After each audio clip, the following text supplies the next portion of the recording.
for a messianic cause. Especially if you're young, that's going to call to something deep inside you and excite you.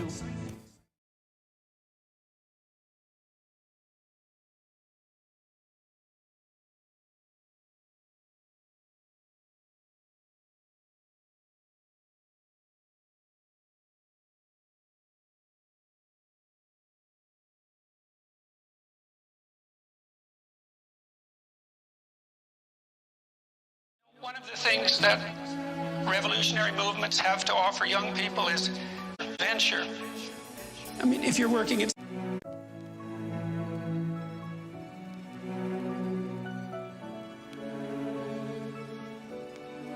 You know, one of the things that revolutionary movements have to offer young people is a sense of romantic adventure. I mean, if you're working at 7-Eleven in a dead-end job and you're offered an adventure, the chance to demonstrate dramatically for a messianic cause, especially if you're young, that's going to call to something deep inside you and excite you, because everyone needs a higher purpose, and that longing can be addressed by romantically inclined ideologues, but there are better ways of addressing that longing. I believe there's tremendous adventure in doing something like telling the truth. There's tremendous adventure in doing something like telling the truth. There's tremendous adventure in doing something like telling the truth. There's tremendous adventure in doing something like telling the truth. There's tremendous adventure in doing something like telling the truth. There's a tremendous adventure in that. It's a demanding ethical striving, and it's a form of responsibility to pay attention to what you say and to only say things that you believe to be true. And there's insane adventure in that, because you have no idea what's going to happen if you do that. You entice people into adopting ethical responsibility by pointing out to them in story and perhaps to the degree you're capable by example that there isn't anything more interesting or meaningful that they could possibly do. There's tremendous adventure in doing something like telling the truth. There's tremendous adventure in doing something like telling the truth. There's tremendous adventure in doing something like telling the truth. There's tremendous adventure in doing something like telling the truth. And I think that's part of the reason that my books and lectures have proved popular. I'm making a case for some things, I suppose, that you might regard as obvious, at least when viewed from a certain perspective. When I was talking to large live audiences, I noted that one topic in particular would bring the audience to a dead silent halt constantly, and that was when I made a rhetorical case for the relationship between responsibility and meaning. And you need a meaning in life. You need a purpose to sustain you through the catastrophe of life, through the suffering of life. You need a meaning. It's not optional. And the deeper the meaning, the better. And it's definitely the case that people find that meaning primarily in the adoption of responsibility. And that case isn't being made well in our culture, especially not to young people. There's a hunger, a mass hunger for that idea. It's better than happiness, that meaning. It's deeper than happiness. Happiness is fleeting. There's tremendous adventure in doing something like telling the truth. There's tremendous adventure in doing something like telling the truth. There's tremendous adventure in doing something like telling the truth. There's tremendous adventure in doing something like telling the truth.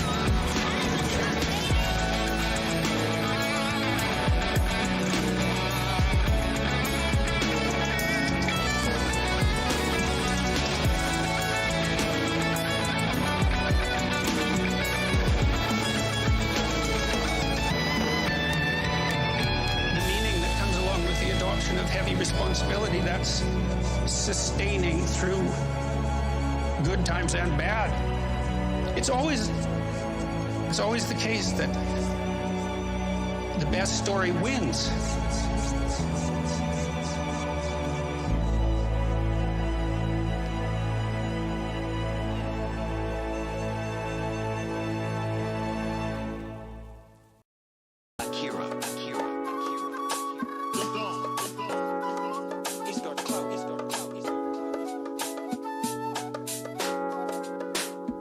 One way of conceptualizing yourself is that you're one speck of dust among 7 billion.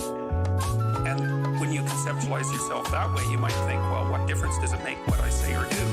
And that's actually quite convenient for you, because if it doesn't matter what you say or do, then you don't have any responsibility and you can do whatever you want. The price you pay for that is a bit of nihilism, but if you don't have to shoulder any responsibility, that's a small price to pay. The other way of looking at it, and this is actually the accurate way of looking at it, is that you're in a network. You're a node in a network. You can do a little bit of arithmetic very rapidly and just figure out how powerful you are. You know 1,000 people. You know 1,000 people. They know 1,000 people. They know 1,000 people. That means that you're one person away from 1 million people and 2 persons away from 1 billion people. And you're the center of that network. And now the way networks work is that information propagates in a network manner. So don't underestimate the power of your speech. Don't underestimate the power of truth. There's nothing more powerful. Tell the truth. Tell the truth. Tell the truth. Tell the truth. Tell the truth. Tell the truth. Or at least don't lie. That's a start. Tell the truth. Tell the truth. Tell the truth. Tell the truth. Tell the truth. Tell the truth. Or at least don't lie. That's a start. Now, in order to speak what you might regard as the truth, you have to let go of the outcome. You have to think, I'm going to say what I think, stupid as I am, biased as I am, ignorant as I am. I'm going to state what I think as clearly as I can, and I'm going to live with the consequences no matter what they are. Now, the reason you think that, that's an element of faith. The idea is that nothing brings a better world into being than the stated truth. Now, you might have to pay a price for that, but that's fine. You're going to pay a price for every bloody thing you do and everything you don't do. You don't get to choose to not pay a price. You get to choose which poison you're going to take. That's it. So if you're going to stand up for something, stand up for your truth. It'll shape you because people will respond and object and tell you why you're a fool and a biased moron, why you're ignorant. And then if you listen to them, you'll be just that much less like that the next time you say something. And if you do that for 5 years, you'll be so damn tough and articulate and able to communicate and withstand pressure that you won't even recognize yourself. And then you'll be a force to contend with. Tell the truth.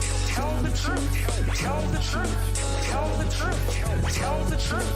Tell the truth. Or at least don't lie. That's a start. Tell the truth. Tell the truth. Tell the truth. Tell the truth. Tell the truth. Tell the truth. Or at least don't lie. That's a start.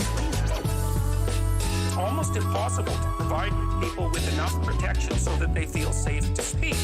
Okay, so we'll address that directly. It is not safe to speak, and it never will be. The thing you got to keep in mind is that it's even less safe not to speak, right? It's a balance of risk.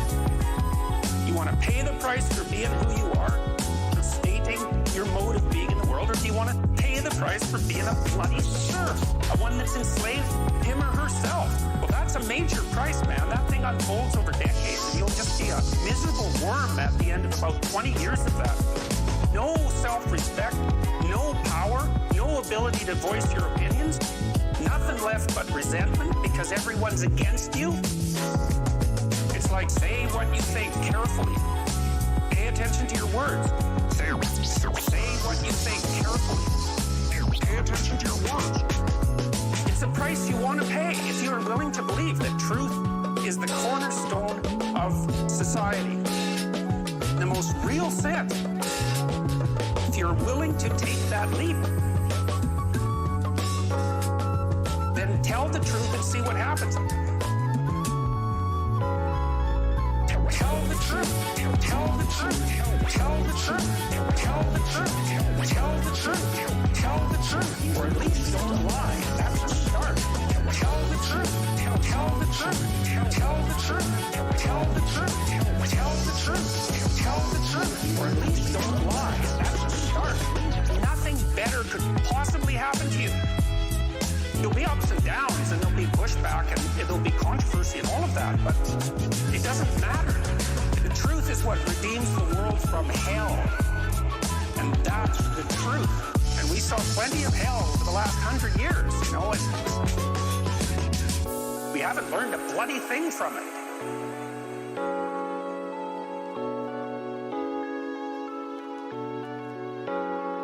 It's like, wake up. Wake up. Wake up.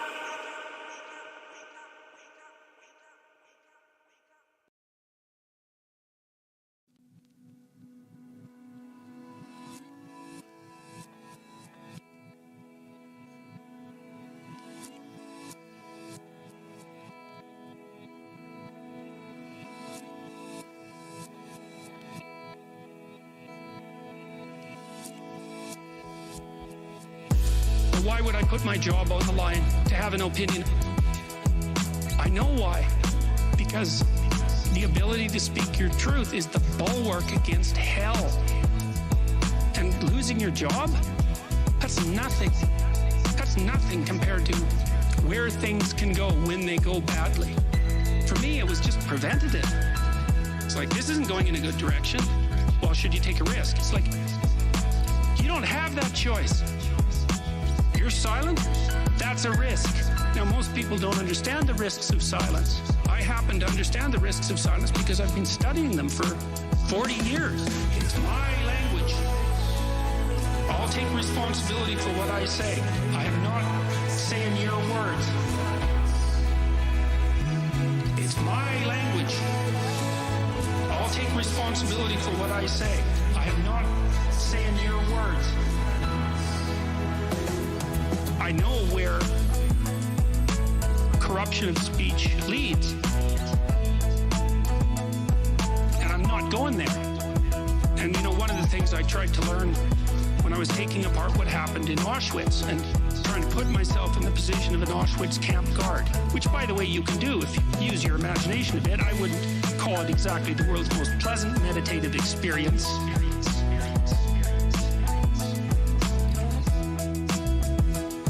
Conjure that part of yourself up if you want, and that'll teach you something about what you're like.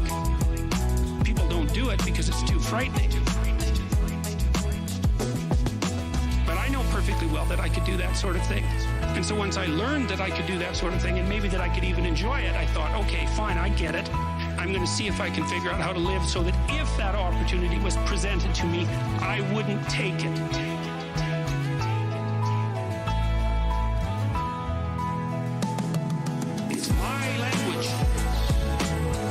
Responsibility for what I say. I am not saying your words. It's my language. I'll take responsibility for what I say. I am not saying your words. And I think that's the lesson that people need to learn from the 20th century.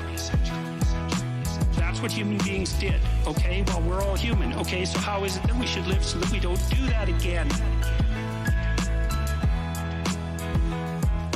Part of that is to try to say the truth. Part of that is to try to say the truth.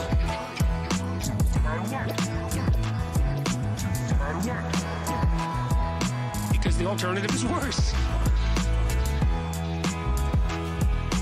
And it is worse. It's my language. I'll take responsibility for what I say. I am not saying your words. It's my language. I'll take responsibility for what I say. I am not saying your words.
I said what I had to say. I'm sure that I could have done it better, and many people have told me how I could have done it better, although it didn't mean they would actually do it. And my job was at risk, serious risk for about 2 months, and it destabilized my family. Be very brave about this, so thumbs up to them, man. Here's the optimistic news. The university has left me alone completely. I shook hands with the dean 2 weeks ago. We're on friendly terms. They don't want this to go any farther than it has already. The students were tremendously welcoming when I came back to teach in January. I haven't had a single negative incident at the university, and I've received thousands of letters from people all over the world, all of which have been in support. I've received 2 negative letters. That's it. 2. People have an inchoate longing to have the sort of thing that we're talking about articulated, and so don't be thinking you're alone. It's just that people can't talk, they're afraid to talk, or they don't know what to say, and those are real problems. So if you're reasonably articulate, start talking, sharpen yourself up. I mean, the enemy is a cloud. They're a cloud of gnats. They're only courageous in groups. They're only courageous in mobs. If you stand your ground and don't apologize and articulate things properly, they'll disperse around you like they're not even there. Most of it's illusion.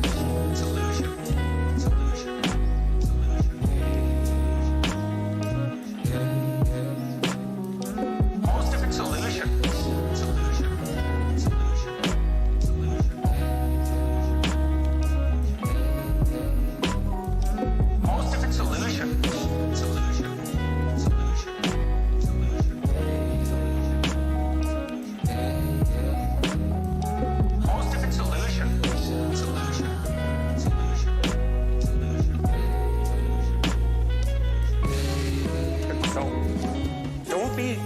Be afraid, but be afraid of the right thing. And the right thing you should be afraid of is not saying what you say, because that's the same as not being. And here you are suffering away. You might as well be at the same time. At least then there's something to you.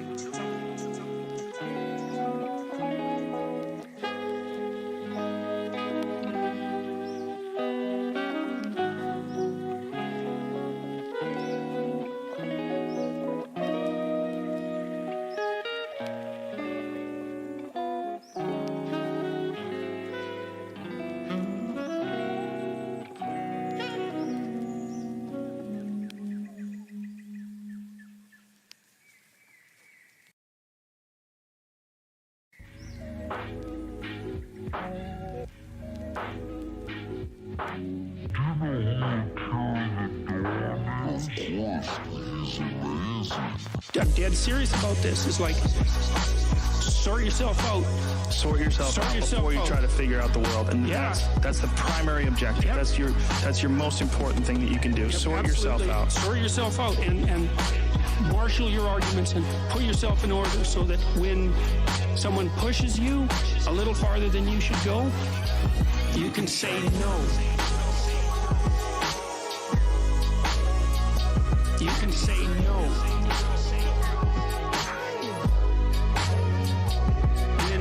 When someone pushes you a little farther than you should go, you can say no. You can say no. Here's some fundamental rules about the shadow that you might think about as you move forward through your life. So a lot of times you're going to have to negotiate on your own behalf.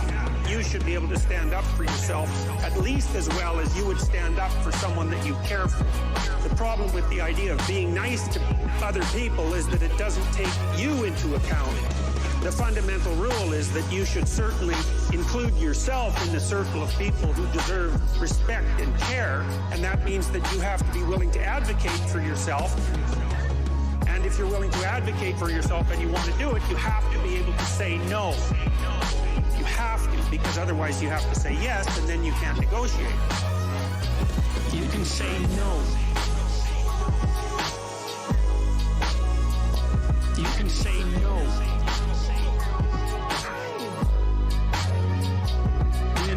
When someone pushes you a little farther than you should go, you can say no.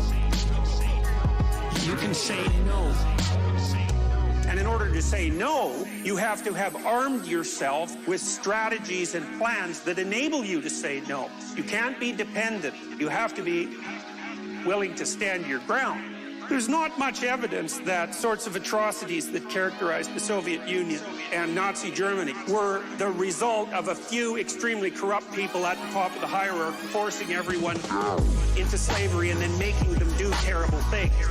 I think that's a very weak explanation. And when you look at human capacity for destructiveness, if you don't regard yourself as one of the agents of that destructiveness, or at least one of the potential agents, then from the Union perspective at least, there's a high probability that you're part of the problem. You can say no. You can say no.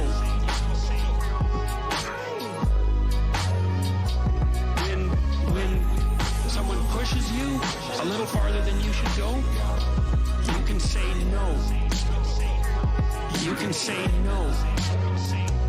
If you familiarize yourself with the realm of human capability, and then you regard yourself as human, what that means is that you have to regard yourself as a creature that's capable of what human beings are capable of.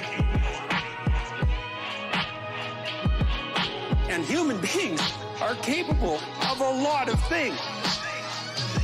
And some of them are absolutely wonderful. I mean, there's nothing more remarkable than a human being on the planet. People can do amazing things, but the downside of that is that we can do absolutely horrible things. And it's not obvious that it's only the pathological people who do that. In fact, it's not reasonable to assume that. You can say no. You can say no.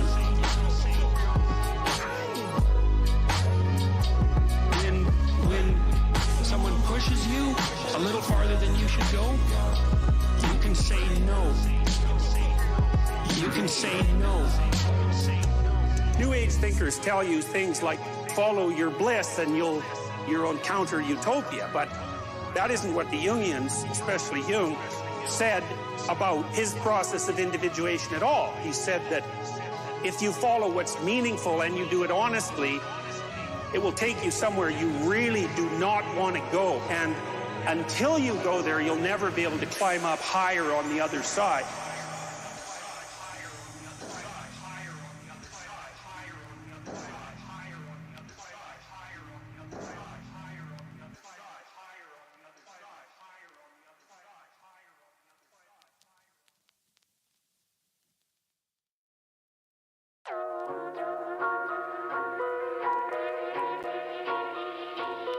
How old was I when everything you understood started to come together? Akira. I think that really started happening to me. It started probably happening to me when I was in my early 20s.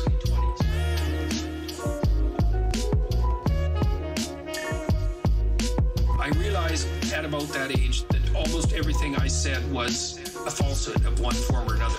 I was using language instrumentally in order to win arguments or to attain dominance, indicate that I was intelligent, or to use it for victory, for narrow, local, personal victory. And I realized that when I was in my early 20s, and I started to, because a voice, in some sense, a voice started inside my head, which I now regard as something equivalent to the cricket in Pinocchio. The voice that gets you up, that makes you buck. The voice that gets you up. The voice. The voice that gets you up, that makes you buck. The voice. And continually informed me that the things I was saying some fundamental sense weren't true. And it was very disquieting because the voice that was commenting on what I was saying was making comments of that sort. I wouldn't call them disparaging. It was more just a matter-of-fact commentary. But I was saying it about 95% of what I was saying.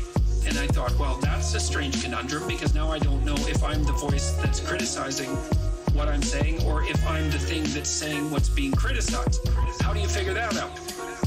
But I decided that I would take a chance and assume that the part that was suggesting that I wasn't saying things truthfully was accurate. And I started to practice only saying things that voice wouldn't object to. The voice that gets you up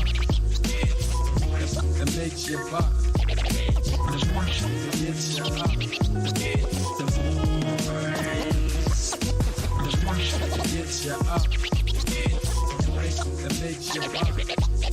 The voice that gets you up.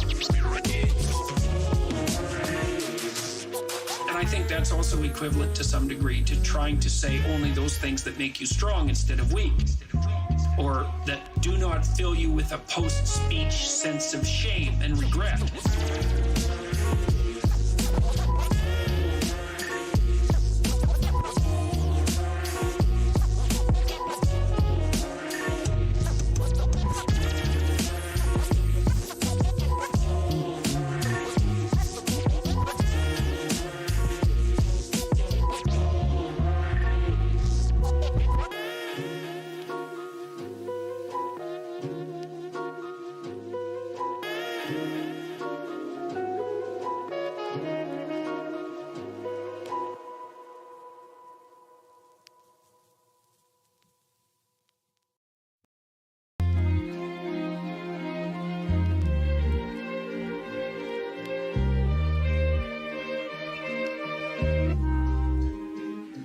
So I'm going to tell you today about a way of looking at the world that I think is substantially different from the way that most people look at the world. The standard scientific view of the world, of course, is that it's made up of familiar objects, and that the world is, in essence, a material place. But there's some very potent limitations of that viewpoint, despite the fact that it's given us tremendous power. And the limitations are essentially as follows. The essential materialist view can't tell us anything about consciousness, which is probably the primary fact of experience. The essential materialist view can't tell us anything about consciousness, which is probably the primary fact of experience. Neuroscientists in recent years, mostly in the last decade, have been trying to crack the problem of consciousness, and they have absolutely made no progress. Not only do neuroscientists understand virtually nothing about consciousness, they can't even really figure out what its function is. They can't understand why our brains would go to so much effort to make us aware of things when it isn't clear at all that awareness is necessary for life, especially given that there are many life forms on the planet that don't seem to be aware at all. The essential materialist view can't tell us anything about consciousness, which is probably the primary fact of experience. The essential materialist view can't tell us anything about consciousness, which is probably the primary fact of experience. The standard materialist view is also insufficient in many other ways. It's insufficient philosophically, I think, as you probably all know, because a conception that portrays the world as made up of objects is in some really fundamental way dead. Right? It doesn't seem to have a place in it for human beings, or a place in it for meaning, or a mode whereby you might be able to conceptualize the real existence of something like an emotion or a dream or a motivation. All phenomena which are just as mysterious to neuroscientists and to scientists in general as consciousness. Now, the problem with this seems to be mostly experiential. If you have to ask people what they know more than anything else, they know, number one, that they're conscious. They know, number two, that their internal experiential life is composed of emotions and motivational states, which, although not rational in essential structure, are so real and relevant that virtually everything that people do is predicated on them.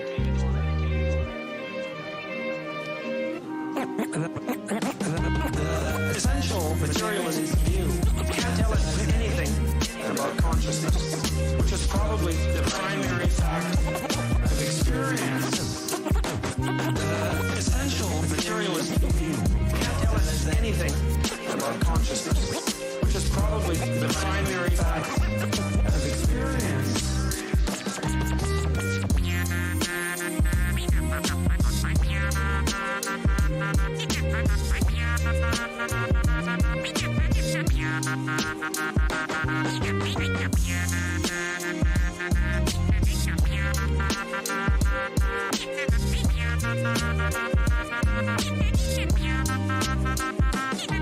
So our current viewpoint, despite its ability to give us tremendous technological power, seems to eradicate from formal consideration many, many essential experiences that are vital to life, in fact, even perhaps primary.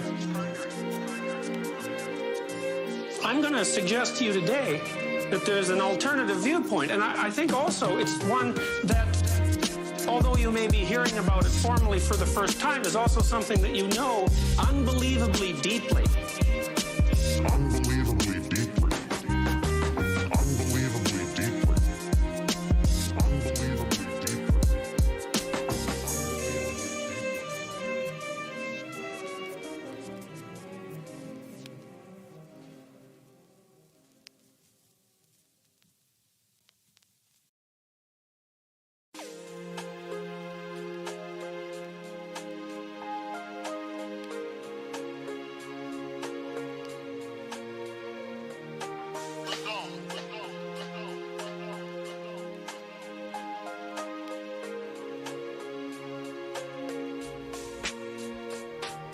Thousands of years ago, Plato proposed that all knowledge was remembering. And of course, we don't believe that today because we believe we gather knowledge as a consequence of contact with the world.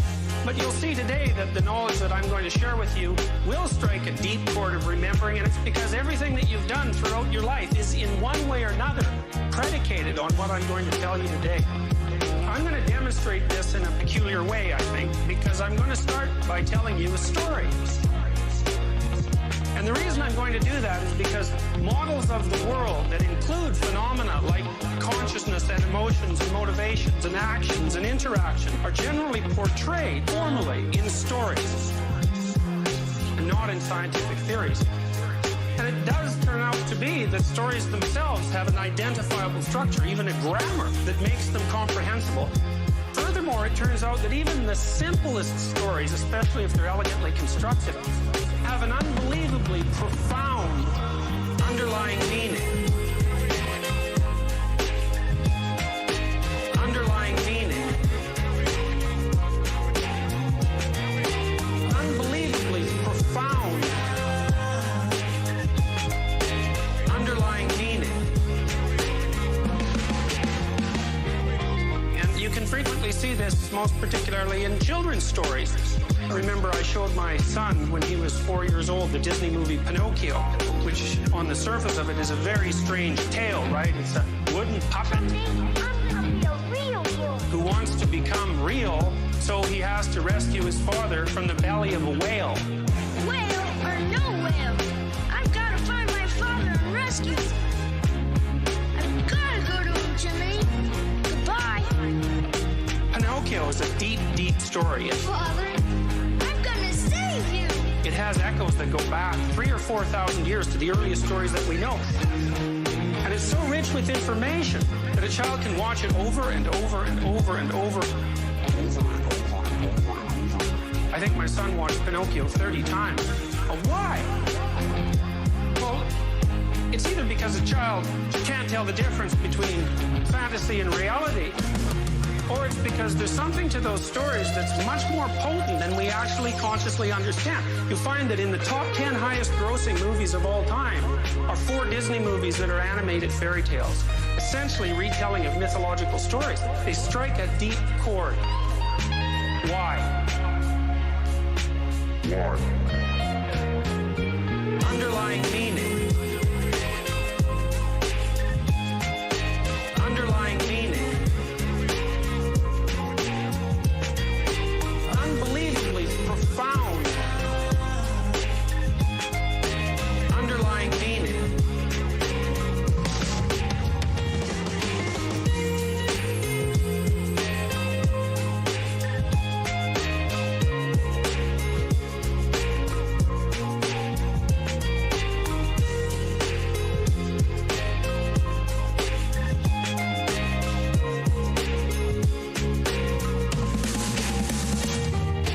Shakespeare was, of course, the great literary figure, said it perhaps better than anyone else has, which is not surprising because he said many things better than anyone else has. He said all the world's a stage and all the men and women merely players. They have their exits and their entrances, and one man in his time plays many parts. And so following from that, you can imagine that a story is no more about the props in the world than a play that you go see is about the props on the stage. A drama is about the manner in which people actually exist, the emotions that they feel, the motivational states they encounter, the problems they have to solve when they interact with each other. And the play's the thing from that particular perspective in which we can capture those aspects of our experience that are not only real, but essentially human.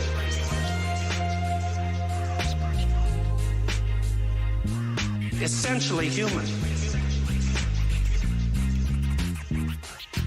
Underlying meaning. Underlying meaning. Unbelievably profound. Underlying meaning.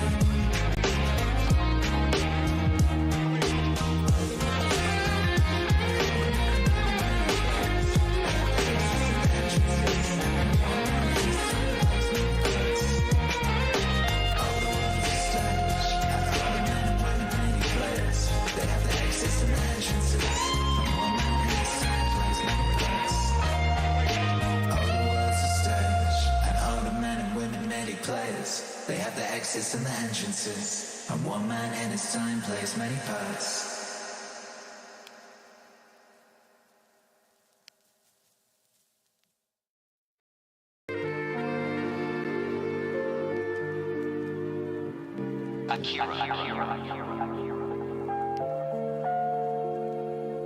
I'm going to tell you a little story to begin this off with. It's a kid's story written for children of about 4 years of age, but it's very, very elegant.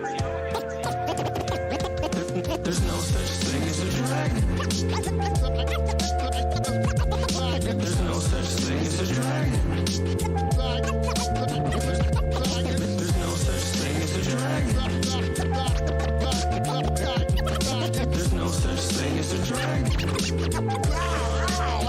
Well, we all know that dragon is a fictitious creature. Reptilian, terrible, lives forever, breathes fire, hoards gold. Strange combination of attributes. Why would something terrible and ancient hold a treasure? There's no such thing as a dragon. There's no such thing as a dragon. There's no such thing as a dragon. There's no such thing as a dragon. Billy Bixby was rather surprised when he woke up one morning and found a dragon in his room.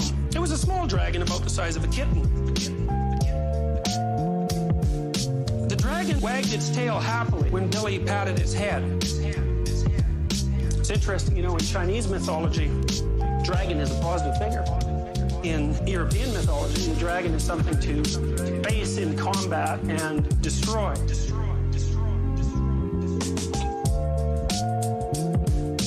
Billy went downstairs to tell his mother. It's no such thing as a dragon, said Billy's mother. And she said it like she meant it.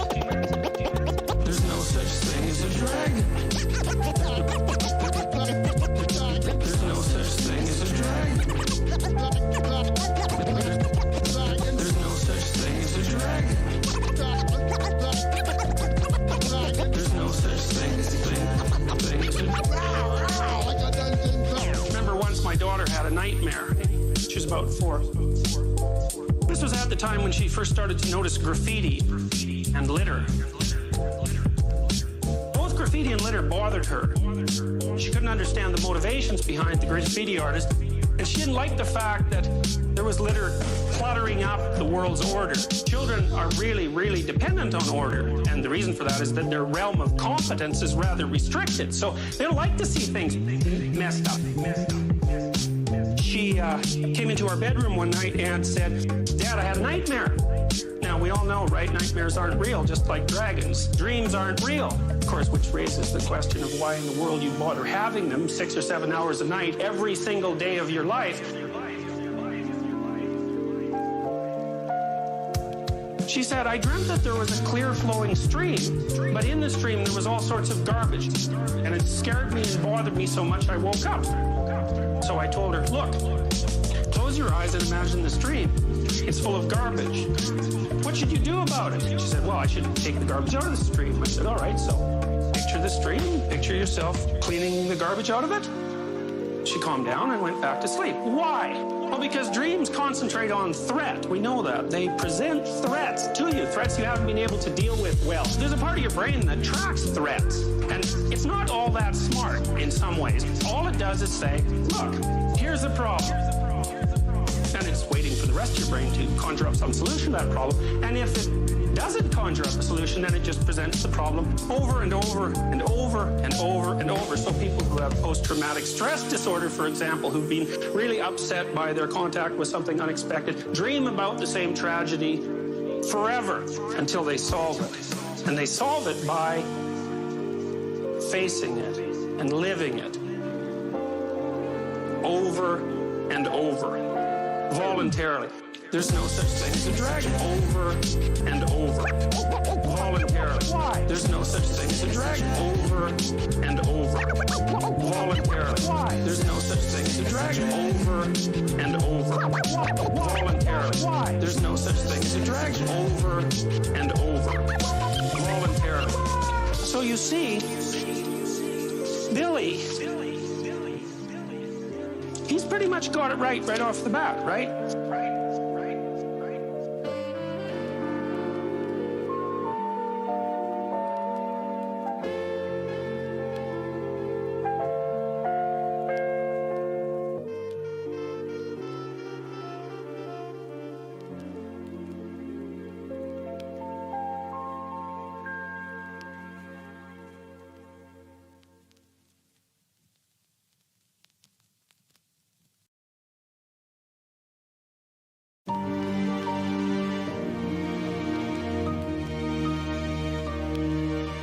The dragon wagged its tail happily when Billy patted its head. Billy went downstairs to tell his mother. "There's no such thing as a dragon," said Billy's mother, and she said it like she meant it. "There's no such thing as a dragon," said Billy's mother, and she said it like she meant it. "There's no such thing as a dragon." There's no such thing as a dragon. There's no such thing as a dragon. There's no such thing as a dragon. Now, the next thing you might wonder is,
really only got one of them, but he said that's all he really wanted anyway. One time, an acquaintance of ours brought their son over to be babysat at our house.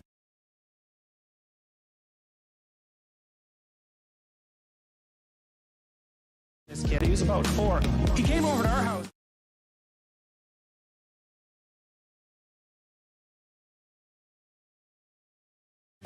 He's 4. He doesn't eat all day. That's not all right. It isn't all right that he doesn't eat. So then you think, well, maybe there's some sort of dragon associated with this child. There's no such thing as a dragon. There's no such thing as a dragon.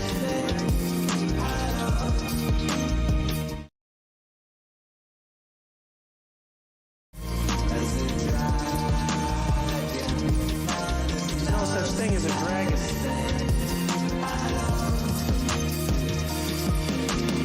So I came back at noon. My wife had taken care of the children. Other kids were playing in the living room, and he was standing in the porch, sort of in the corner, wandering around back and forth. And I looked at him and I thought, that's not so good. So I kind of poked him. I was poking him, trying to get him to play, and he had this mask of a face on, unhappy. And I'd poke him and he'd kind of jerk away and all that. I couldn't get him to smile. I couldn't get him to play, and I thought, that's not good. That's not good. He's 4. Like, he should have, acted unhappy for 2 or 3 pokes and then kind of laughed, and then we would kind of get into it. So then we had lunch. All the kids were at the table and they were eating, and he wasn't eating, and so she was trying to feed him. And so we were watching him very carefully, and she'd bring up the spoon to his mouth and he'd move his head back and forth, to refuse it. About a 9-month-old would do that. That's their first trick. Something happened when he was 9 months old and he never really got beyond that. My wife was fairly persistent with the spoon, and he'd get annoyed and, squawk a bit, and she'd put some food in, and then he'd swallow it. And then as soon as he took a little bit of food, she'd pat him and tell him he was being a good kid. And she meant it. It was not a game. Like, she was really intent on getting this kid to have lunch. What was cool, as she kept patting him on the head and telling him he was a good kid, he was opening his mouth more often, even though he was still moving his head back and forth. It took about 10 minutes or so, and she'd fed him the whole bowl of chicken stew, and she showed him. She said, look, you're a good boy, you ate all of it. Look, you're a good boy, you ate all of it. That horrible mask that he was wearing, that mask of unhappiness, it just fell off of him.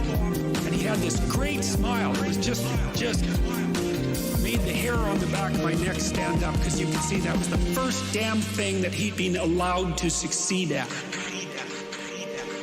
There's no such thing as a dragon. There's no such thing as a dragon. There's no such thing as a dragon. There's no such thing as a dragon.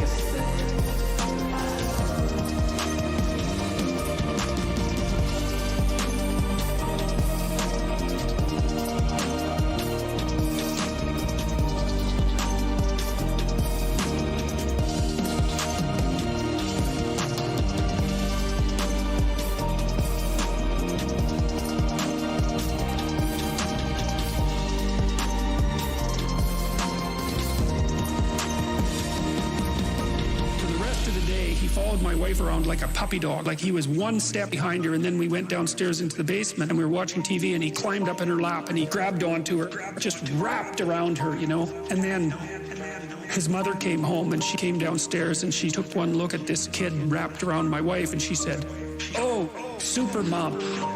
Grabbed him, walked out, and I thought, that was a horrible thing to see.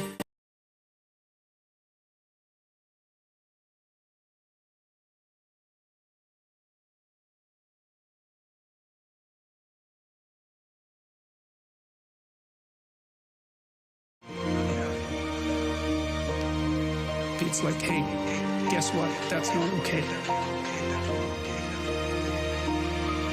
It's not even a little bit okay.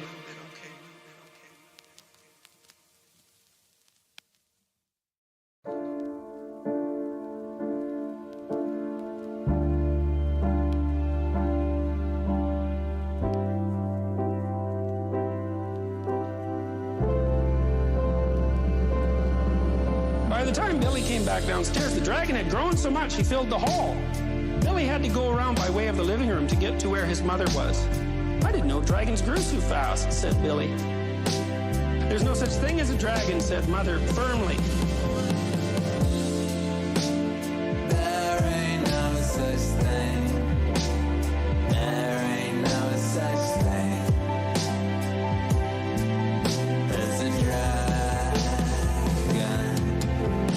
Cleaning the downstairs took Mother all morning. What with the dragon in the way and having to climb in and out of windows to get from room to room.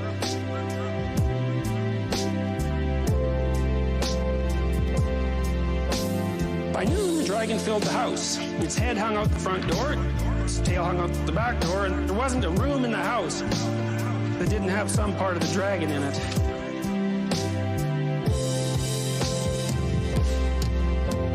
When the dragon awoke from his nap, he was hungry. A bakery truck went by.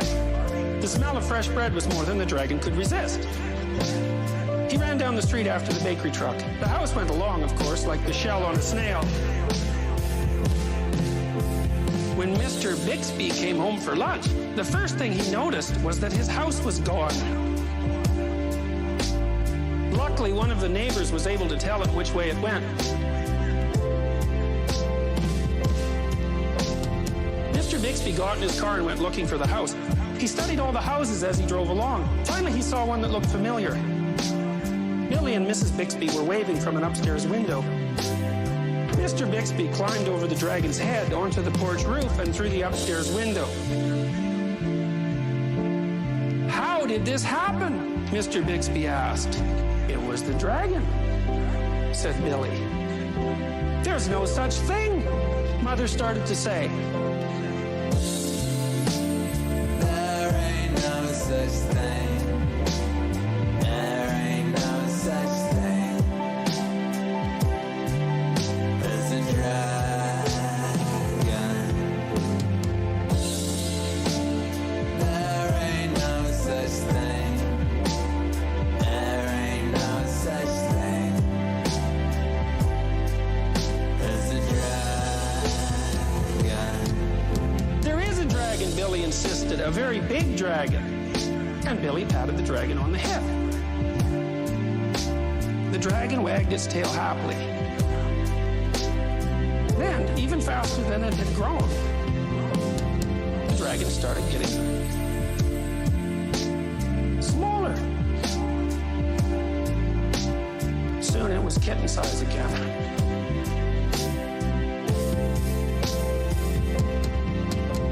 I don't mind dragons this size, said Mother. Why did it have to grow so big? I'm not sure, said Billy. I think it just wanted to be noticed. There ain't no such thing. There ain't no such thing as a dragon. There ain't no such thing. There ain't no such thing as a dragon.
Akira.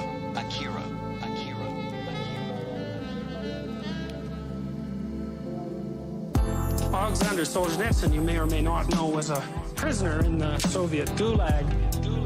concentration camp system that, by his report at least, killed 60 million people. Solzhenitsyn, he had a pretty nasty life. I mean, first of all, he's on the Russian front, which was a nasty place to be. Then he was captured by the Germans, and they didn't like Russians. So they put them in separate prisoners of war camps. Partly because Stalin, who was the consummate paranoid, wouldn't sign the Geneva Convention on the treatment of prisoners of war. So the Germans set up extra POW camps for the Russians, and they starved generally so badly that if other POWs were in the vicinity, they'd throw food packages over the wire, even though they themselves weren't particularly well fed.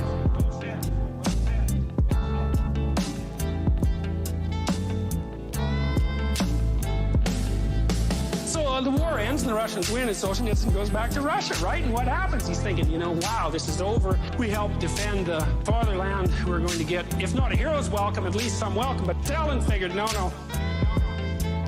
These Russians who'd been to the West, they were contaminated by their exposure to the Western economic system. And as a consequence of that, they posed a threat to the integrity of the Soviet state, so he just threw them all in concentration camps.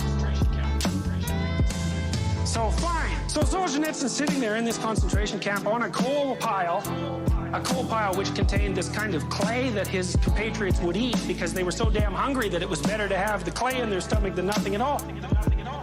And he thought, all right.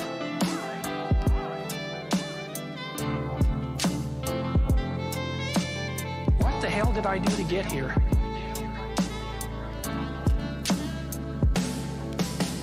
What the hell did I do to get here?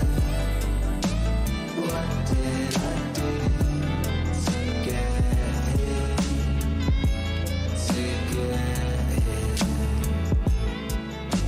What the hell did I do to get here? What the hell did I do to get here?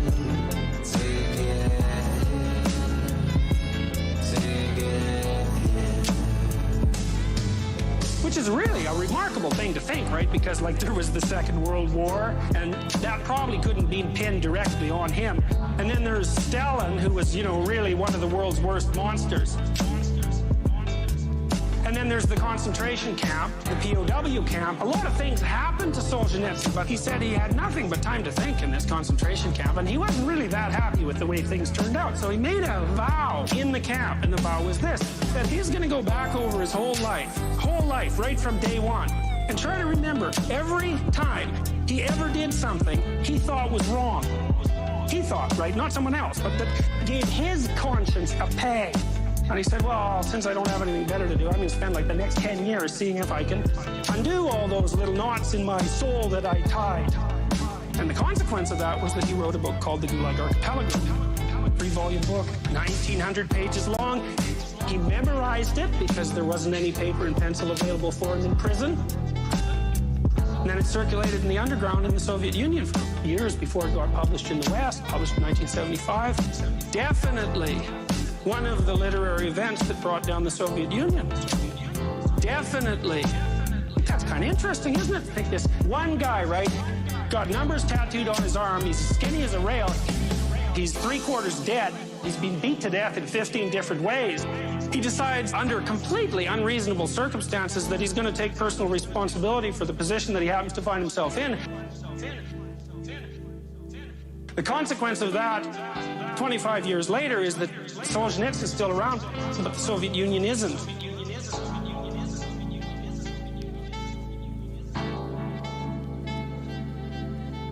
What the hell did I do to get here?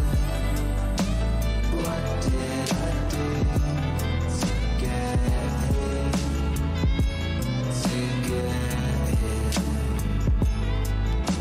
What the hell did I do to get here? What the hell did I do to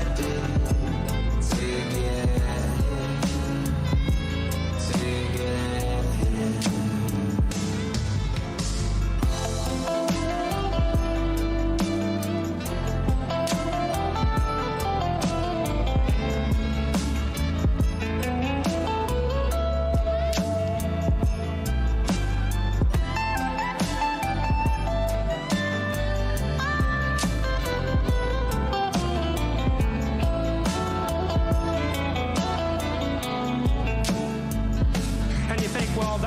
Be the way the world works. Now, can it? But then you think this too, like, do we really know how the world works? We've had a pretty nasty century in the last 100 years, right? We had the Nazis, we had Mao Zedong, we had the recent tragedies in Africa. We don't seem to learn anything about genocide. Someone like Solzhenitsyn says, well, you know, might be your fault. Might be your fault.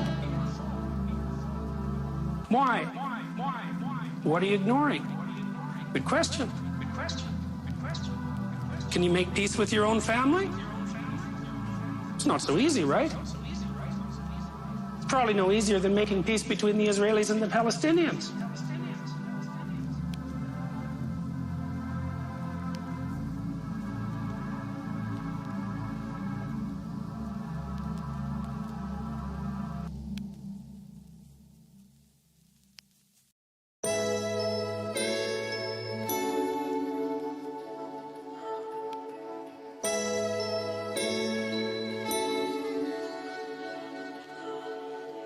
What do we encounter when we encounter something we don't understand? Something we don't understand. Something we don't understand. What do we encounter when we encounter something we don't understand? We don't know. What do we encounter when we encounter something we don't understand? Something we don't understand. Something we don't understand. What do we encounter when we encounter something we don't understand? We don't know.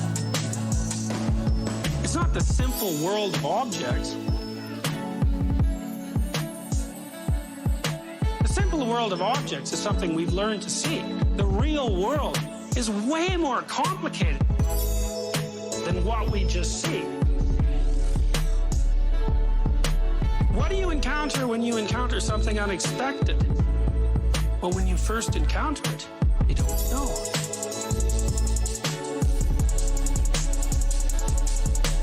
All you know is that it frightens you, but it makes you curious. Think dragons, right? Every primate's afraid of lizards, including us. Chimpanzees don't like snakes. If you take a chimp that's never seen a snake, show it the snake, it will hit the roof of its cage, then it'll look at the snake.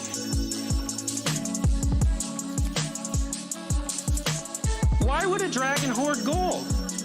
Because a dragon represents everything that you're afraid of. What's embedded in everything that you're afraid of? Absolutely everything that you need to find. Run from what you're afraid of? Run from exactly what you need to find. What do we encounter when we encounter something we don't understand? Something we don't understand. Something we don't understand. What do we encounter when we encounter something we don't understand? We don't know. What do we encounter when we encounter something we don't understand? Something we don't understand. Something we don't understand. What do we encounter when we encounter something we don't understand? We don't know.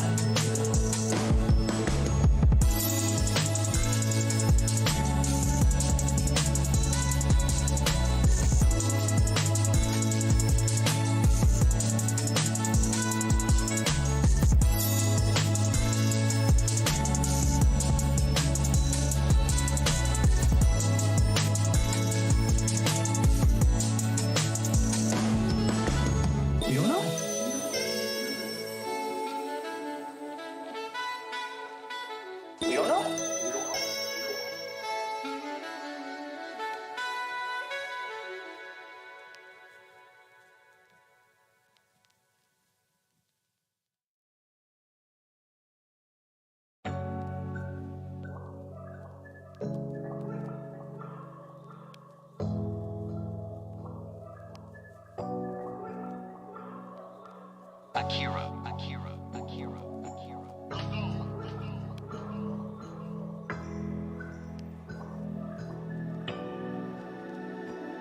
There is only one way to salvation, and that is to make yourself responsible for all men's sins. As soon as you make yourself responsible in all sincerity for everything and for everyone, you will see at once that this is really so, and that you are in fact to blame for everyone and for all things. Dostoevsky, I think, said something like, every man is responsible for everything that happens to him and everything that happens to everyone else. Every man is responsible for everything that happens to him and everything that happens to everyone else. Every man is responsible for everything that happens to him and everything that happens to everyone else.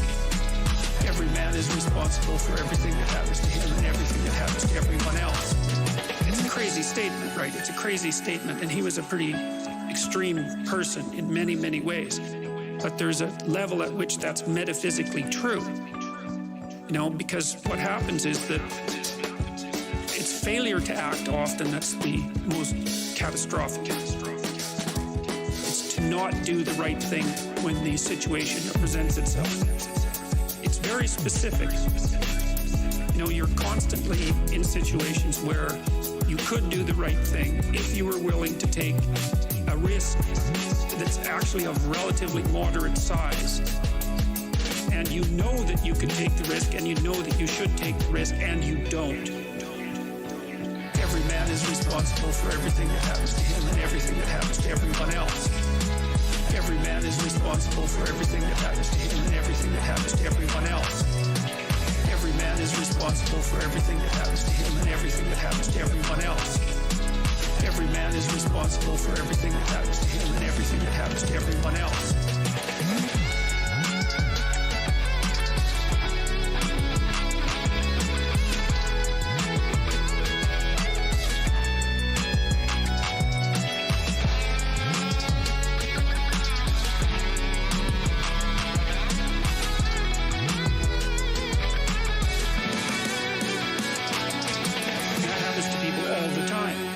What happens is the thing that they didn't oppose grows a little bit, and they shrink a little bit, and that starts a loop, hey? And so, and you say, well, how do you take responsibility for the world? And the answer is, well, you also have to do it with a certain degree of humility, because what do you know?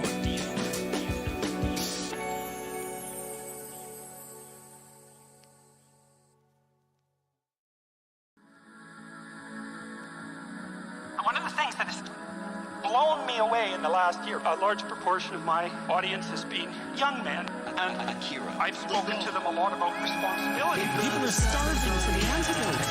And the antidote is truth and responsibility. Truth and responsibility. Truth and responsibility. People are starving for the antidote. And the antidote is truth and responsibility. That's the secret to meaningful life. Without the meaningful life, all you have is suffering. What's so odd about this is that of all the things that I've spoken about, because I can see the audience and I can feel how the audience is reacting, because I'm always paying attention to all of you, I get some sense of how what I'm saying is landing. What happens is if I talk about responsibilities, everyone is silent. Silent and not moving, focusing, attentive. Pick up your responsibility. Pick up the heaviest thing you can and carry it. And the room goes quiet and everybody's eyes open. And I think, well, who's making me break up? People are starving for the antidote. And the antidote is truth and responsibility. Truth and responsibility. Truth and responsibility. People are starving for the antidote. And the antidote is truth and responsibility. That's the secret to meaningful life. Without the meaningful life, all you have is suffering. I don't know why. I don't really understand it. There's something about it that's so crucial because we've been fed this unending diet of rights and freedoms, and there's something about that that's so pathologically wrong. People are starving for the antidote, and the antidote is truth and responsibility. That's the secret to a meaningful life, and without the meaningful life, all you have is suffering and nihilism and despair and all of that self-contempt, and that's not good, and it's necessary for men to stand up and take responsibility, and they all know that and are starving for that message. And the message is more that that's also a good thing to stand up and take responsibility, because you're cursed so much now from when you're young with this notion that your active engagement with the world is part of what is destroying and undermining the planet and adding to the tyranny of the social system. It's like, how about not so much of that? It is too so deadly. It's anti-human right to the core. My sense instead is that if you were able to reveal the best of yourself to you in the world, that you would be an overwhelming force for good. People are starving for the antidote. And the antidote is Truth and responsibility. Truth and responsibility. Truth and responsibility. People are starving for the antidote. And the antidote is truth and responsibility. That's the secret to meaningful life. Without the meaningful life, all you have is suffering.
One of the oldest dramatic representations we know of is St. George and the Dragon.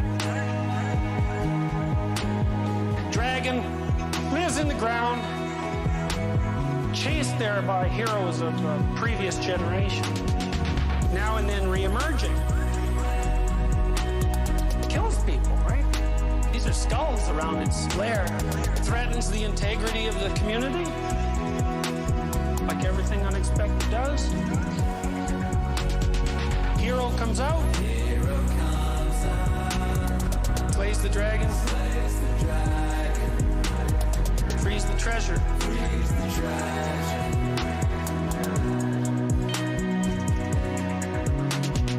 Dragons hoard gold because the thing you most need is always to be found where you least want to look.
This is a dream my 5-year-old nephew had. Now, you got to get the context of this dream, right? A year after this dream, parents were divorced, so there were dragons in the house. He was about 4 at this time. He was running around the house with this little plastic knight helmet on and a sword. He was zipping around killing things with it. Doing this all the time. And even when he went to sleep at night, he'd put the sword by his pillow, knight helmet on his pillow. Now, every night, or every second night, or every third night, for 6 months, he'd be waking up screaming.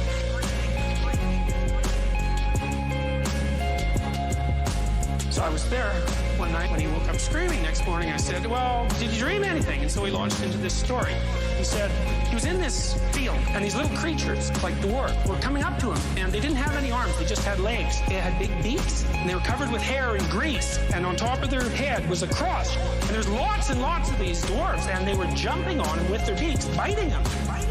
We all looked at him and thought, well, it's no wonder you're waking up screaming, right? I mean, you know, that doesn't sound so good. And then he said, well, wait, there's more, right? Back in the distance, there's a dragon. You might as well go after the dragon. Go after the dragon. You might as well go after the dragon. Go after the dragon. And the dragon is puffing out fire and smoke. Fire and smoke. Fire, fire and smoke. And every time he puffs out fire and smoke, it turns into these dwarfs. Big problem, right? Just like the problem with the Hydra in Greek mythology. Cut off one head, 7 more appear. What are you going to do about these dwarfs? Kill one. Big deal. 10 more are coming. What can you do about that? In a legal trial, that would have been an inadmissible question. That's called leading the witness. Because what I told him was, despite the horror of this situation, you maybe could do something about it. And he said, I'd take my sword, I'd get my dad. That's a good idea, right? There's the real dad, and then there's the tradition dad, right? You might as well have your father by your side if you're going to go into battle. I'd take my sword, I'd get my dad, I'd go to where the dragon was. I'd jump up on his head, I'd poke both of his eyes out with the sword, I'd go down his throat to the place where the fire comes out, I'd cut a piece of that box out, and I'd use it as a shield. Wow! That's unbelievable. Unbelievable that he could do that. Perfect, right? There's no sense going after the dwarves, because thousands of them. You might as well go after the dragon. Go after the dragon. You might as well go after the dragon. Go after the dragon.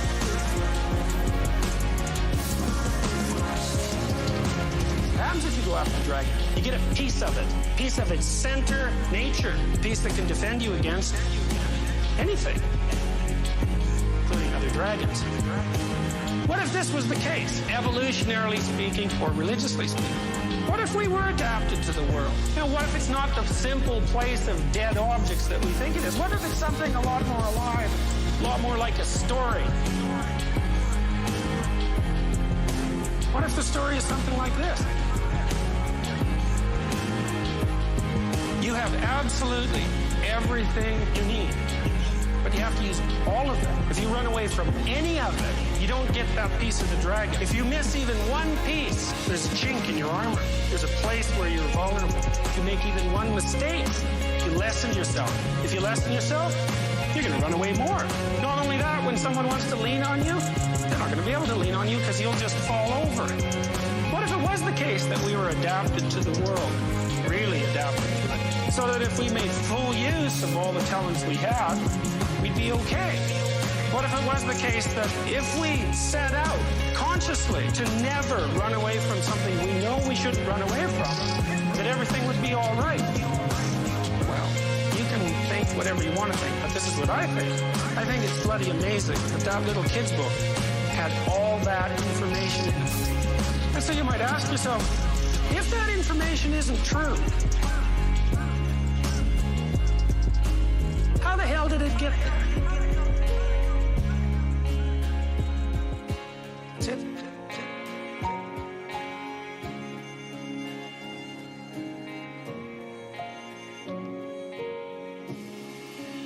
You might as well go after the dragon. Go after the dragon.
the oldest dramatic representations we know of, to St. George and the Dragon.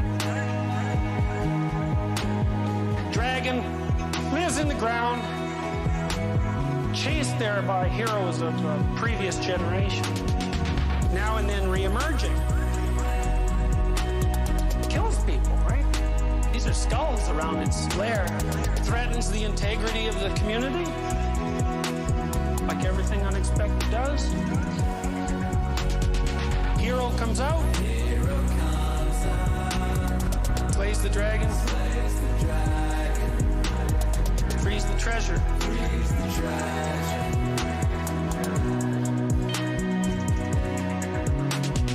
Dragons hoard gold because the thing you most need is always to be found where you least want to look.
There is only one way to salvation, and that is to make yourself responsible for all men's sins. As soon as you make yourself responsible in all sincerity for everything and for everyone, you will see at once that this is really so, and that you are in fact to blame for everyone and for all things. Dostoevsky, I think, said something like, every man is responsible for everything that happens to him and everything that happens to everyone else.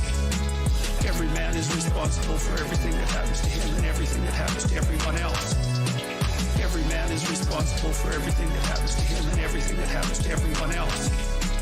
Every man is responsible for everything that happens to him and everything that happens to everyone else. It's a crazy statement, right? It's a crazy statement, and he was a pretty extreme person in many, many ways. But there's a level at which that's metaphysically true. You know, because what happens is that it's failure to act often that's the most catastrophic. It's to not do the right thing when the situation presents itself. It's very specific. You know, you're constantly in situations where you could do the right thing if you were willing to take a risk that's actually of relatively moderate size.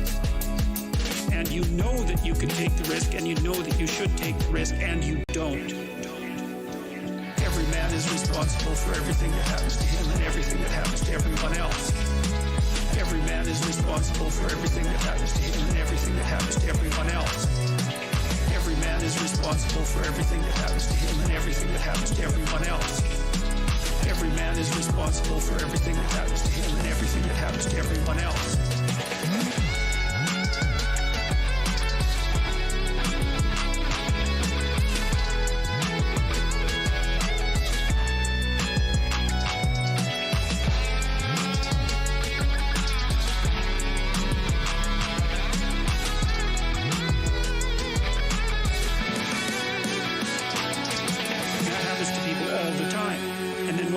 Is the thing that they didn't oppose grows a little bit, and they shrink a little bit, and that starts a loop, hey? And so, and you say, well, how do you take responsibility for the world? And the answer is, well, you also have to do it with a certain degree of humility, because what do you know?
why would I put my job on the line to have an opinion? I know why. Because the ability to speak your truth is the bulwark against hell. And losing your job? That's nothing. That's nothing compared to where things can go when they go badly. For me, it was just preventative. It's like, this isn't going in a good direction. Well, should you take a risk? It's like, you don't have that choice. You're silent? That's a risk. Now, most people don't understand the risks of silence. I happen to understand the risks of silence because I've been studying them for 40 years. It's my language. I'll take responsibility for what I say. I am not saying your words. It's my language. I'll take responsibility for what I say. I am not saying your words. I know where corruption of speech leads. And I'm not going there. And you know, one of the things I tried to learn when I was taking apart what happened in Auschwitz and trying to put myself in the position of an Auschwitz camp guard, which, by the way, you can do if you use your imagination a bit. I wouldn't call it exactly the world's most pleasant meditative experience.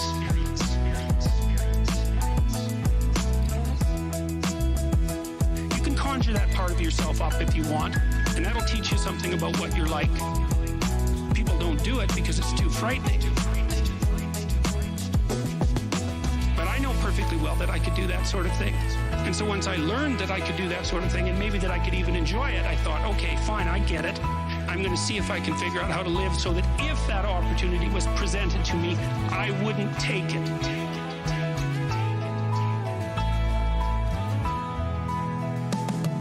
It's my language. I'll take responsibility for what I say. I am not saying your words. It's my language. I'll take responsibility for what I say. I am not saying your words. And I think that's the lesson that people need to learn from the 20th century.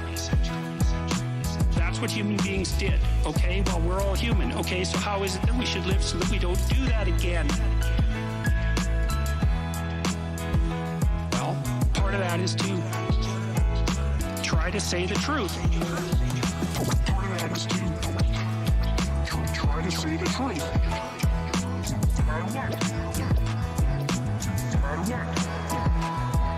Because the alternative is worse. And it is worse. It's my language. I'll take responsibility for what I say. I am not saying your words. It's my language. I'll take responsibility for what I say. I am not saying your words.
Every generation that came before, the boys would have to go and fight in a war. Their mothers wondering what they were fighting for, and praying they'd make it. My grandma was born in 1924, eldest of 13, near I lasted them all. I think of all throughout her life that she saw, and I say we make it. We're all gonna make it, and don't you mistake it.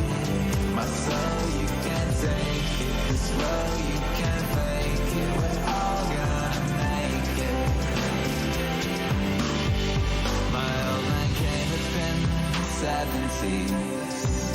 He used to walk around with his Bowie LPs. His love of music he then passed on to me, and now I'll make it.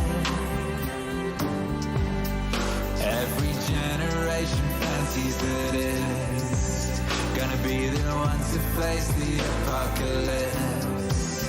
We've been through so much and yet still we persist. I know we gon' make it. We're all gonna make it, and don't you mistake it. My soul, you can't take it, this road you can't fake it. We're all gonna make it. I'm one of the gang that came up in a time when we hung out outside, 'cause there was no online. What they unleashed on this world, we had no chance to decline. I know what we lost and we gained at the same time. I'm so grateful to be the head of a line that winds back through the ages to the dawn of time. Every woman and man that fought, lived, loved and died is here with me. They're all on our side, and we're all gonna make it. Don't you mistake it. My soul, you can't take it, this road you can't make it. We're all gonna make it. We're all gonna make it. Don't you mistake it. My soul, you can't take it, this road you can't make it. We're all gonna make it.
Damn, son, where'd you find this?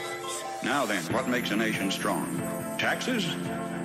There's nothing new about those either. The first income tax was paid by Abraham. It was written on a rock by the hand of divinity and handed to Moses at the top of Mount Sinai. And you might want to remember this. It was at the flat rate of 10%. It promised the wrath of God on anybody who tampered with or violated that law. Christ was born in Bethlehem because Joseph was on his way to pay his taxes. Joseph was a relatively well-to-do landowner, yet the taxes exacted by Caesar Augustus were so exorbitant that he didn't have enough money left over to employ a trusted messenger for the mission, so though his wife was great with child, he made the journey himself. Journey himself. Christ was born in Bethlehem because Joseph was on his way to pay his taxes. was born in a manger because there was a housing shortage when he got there. Our problems are not new. Christ was born in a manger because there was a housing shortage. Our problems are not new. Christ was born in a manger because there was a housing shortage. Our problems are not new.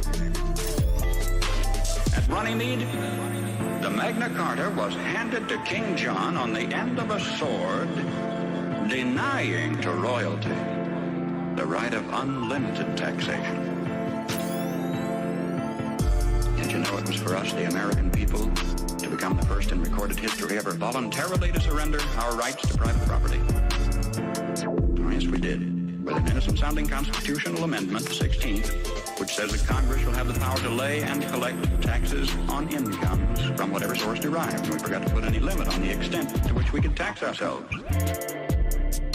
Conceivably, we could be taxed out of all private property. We could be taxed not 70%, 80%, 90%, but 100%. We could awaken one morning and find that the government owns the farm and the house and the car and has a mortgage on the church, legally.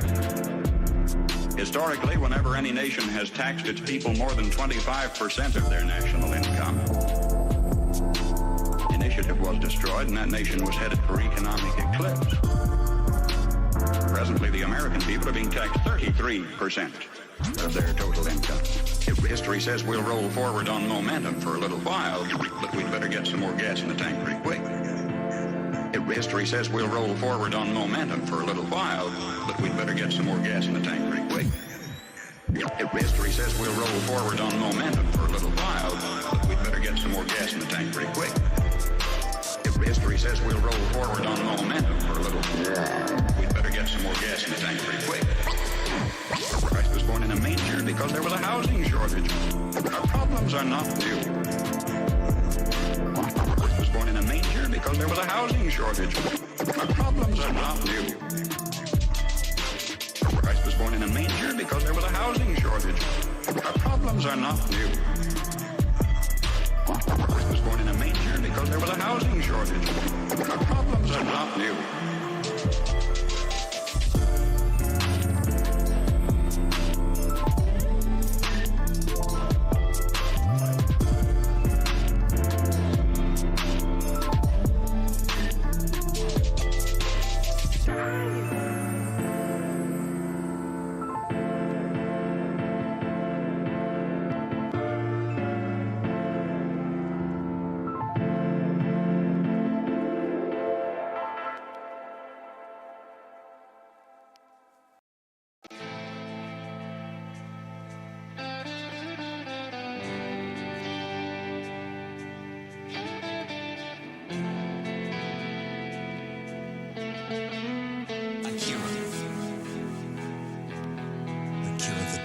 Ours is not the first by George good government to arise on the world stage. There have been several. Rome, Spain, and Greece, and China, and each enjoyed about 150 years at its zenith. That's just about our time in the New World. And then each decayed away. Not one of them was ever destroyed by anybody else's marching legions. Each rotted away morally, socially, culturally, economically, simultaneously. You know, one of the most cruel paradoxes of history is this. Because each was a good government, it bore bountiful fruit. And when it bore bountiful fruit, the people got fat. When they got fat, they got lazy. When they got lazy, they began to want to absolve themselves of personal responsibility and turn over to government to do for them things which traditionally they had been doing for themselves. First, there appears to be nothing wrong asking government to perform some extra service for you, but if you ask government for extra services, government, in order to perform its increasing function, has to get bigger, right? And as government gets bigger, in order to support its increasing size, it has to what? Tax the individual more, so the individual gets littler. And to collect the increased taxes requires more tax collectors, so the government gets bigger. And in order to pay the additional tax collectors, it has to tax the individual more, so the government gets bigger, the individual gets littler. And the government gets bigger, the individual gets littler, until the government is all powerful. The individual is hardly anything at all. Good government bore bountiful fruit. When it bore bountiful fruit, the people got fat. And when they got fat, they got lazy. When they got lazy, they began to want to absolve themselves of personal responsibility and turn over to government to do for them things which traditionally they had been doing for themselves. Some believe that the need is for a vigorous, strong man to arise on the scene, to regulate and regiment the affairs of men. Yet history tells us there have been several such. Once upon a time, there was a nation great and powerful and good. She was suffering from the aftermath of war, from the Depression. Then came upon the scene a leader, an idealist, self-confident, intolerant of criticism. Wisely, he limited his early activities to combating the financial depression. Nobody could argue with that. But in a while, he began to regulate business and establish new rules to govern commerce and finance. Some of them in diametrical disagreement with the God-made laws of supply and demand. But anybody who disagreed with those new rules was promptly fired. The new leader saw that under the old system of free enterprise, landlords prospered, so he levied new taxes to take away their profits and destroy what he called the monopoly of capital. To please laborers, he controlled prices. To win the favor of the farmers, he gave them loans and subsidies. The national debt mounted alarmingly. Whenever anybody tried to tell him that governments, even as people, can go broke when they spend beyond their income, he said they just didn't understand deficit finance. What do you say? Did he build on rock or on sand? I say on sand. For you see, this was the story of Emperor Su Tongpo, who led China to its doom more than 1,000 years ago. Because each was a good government, it bore bountiful fruit. And when it bore bountiful fruit, the people got fat. And when they got fat, they got lazy. When they got lazy, they began to want to absolve themselves of personal responsibility and turn over to government to do for them things which traditionally they had been doing for themselves.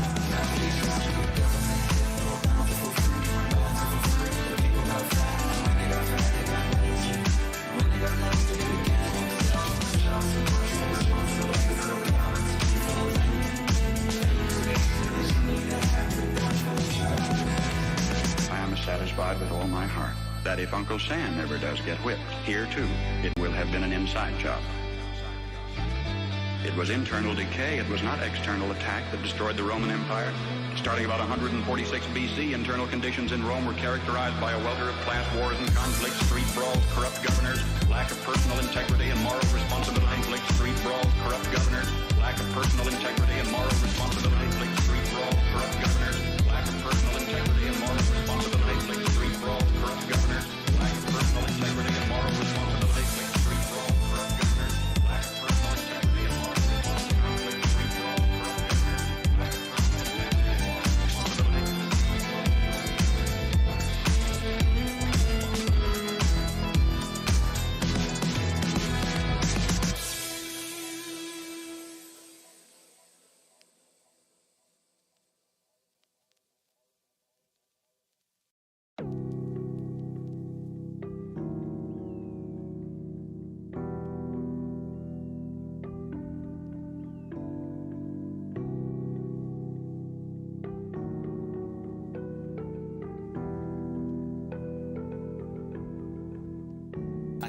About 290 years after Christ, a Roman emperor named Diocletian took over. He really grabbed the bull by the horn. He took over in a period of turmoil and severe depression. The first thing Diocletian did was call in the gold and close the banks and raise the taxes.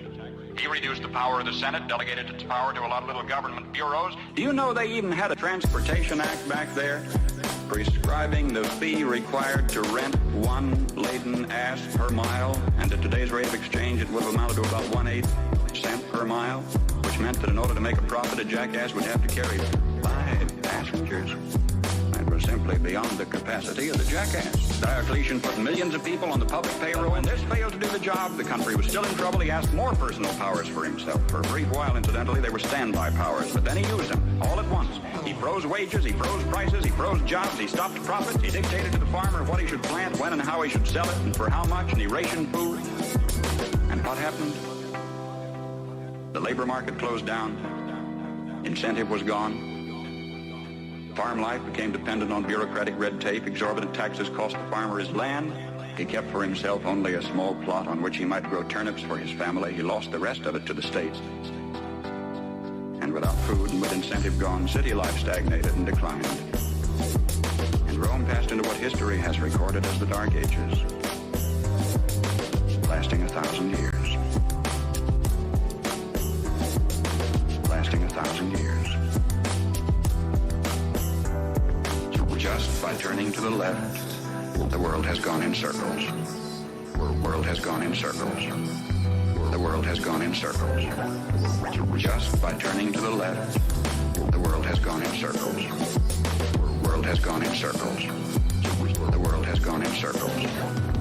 A nation would evolve from a monarchy into an oligarchy, from oligarchy to dictatorship, from dictatorship to bureaucracy, from bureaucracy to pure democracy, where finally the people would cry out from the chaos and confusion of the streets, "Oh, please, God, give us a king," and God would give them a king. And they'd have a monarchy again and start the whole silly cycle anew. Now either we will profit from the errors of their ways, or it follows as the night the day, our children are going to have to relive the Dark Ages all over again. All over again. Just by turning to the left, the world has gone in circles. The world has gone in circles. The world has gone in circles. Just by turning to the left, the world has gone in circles. The world has gone in circles. The world has gone in circles. All over again. All over again. The world has gone in circles. All over again. All over again. The world has gone in circles.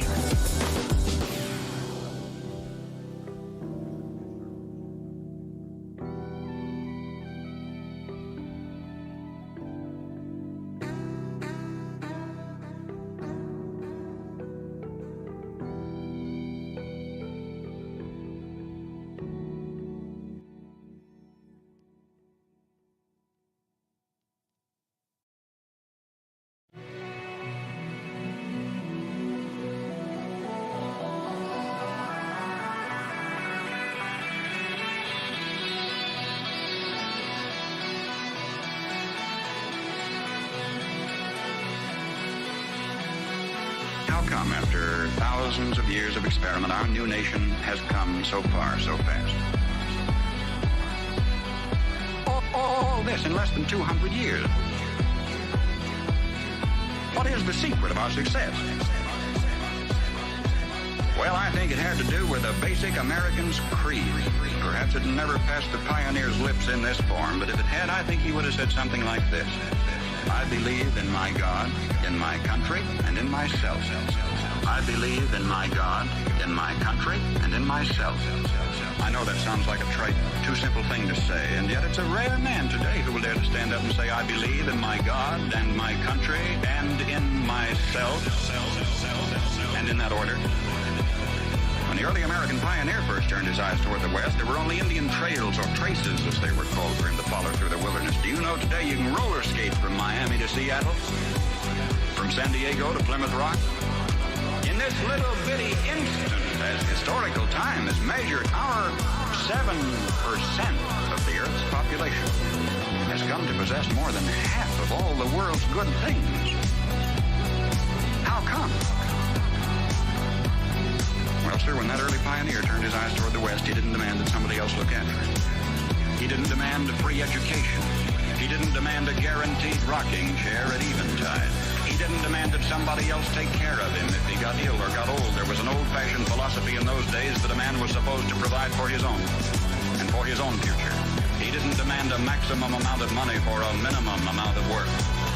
Nor did he expect pay for no work at all. Come to think of it, he didn't demand anything.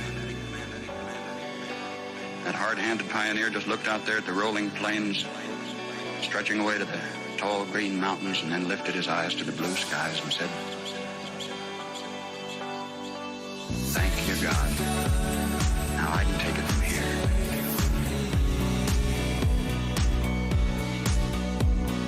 Thank you, God. Now I can take it from here.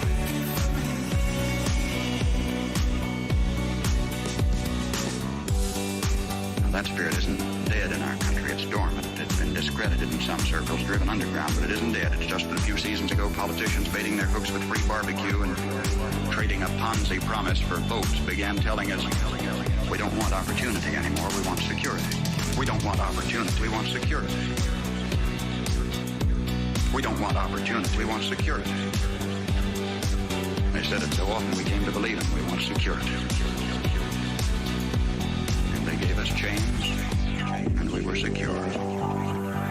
Suddenly, with our constitutional guarantees depleted, with our national character eroding away, with our tax laws penalizing those who dare to prosper, with workers concentrating on how little they can get by with instead of how much they can produce, suddenly we looked overhead one day to discover that the first tin moon in space was a Russian accomplishment.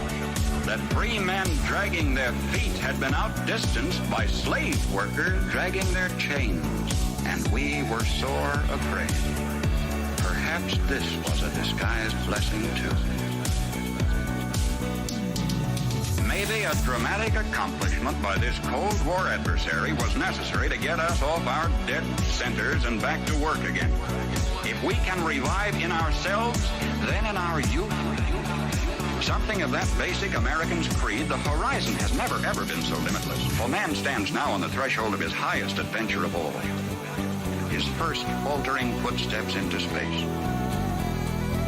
20 years from today, half of the products you will be using in your everyday living aren't even in the dictionary. We've got it made. We just keep on keeping on. We've got it made. And if we don't, we will follow those other great nation states of history, the graveyard of ignominious oblivion.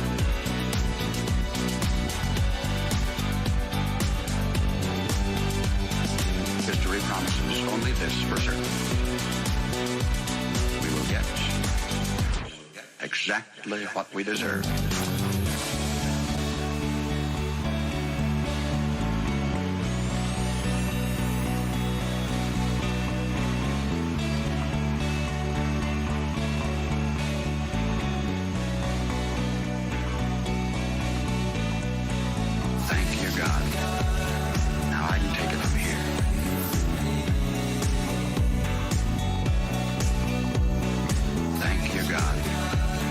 Now I can take it from here.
See, ours is not the first by George good government to arise on the world stage. There have been several.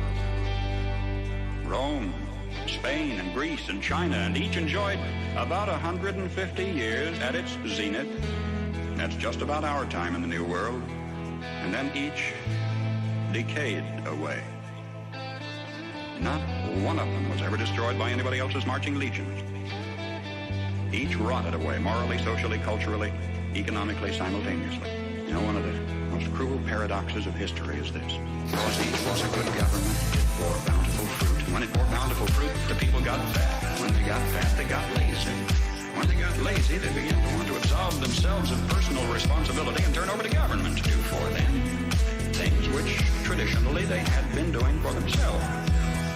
First, there appears to be nothing wrong asking government to perform some extra service for you, but if you ask government for extra services, government, in order to perform its increasing function, has to get bigger, right? And as government gets bigger, in order to support its increasing size, it has to what? Tax the individual more, so the individual gets littler.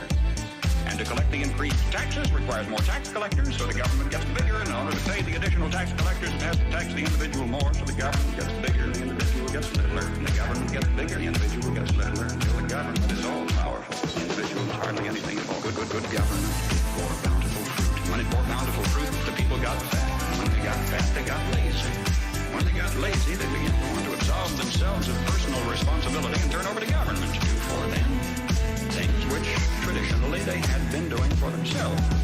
Some believe that the need is for a vigorous, strong man to arise on the scene, to regulate and regiment the affairs of men. Yet history tells us there have been several such. Once upon a time, there was a nation great and powerful and good.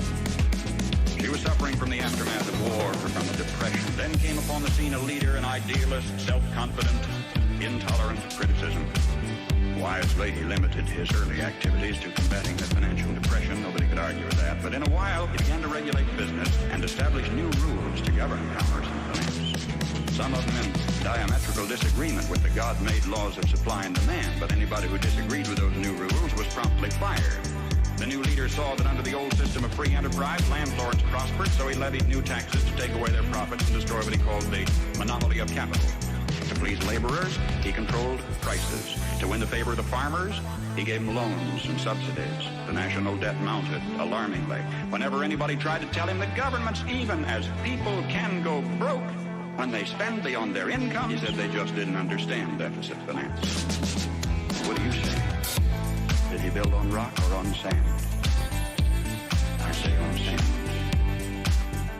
For you see, this was the story of Emperor Su Tongpo, who led China to its doom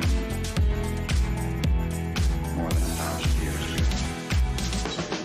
Because each was a good government, it bore bountiful fruit. And when it bore bountiful fruit, the people got fat. And when they got fat, they got lazy. When they got lazy, they began to want to absolve themselves of personal responsibility and turn over to government to do for them things which traditionally they had been doing for themselves.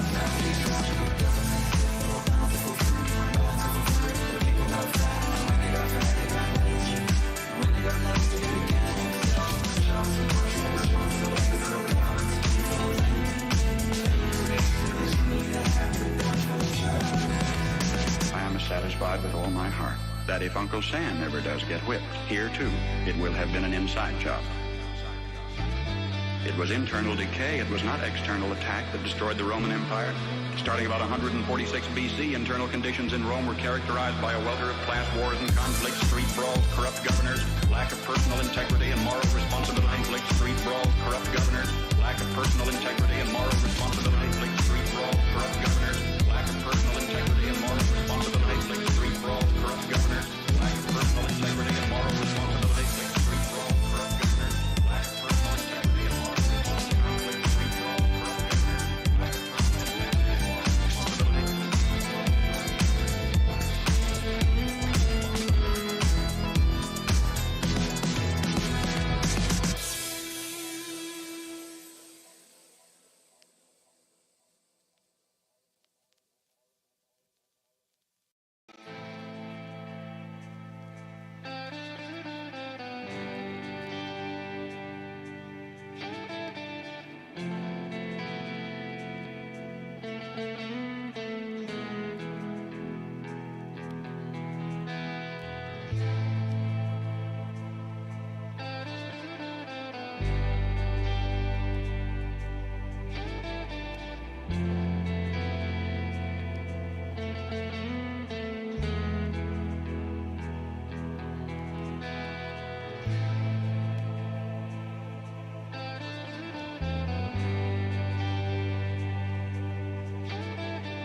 Do you know who Akira the Dawn is? Of course, he's amazing. Well, the title medium is the massage. Is a teaser, a way of getting attention. There's a wonderful sign hanging on a Toronto junkyard which reads, "Help beautify junkyards. Throw something lovely away today." And this is a very effective way of getting people to notice a lot of things.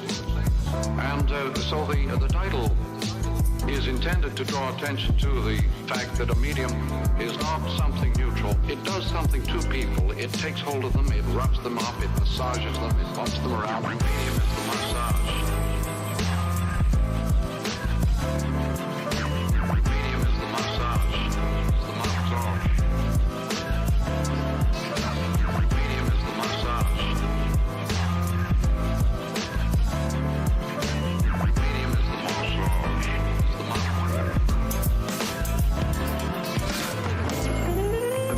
Of our time, electric technology, everything from the light bulb to the telephone to the computer to jets to nuclear energy is changing everything. We are in the middle of a tremendous clash between the old and the new. The medium does things to people, and they're always completely unaware of this. They don't really notice the new medium that is roughing them up. They think of the old medium because the old medium is always the content of the new medium, as movies tend to be the content of TV, and as books used to be the content, novels used to be the content of movies. And so every time a new medium arrives, the old medium is the content, and it is highly observable, highly noticeable. But the real roughing up and massaging is done by the new medium, and it is ignored.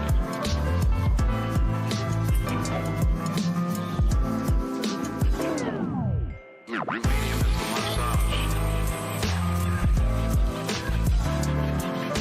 Medium is the massage. It's the massage. Medium is the massage. Medium is the massage. It's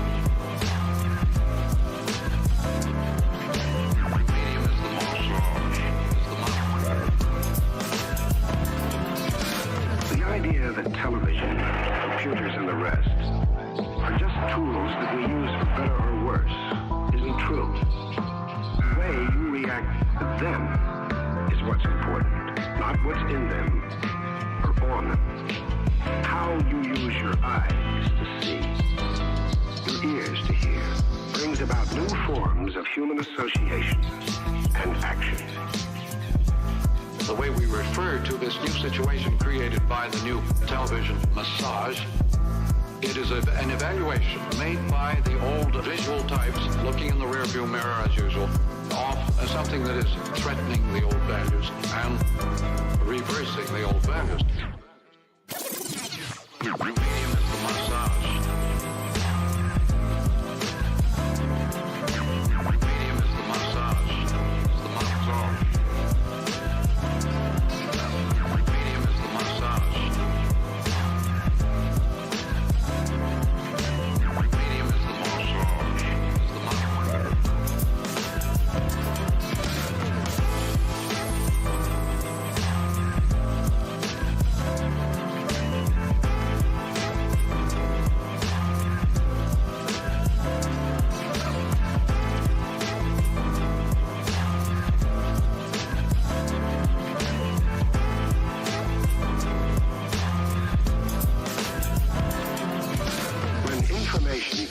Against information, the results are startling and effective.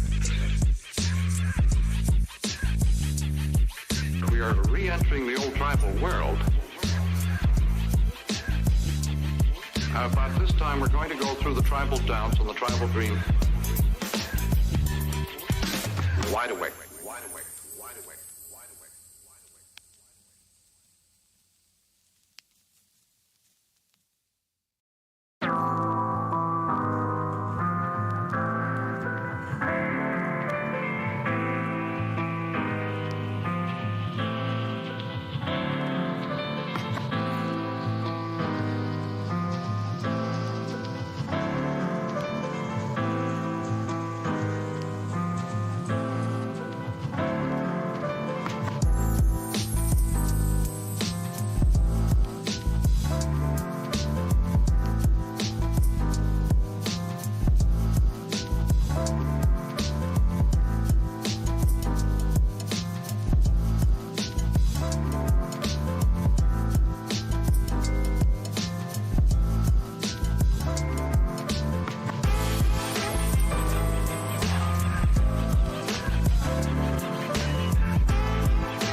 If you want a thing bad enough to go out and fight for it, work day and night for it, give up your time and your peace and your sleep for it. If only desire of it makes you quite mad enough never to tire of it. If only desire of it makes you quite mad enough never to tire of it.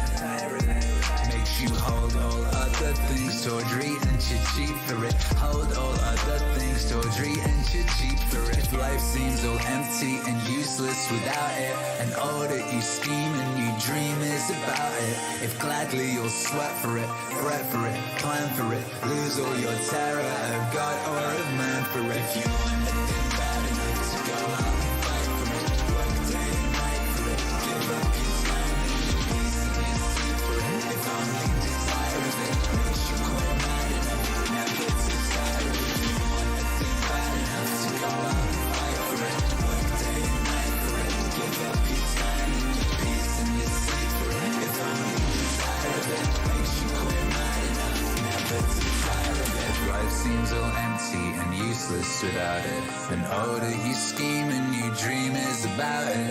If gladly you'll sweat for it, fret for it, plan for it, lose all your terror of God or of man for it. If you'll simply go after that thing that you want with all your capacity, strength and sagacity, faith, hope and confidence, stern pertinacity. If neither cold poverty, famished and growing, nor sickness, no pain of body and brain can turn you away from the thing that you want. If dogged and grim you besiege and beset, if dogged and grim you besiege and beset, if dogged and grim you besiege and beset, you'll get it. If you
hero. He's got clout. How do I deal with with setbacks, failures, delays, defeat, or other disasters. I actually have a fairly simple way of dealing with these situations. It is actually one word to deal with all those situations. And that is good. And this is actually something that one of my guys that worked for me pointed out to me. He would call me up or pull me aside with some major problem, some issue that was going on. And he'd say, boss, we got this and that and the other thing. And I'd look at him and I'd say, good. One day he was telling me about some issue that he was having. He said, I already know what you're going to say. And I said, well, what am I going to say? He said, you're going to say good. You're going to say good. You're going to say good. You're going to say good. Good. Good. You're going to say good. You're going to say good. You're going to say good. Good. That's what you always say. When something is wrong and going bad, you always just look at me and say, good. Good. And I said, well, yeah. And I mean it. And that is how I feel. When things are going bad, there's going to be some good that's going to come from it. Oh, mission got canceled? Good. We can focus on another one. Didn't get the new high-speed gear we wanted? Good. We can keep it simple. Didn't get promoted? Good. More time to get better. Didn't get funded? Good. We own more of the company. Didn't get the job you wanted? Good. You can get more experience and build a better resume. You're going to say good. You're going to say good. You're going to say good. You're going to say good. Good. Good. You're going to say good. You're going to say good. You're going to say good. Good. Got injured. Got injured. Sprained my ankle. Good. Good. Good. Needed a break from training. Got tapped out. Good. Good. Good. It's better to tap in training than to tap out on the street. Got beat. Good. Good. You learned. Unexpected problems. Good. We have the opportunity to figure out a solution. And that's it. That's it. That's it. That's it. That's it. That's it. When things are going bad, don't get all bummed out. Don't get startled. Don't get frustrated. No. You just look at the issue and you say, good. You're going to say good. You're going to say good. You're going to say good. You're going to say good. Good. Good. You're going to say good. You're going to say good. You're going to say good. Good. I don't mean to say something that's all cliche. I don't mean to sound like Mr. Positive. Find the positive, but do that. Do that. Do that. Do that. Do that. Do that. Focus on the good. Focus on the good. Take that issue, take that problem, take that issue, take that problem, and make it something good. Make it something good. And bring that attitude to your team. Do. You go forward. You're gonna say good. You're gonna say good. You're gonna say good. You're gonna say good. Good. Good.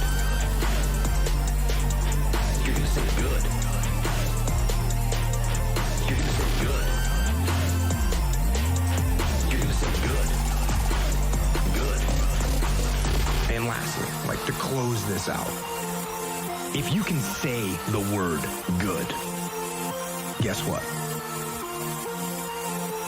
It means you're still alive. It means you're still breathing. And if you're still breathing, well then hell, you still got some fight left in you.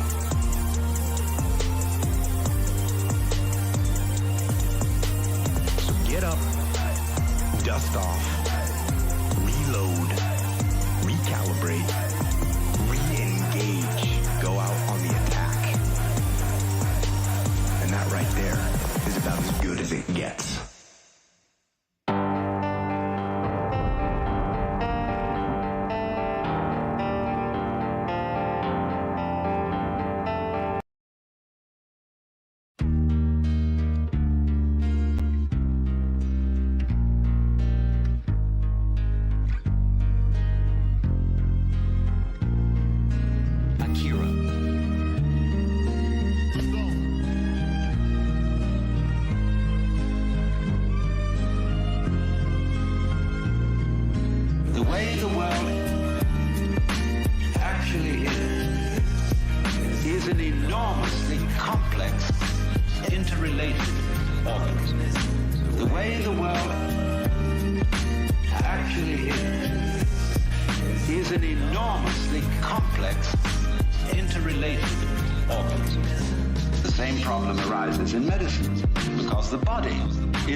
Superficial way, you may see there's something wrong with it. Here's chickenpox, and there's spots that itch.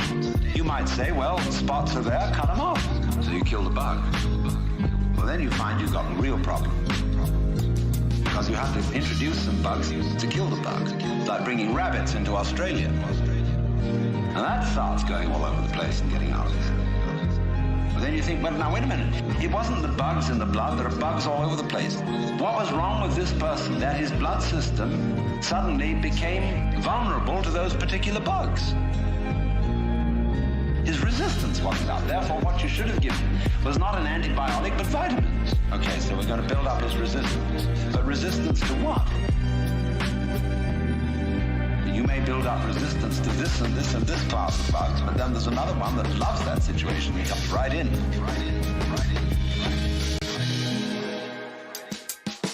The way the world actually is an enormously complex, interrelated organism.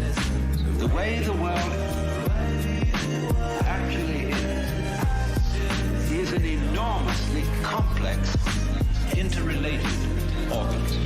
See, we always look at the human being medically in bits and pieces. Because we have heart specialists, lung specialists, bone specialists, nerve specialists, and so on. And so on. And they each see the human being from their point of view. There are a few generalists, but they realize the human body is so complicated that no one mind can understand it. And furthermore, supposing we do succeed in healing all these people of their diseases, what do we then do about the population problem? I mean, we've stopped cholera, the black bubonic plague, we're getting the better of tuberculosis, we may fix cancer and heart disease. Then what will people die of? Well, let us go on living. There'll be enormous quantities of it. Then we have to fix this birth thing. Pills for everybody. Then we find what are the effects, the side effects of those pills? What are the psychological effects upon men and women of not breeding children in the usual way? We don't know. We don't know. We don't know. We don't know. We don't know. We don't know. The way the world actually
Consider the lilies of the field, how they grow.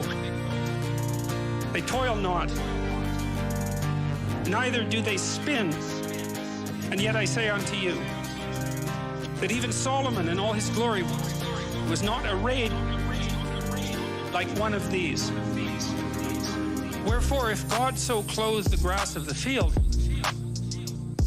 which today is and tomorrow is cast into the oven, shall he not much more clothe you? O ye of little faith.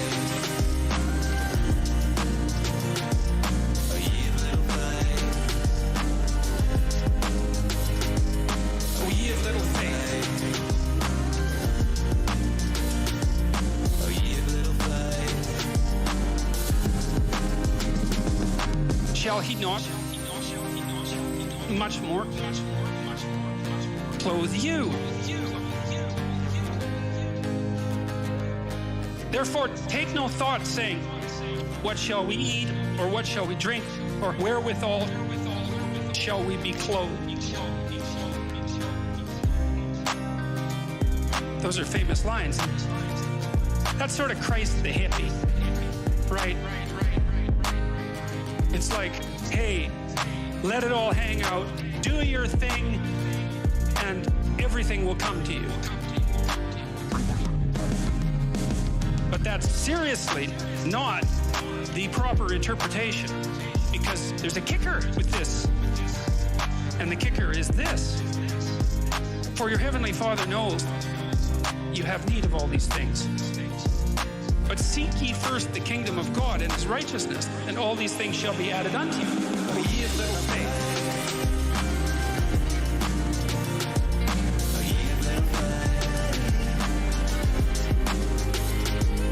O ye of little faith.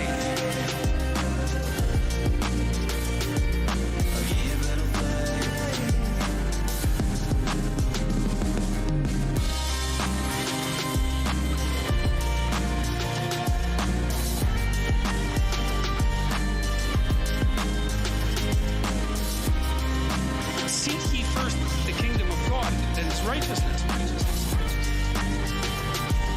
and all these things shall be added unto you. That's a lot different than the hippie thing. That's a lot different than the hippie thing, right? That's a lot different than the hippie thing. That's a lot different than the hippie thing, right? That's a lot different than the hippie thing. That's a lot different than the hippie thing, right? That's a lot different than the hippie thing. That's a lot different than the hippie thing, right? There's a very, very, very interesting idea here.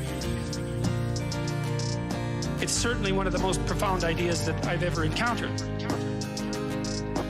If you configure your life so that what you are genuinely doing is aiming at the highest possible good,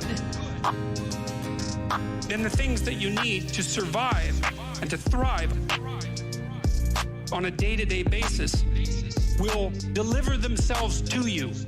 If you dare to do the most difficult thing that you can conceptualize, your life will work out better than it will if you do anything else.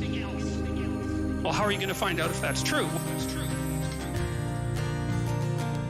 There's no way you're going to find out whether or not that's true unless you do it.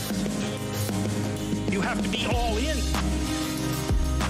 this game. All in this game. All in this game.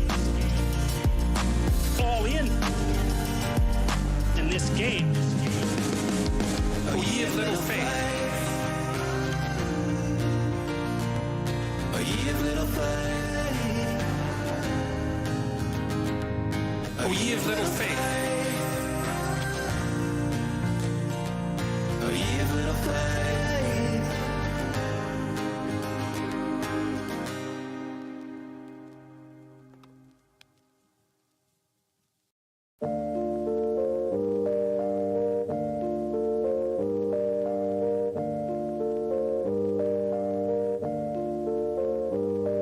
All right, at long last, the user interface for reality. Some of these things you're going to say, hey, I've heard about those.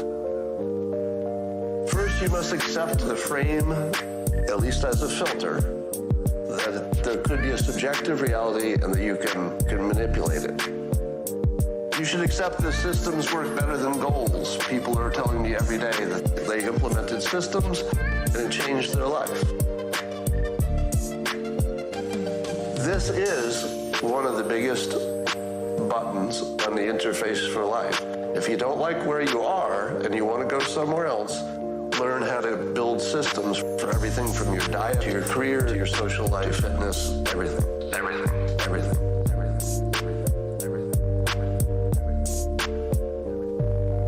Talent stacking. The idea that if you intelligently add new talents, you become not just a little bit better, but exponentially better, because talents really explode your capability and your options. So this is one of the biggest buttons on the interface to reality. It feels like it works. It feels like it works. It feels like it works. The interface to reality. It feels like it works. It feels like it works. It feels like it works.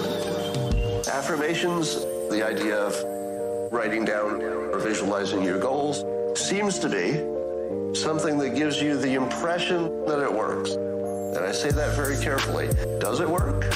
Do affirmations change reality? I don't know. I can tell you that when I've used them, the results I've gotten don't seem like anything could have been natural. I cured an incurable voice problem. I had ridiculous stock market luck when I used the affirmations. My career, as I told you, is just crazy. The interface to reality. It feels like it works. It feels like it works. It feels like it works. The interface to reality. It feels like it works, but I'm not going to tell you it does. You should see these as filters. If it feels like it works, keep doing it. Keep doing it. Keep doing it. If it feels like it works, keep doing it. Keep doing it. Keep doing it. Keep doing it. Keep doing it. The interface to reality. It feels like it works. It feels like it works. It feels like it works. The interface to reality. It feels like it works, but I'm not going to tell you it does. You should see these as filters.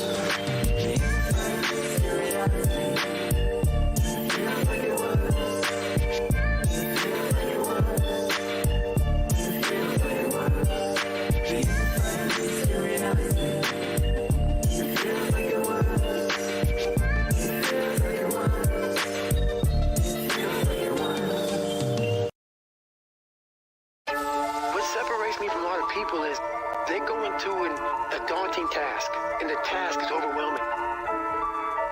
Akira. And I heard the pull-up record was 4,020 pull-ups, and I was talking about breaking this record.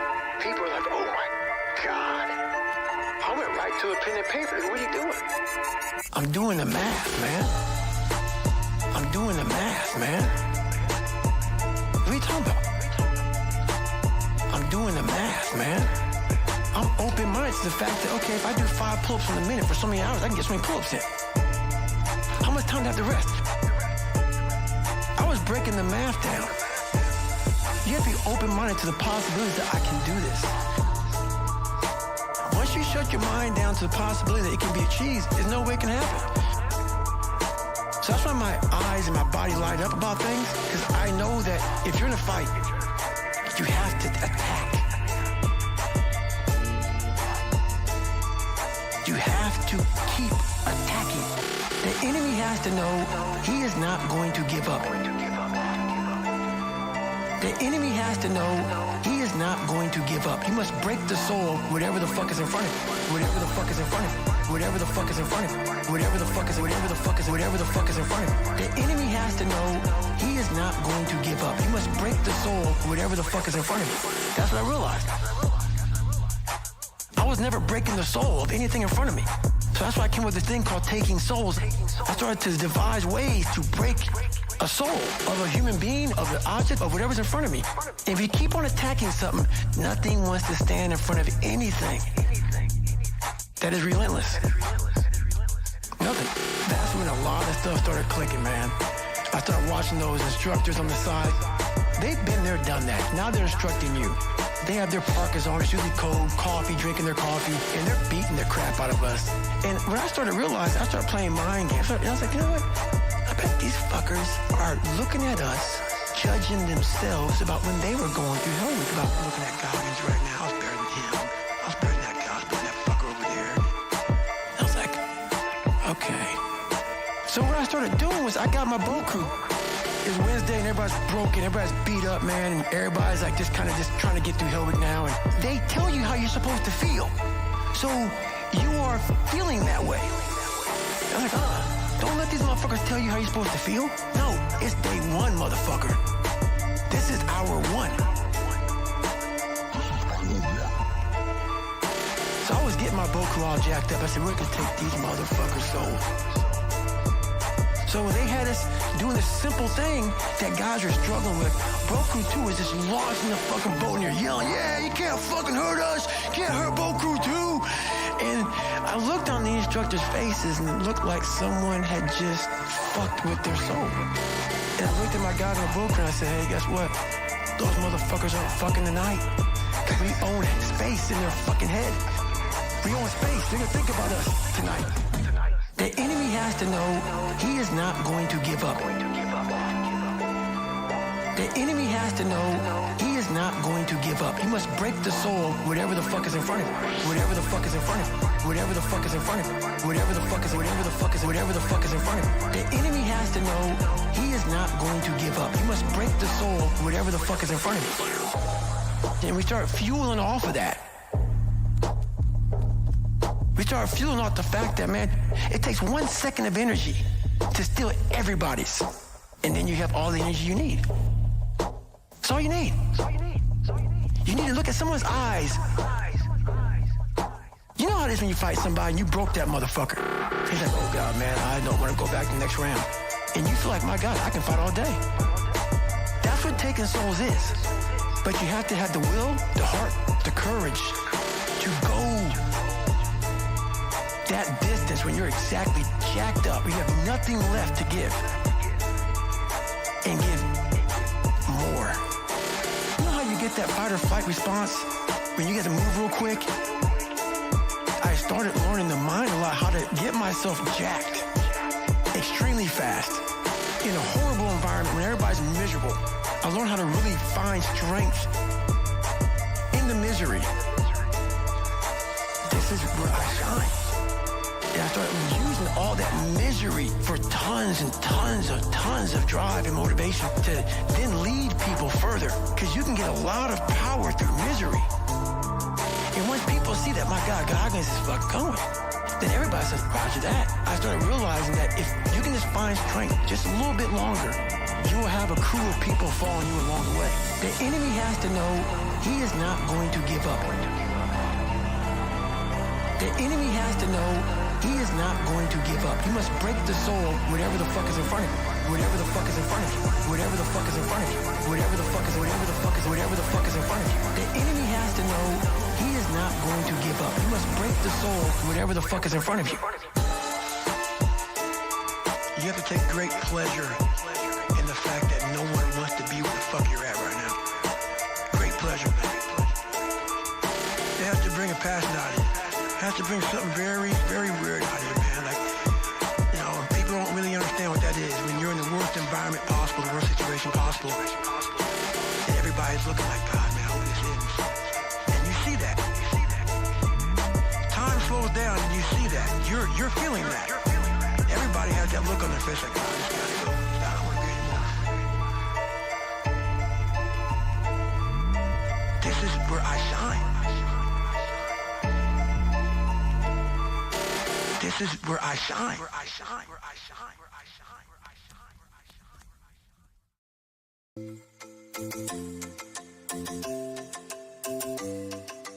Akira. I should make it clear, I don't believe this stuff. I find believing in these high-flown, complicated synthetic systems to come off sort of like pathology.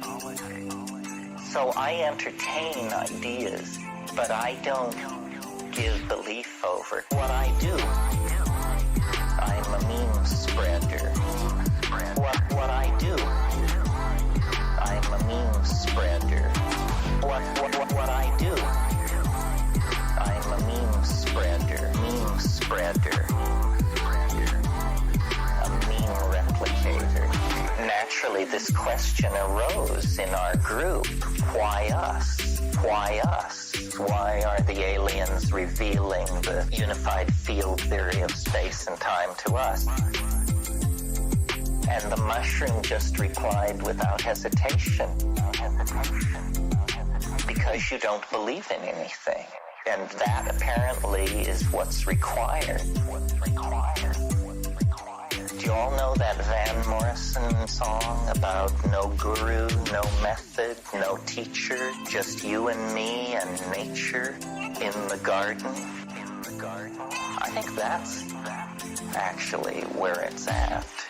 So what I do, I'm a meme spreader.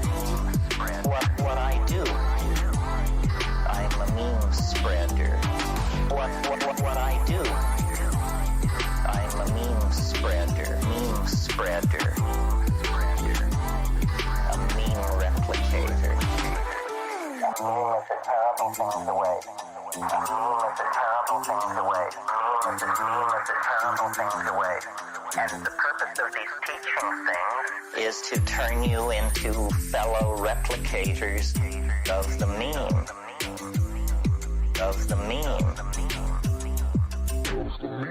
You should go forth and tell other people, go forth and tell other people, and copy it into their head, copy it into their head, and this meme will spread. So what I do, I'm a meme spreader. What I do, I'm a meme spreader.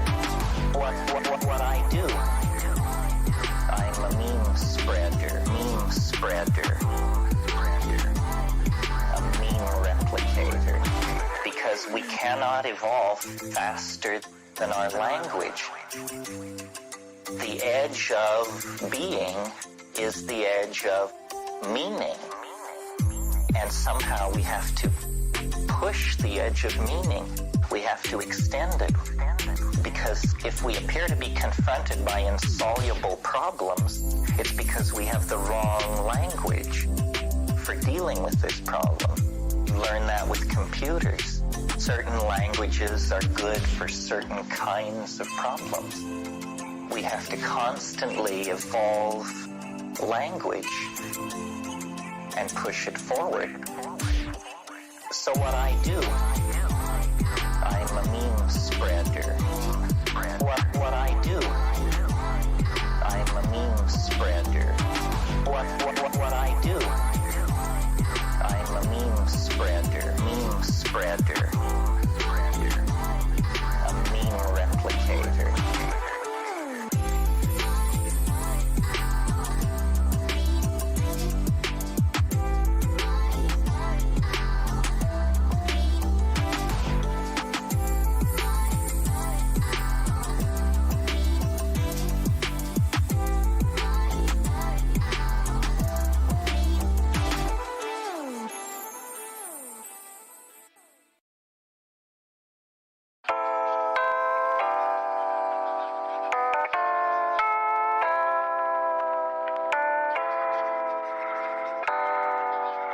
Akira. He's got clout. You got to be oriented towards something. Because Because otherwise you're disoriented. You just spin around in circles and then you suffer. And so do people around you. It's not a good solution.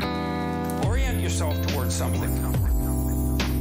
You have to figure out what it is. What will work for you? What goal would justify the suffering of your life? Start trying to piece that together. You're going to get better at it. Start trying to piece that together. You're going to get better at it.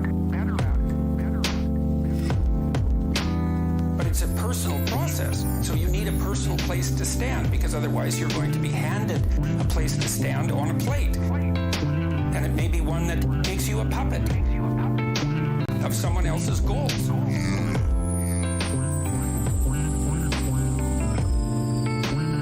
So I would say, what are the processes? Well, I think what I've recommended to people is clean up your room. Clean up your room. Clean up your room. Clean up your room. Clean up your room. Clean up your room. Clean up your room. Clean up your room. Clean up your room. Then you'll know what to do next. See if you can stop saying things you know to be lies. That's not the same as telling the truth. You don't get to do that to begin with because you're not good enough at it to even attempt it in some sense. But everyone can stop saying things they know to be falsehoods. Stop saying things that violate your conscience. Here's another idea. Stop saying and doing things that make you feel weak. All you have to do is pay attention to that.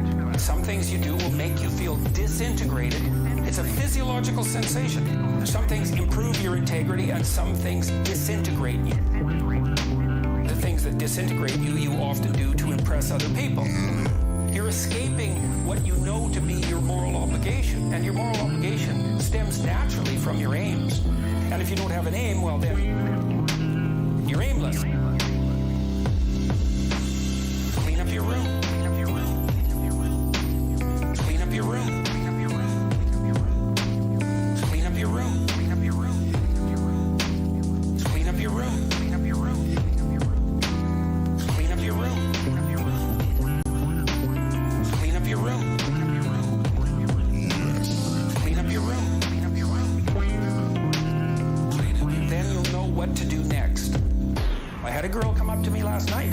She said, I started cleaning up my room and it completely changed my life. She said, your room is an externalization of your mind. And that's right. That's exactly true. To the degree that you're in your room, the room is you.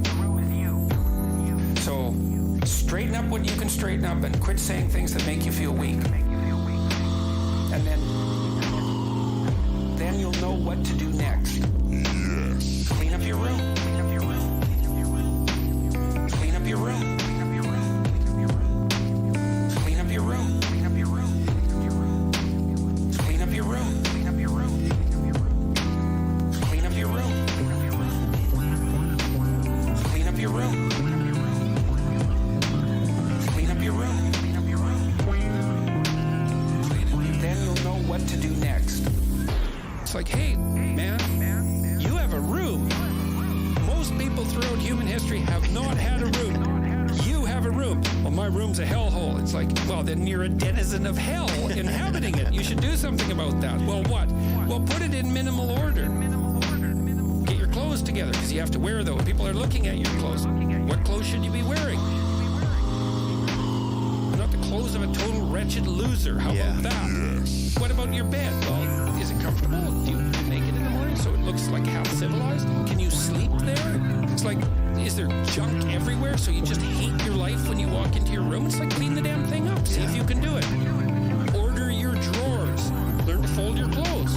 Put it in minimal order. And then, man, you could get spectacular. You said, put a plant in there. It's like, maybe I could make it beautiful.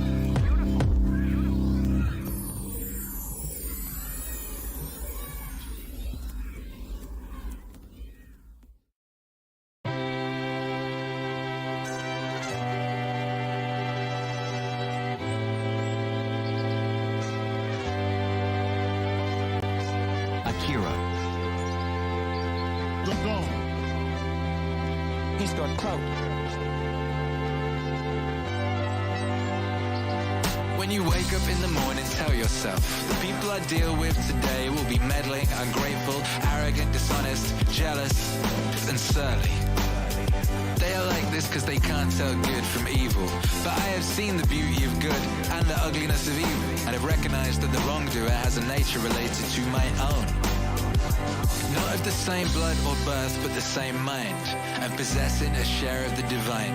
Not of the same blood or birth, but the same mind, and possessing a share of the divine. So none of them can hurt me. No one can implicate me in ugliness, nor can I feel angry at my relative or hate it. We were born to work together like feet, hands, and eyes, like the two rows of teeth, upper and lower. To obstruct each other is unnatural. To feel anger at someone, to turn your back on him, these are obstructions. Yo, discard your thirst for books so you won't die in bitterness, but in cheerfulness and truth. Grateful to the gods from the bottom of your heart. Grateful to the gods from the bottom of your heart. Discard your thirst for books so you won't die in bitterness, but in cheerfulness and truth. Grateful to the gods from the bottom of your heart. Grateful to the gods from the bottom of your heart. Discard your thirst for books so you won't die in bitterness, but in cheerfulness and truth. Grateful to the gods from the bottom of your heart. Grateful to the gods from the bottom of your heart. Whatever this is that I am, it is flesh, a little spirit, and intelligence. Throw away your books. Stop letting yourself be distracted. That is not allowed. Instead, as if you were dying right now, despise your flesh, a mess of blood, pieces of bone, a woven tangle of nerves, veins, arteries. Consider what the spirit is, air, and never the same air, but vomited out and gulped in again every instant. Finally, the intelligence. Think of it this way, you are an old man. Stop allowing your mind to be a slave, to be jerked about by selfish impulses, to kick against fate and the present, to mistrust the future. What is divine is full of providence. Even chance is not divorced from nature, from the inweaving and infolding of things governed by providence. Everything proceeds from it.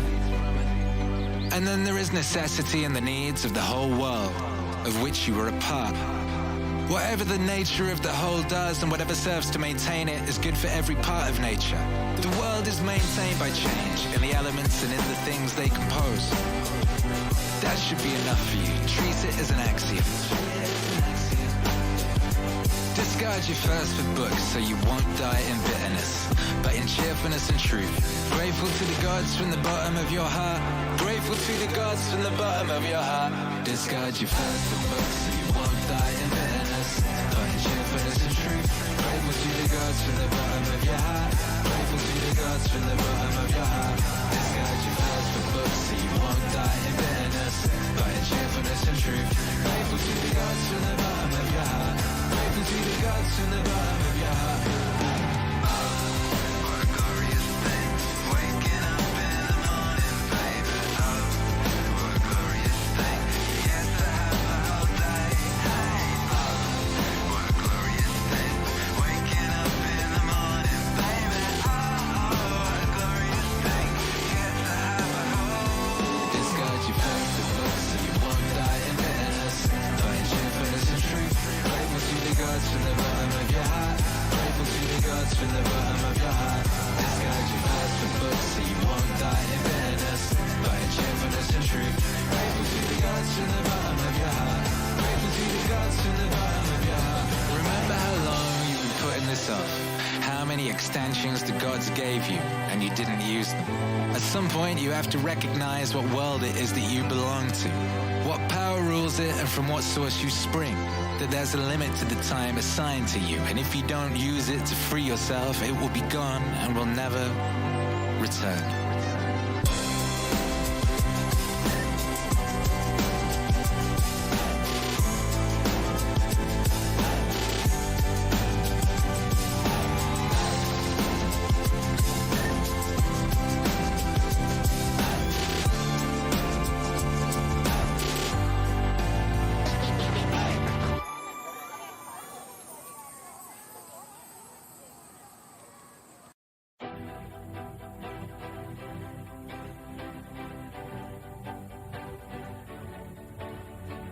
Akira. He's got clout. You know the old question. If a tree crashes in a forest and there is nobody around to hear it, is there a noise? This question has been discussed in many futile ways. But noise, basically, is a state of affairs that requires an eardrum and an audio nervous system behind the eardrum. When the tree falls, it makes the air vibrate. If there is anywhere around an ear with the appropriate nervous system, there will be a noise. Because noise is a relationship between motion in the air and ears. If there is not any ear around, there won't be any noise, although there will be vibration in the air. And if there is some instrument around, such as a microphone attached to a tape recorder, there will be noise. There will be a vibration. There will be light. In the darkness. In the same way, let's suppose the sun sends out light into space. Now, the space surrounding the sun will be black darkness, as if there were no light in it, unless a planet happens to float by. When a planet floats by, there will be light. In the darkness. But if there isn't anything to relate to the sun in that way, then comes no light.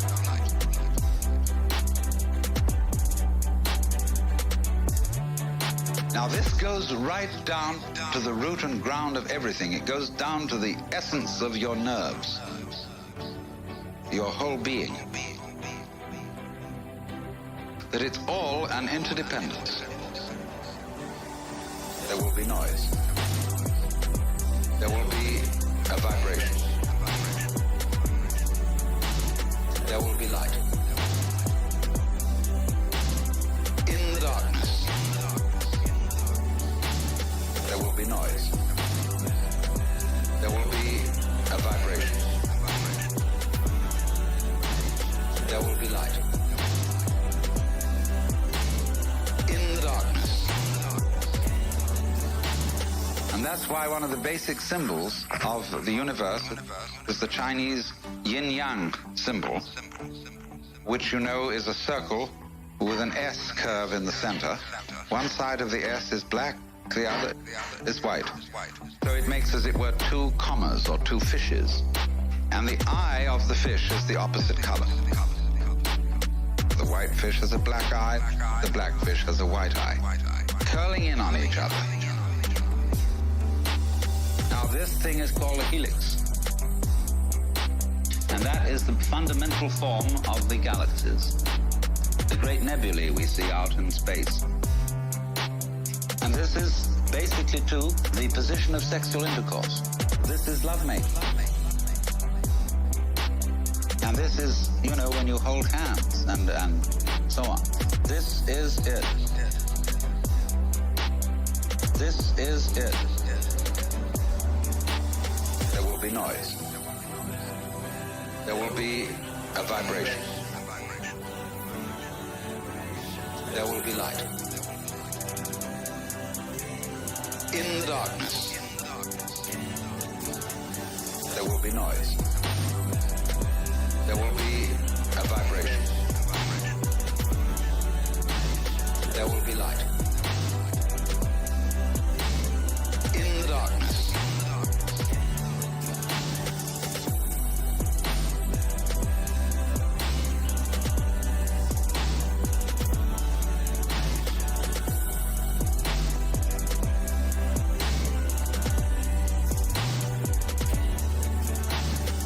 But there are two involved, and the two secretly won.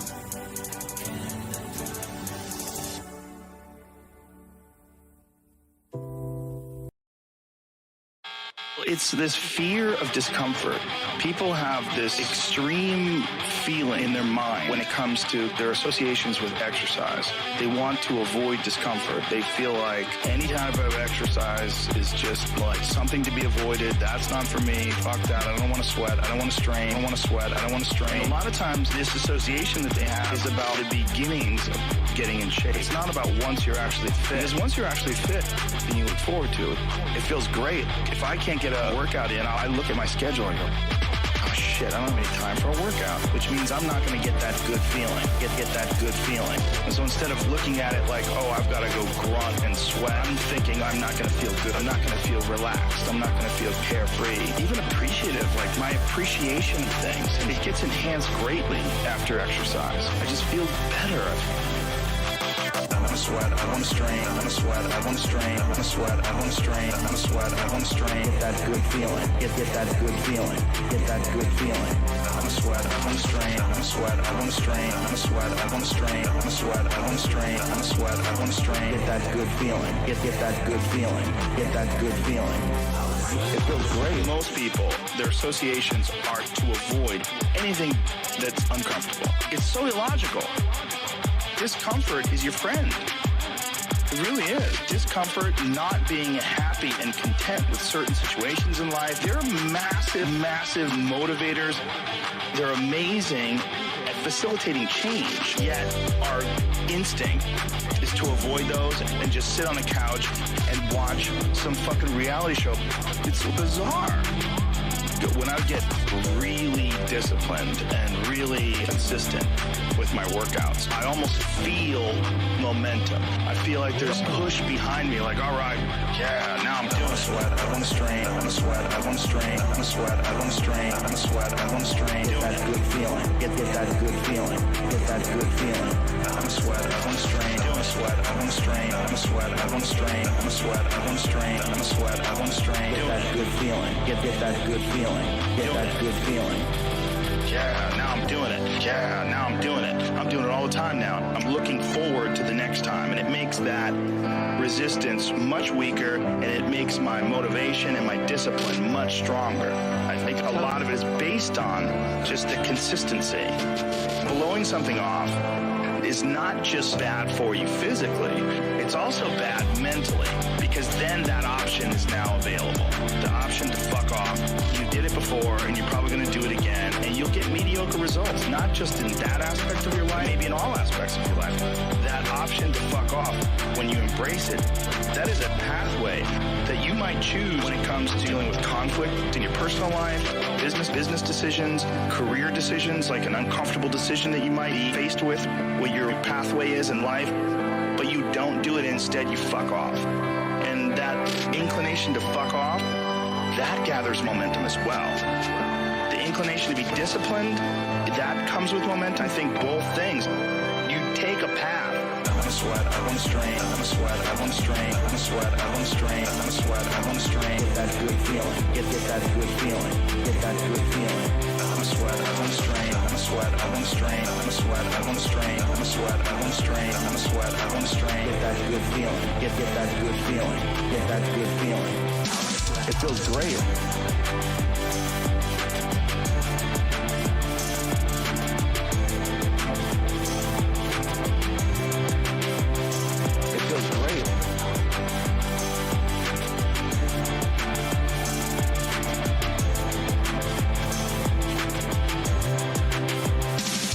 Take a path, or the path of the fuck off. Your body is like a race car that you can juice up yourself. Like you can add the fat tires, you can add improved suspension, you can beef up the horsepower in the engine. You can do all that yourself. Or you could just choose to have this shitty body. No one's under the illusion that you're going to live forever, but you are enhancing the experience that you're currently involved in right now. you are alive, do experience this life. But do you experience this life optimally? Is it as enjoyable as it can be? And we all know that there's a spectrum for that enjoyability. Like we've all had times in our life where it's not been so great, and then times in our life everything came together like, what a fucking great day, woo! Great day, woo! Great day, woo! Great day, woo! Make more of those. Make more of those. Make more of those. You can make more of those. And then the whole thing's better. And then the whole thing's better. And I think when that whole thing is better, it affects everybody you touch, everybody that's around you, everybody you come in contact with. And that in turn, I mean, it sounds so grandiose, but in turn can affect the entire race of human beings.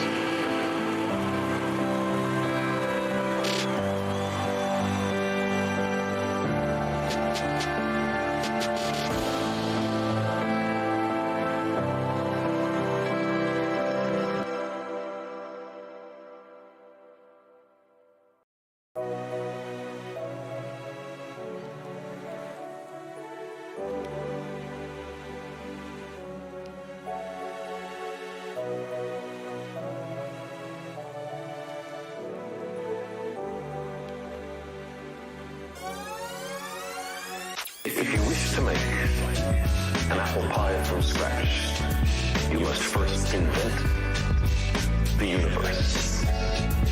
If you wish to make an apple pie from scratch, you must first invent the universe. This is a time of great danger. But our species is young and curious and brave. It shows much promise. In the last few millennia, we have made the most astonishing and unexpected discoveries about the cosmos and our place within it. I believe our future depends powerfully on how well we understand this cosmos in which we float like a mote of dust in the morning sky.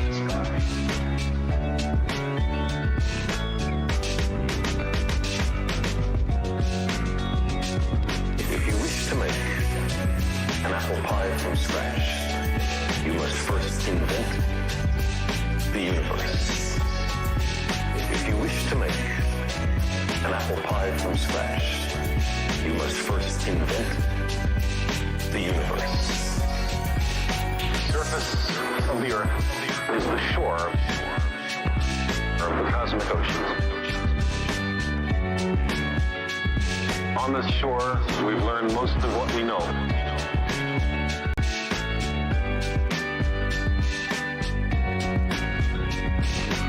Recently, we've waded a little way out, maybe ankle deep, and the water seems inviting. Some part of our being knows this is where we came. We long to return, and we can. Because the cosmos is also within us. We're made of star stuff. We are a way for the cosmos to know itself. If you wish to make an apple pie from scratch, you must first invent the universe. If you wish to make an apple pie from scratch, you must first invent the universe. If you wish to make an apple pie from scratch, you must first invent the universe. If you wish to make an apple pie from scratch, you must first invent the universe.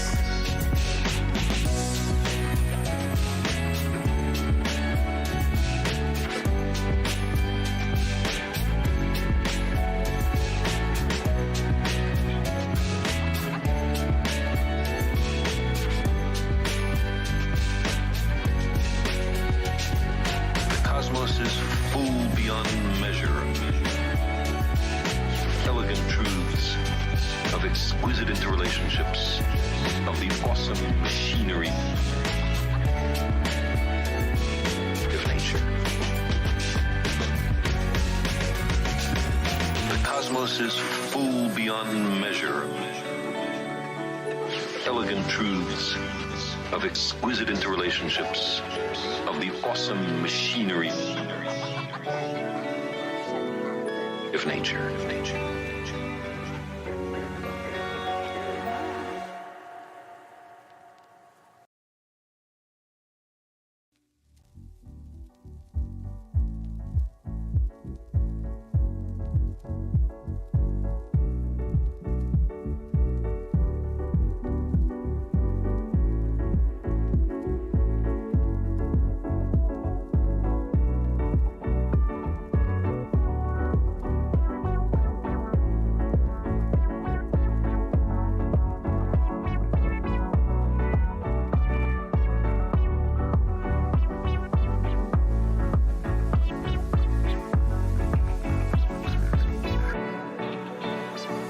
Now, the third function of a mythological tradition is to validate and maintain a certain moral order. Now, these moral orders greatly differ from one society to another. For example, the requirements of a primitive hunting community are very, very different from the primitive planting community. What is required of the young men and women is in each case quite different. Likewise, in a complex society of differentiated tasks with professional doctors, medical men, astronomers, scientists, governing people, trading people, all of these coordinated in one society, we have a quite different social problem, quite different moral problem from that of a simple primitive community. The individual must be shaped.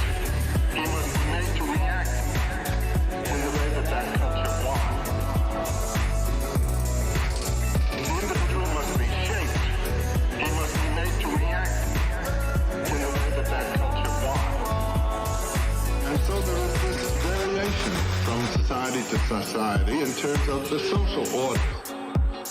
Now, some of these social orders are extremely ruthless and fierce in their requirements and extremely narrow in their demands. Individuals may be thus divorced, separated, so to say, from their own nature. Read some of the descriptions in the anthropological works of the primitive initiation rites. What is done to the young people in some primitive societies in order to test their courage, in order to integrate them in the social group. Now, most societies are extremely dogmatic and fierce in their integration of the individual. The individual is born as a separate entity. He is carved up, so to say, and made to fit into a pattern that the society requires. It doesn't require a total man. It requires a part man. Not an individual, but a dividuum. Someone who has been divided up and put into a notch. The individual must be shaped. He must be made to react in the way that culture wants. The individual must be shaped. He must be made to react in the way that culture wants. This happens in the most primitive societies already. Nature produces this wonderfully rich being, full of possibilities. The society, and you cannot blame society, it requires a certain specific limited type. It's got to have that, otherwise it can't exist. And so the individual is, so to say, carved, is shaped, scarified, his teeth knocked out, his body is changed, so that he'll know, I'm a member of this group, not that group. The individual must be shaped. He must be made to react in the way that culture wants. The individual must be shaped. He must be made to react in the way that culture wants. The individual must be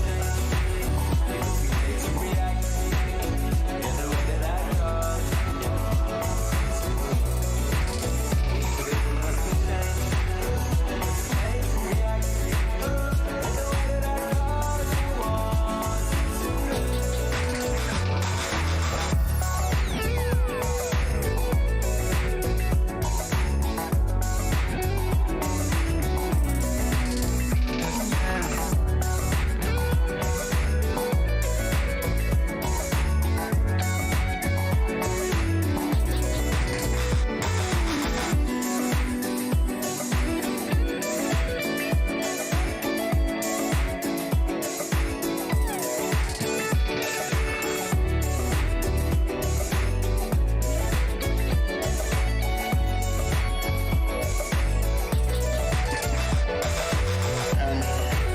so shaping the person is removed, so to say, from his own nature.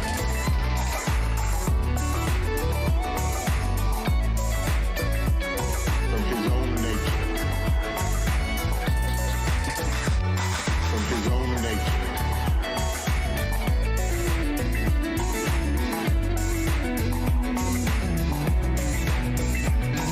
His own nature.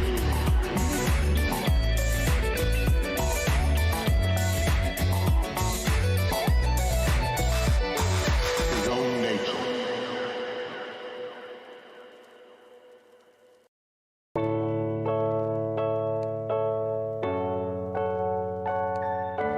Akira. He's got clout. Every social animal, and even many animals who aren't social, are embedded in a dominance hierarchy. Okay, let's go. The dominance hierarchy has a structure. We couldn't call it a dominance hierarchy. Dominance hierarchy A, B, C, thousands of them across thousands of years. What's central to all of them? That's the pyramid of value. What question do you need answered about the pyramid of value? What's at the top? Because that's the ideal. That's the eye at the top of the pyramid. The golden Buddha in the lotus. It's the same thing. The same thing as the crucifix. And that has to do with something like the voluntary acceptance and therefore transcendence of suffering. Transcendence of suffering. Transcendence of suffering. Transcendence of suffering. Transcendence of suffering. Transcendence of suffering. The voluntary acceptance and therefore transcendence of suffering. These are not arbitrary ideas. They're deeply rooted in biology and culture. They're as deeply rooted in biology as the dominance hierarchy is rooted in biology. And we already know the answer to that. The dominance hierarchy has been around for 350 million years. It's a long time. You don't get to just brush that off and say, well, morality is some sort of second-order cognitive problem. It's like, no, it's not. You have a counter at the bottom of your brain that keeps track of where you are in terms of your status, and it bloody well regulates the sensitivity of your emotions. So if you're at the bottom of the hierarchy, barely clinging on to the world, everything overwhelms you, and that's because you're damn near dead. And so everything should overwhelm you. You've got no extra resources. You're sunk. And if you're nearer the top, then your serotonin levels go up. You're less sensitive to negative emotion. You're less impulsive. You live longer. Everything works in your favor. Your immune system functions better, and you're oriented at least to some degree towards the medium and long-term future. And you can afford that because all hell isn't breaking loose around you all the time. And so then the question is there a way of being that increases the probability that you're going to move up dominance hierarchies? Well, that doesn't seem to be a particularly provocative proposition. The same thing as the crucifix. And that has to do with something like the voluntary acceptance and therefore transcendence of suffering. Transcendence of suffering. Transcendence of suffering. Transcendence of suffering. Transcendence of suffering. Transcendence of suffering. The voluntary acceptance and therefore transcendence of suffering. Okay, so back to Jung. See, Jung believed that once we had stopped populating the cosmos with gods, that they went inside. Think about it this way. Archaic person looks at the sky, uses his imagination to populate the sky. What's the sky? Well, it's the constellations. It's the domain of the gods. Well, why? Because the gods are what are out there beyond your understanding. Well, that's what you see when you look up at the sky. So you populate the night sky with figures of your imagination. So the gods are the things that you broadcast out of your imagination and see spread over the world. It's like the contents of your unconscious are manifesting themselves when you encounter the unknown. It's exactly what it is. How else could it be? You're projecting your fantasy onto what you don't understand. That's how you start to cope with what you don't understand. You populate the unknown with deity. Where did they come from? from your imagination. Well, what happens when you take them out of the world? Do they disappear? No, they just go back into your imagination. That's the same motif as rescuing your dead father from the belly of the whale. Belly of the whale. Belly of the whale. Rescuing your dead father from the belly of the whale. Belly of the whale. Belly of the whale. Rescuing your dead father from the belly of the whale. Belly of the whale.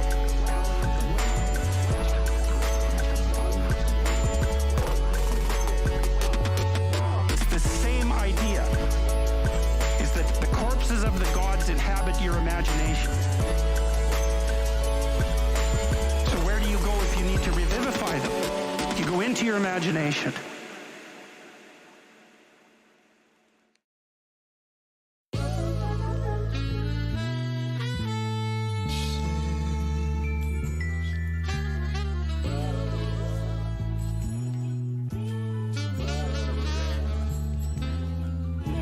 Some things are in our control and others not. Some things are in our control and others not. Some things are in our control and others not. Some things are in our control and others not. Hey, things in our control: opinion, aim, desire, aversion, and in a word, whatever our own actions. Hey, hey, hey, things are not in our control. Body, property, reputation, command, and in a word, whatever our not our own actions. Hey, hey, actions. The things in our control are by nature free, unrestricted and unhindered. But those not in our control are weak, dependent, restricted, alien, Remember then, if you suppose the things which are dependent are also free and take for thee what belongs to others, then you will be hindered, you'll lament, you'll be disturbed. You'll find fault with gods and men, you'll find fault with gods and men. Some things are in our control and others not. Some things are in our control and others not. Some things are in our control and others not. Some things are in our control and others not.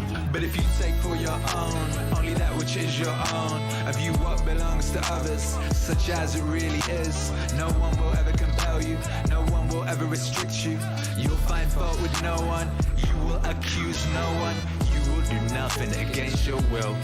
No one will hurt you, you'll have no enemy, and you will not be harmed. Aiming there for such great things, remember you must not allow no tendency in yourself to be trained to attain those lesser things. Instead you must entirely quit some, and for now postpone the rest. But if you would both have these great things along with power and riches, you'll not even gain the latter, cause you aim at the former, and you'll fail at the former, by which alone happiness and freedom are achieved. Some things are in our control and others not. Some things are in our control and others not. Some things are in our control and others not. Some things are in our control and others not. Some things are in our control and others not. Some things are in our control and others not. Some things are in our control and others not. Some things are in our control and others not. Work then, so to say, to every harsh appearance, you are but an appearance, and by no means the real thing. And then examine it by those rules which you have, and first and chiefly this, and first and chiefly this, whether it concerns things in our control, or those which are not, or those which are not. And if it concerns anything not in our control, be prepared to say that it is nothing to you.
I read a lot about terrible things that people have done to each other. You just cannot even imagine it.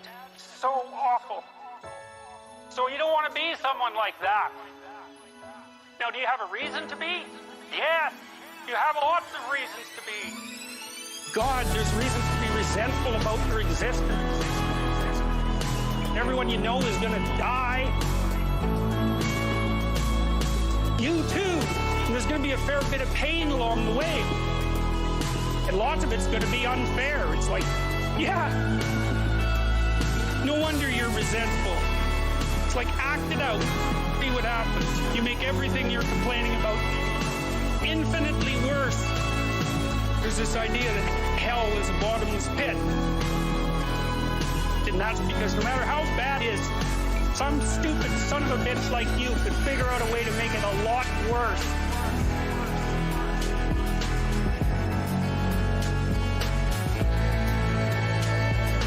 That's what life is like. It's suffering. That's what the religious people have always said. Life is suffering.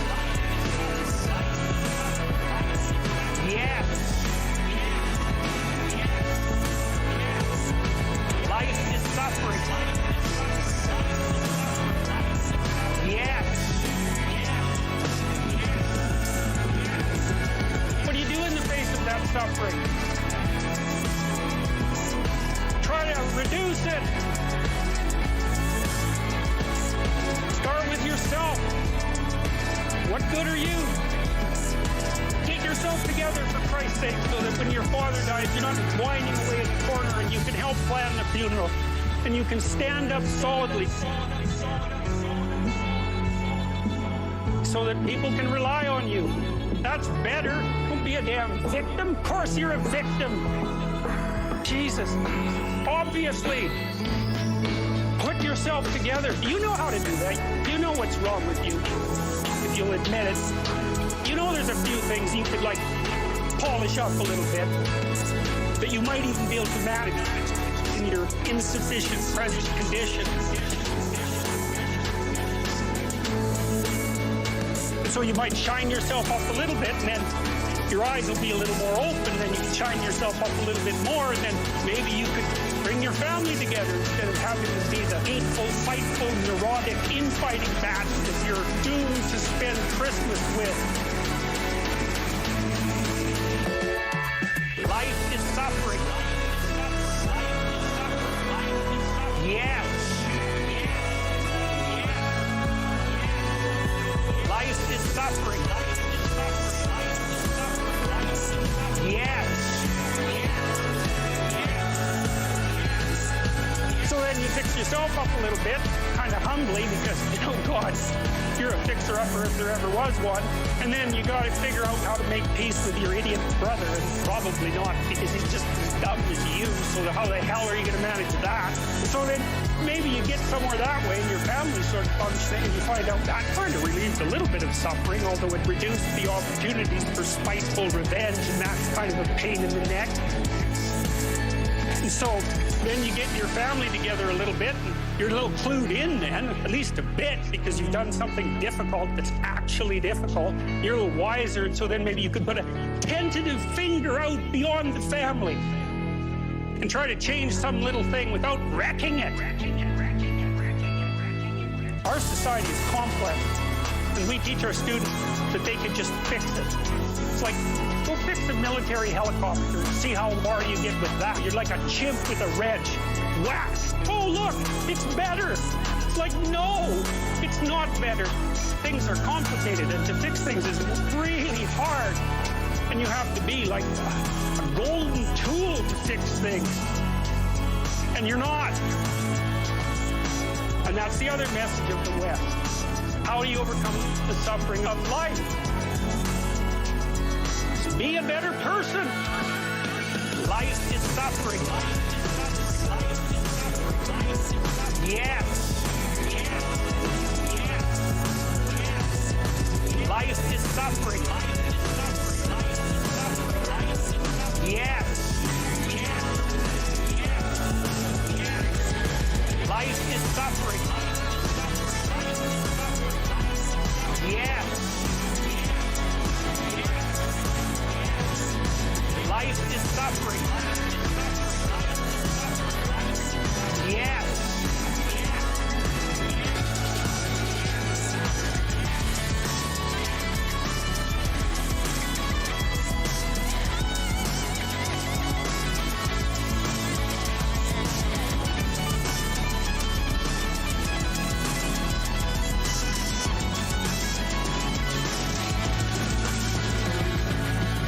how you do it. Well, that's hard. It takes responsibility. And I think, if you said to someone, you want to have a meaningful life? Everything you do matters. That's the definition of a meaningful life. But everything you do matters. You're going to have to carry that with you. Or do you want to just forget about the whole meaning thing, and then you don't have any responsibility, because who the hell cares? And you can wander through life doing whatever you want, gratifying impulsive desires for how useful that's going to be. And you're stuck in meaninglessness, but you don't have any responsibility. Which one do you want? Well, ask yourself, which one are you pursuing? And you'll find very rapidly that it isn't the majority of your soul that's pursuing the whole meaning thing, because, well, look what you have to do that. You have to take on the fact that life is suffering. You have to put yourself together in the face of that. Well, that's hard. Christ, it's amazing people can even do it. I'm stunned every day when I go outside, and it isn't a riot with everything burning.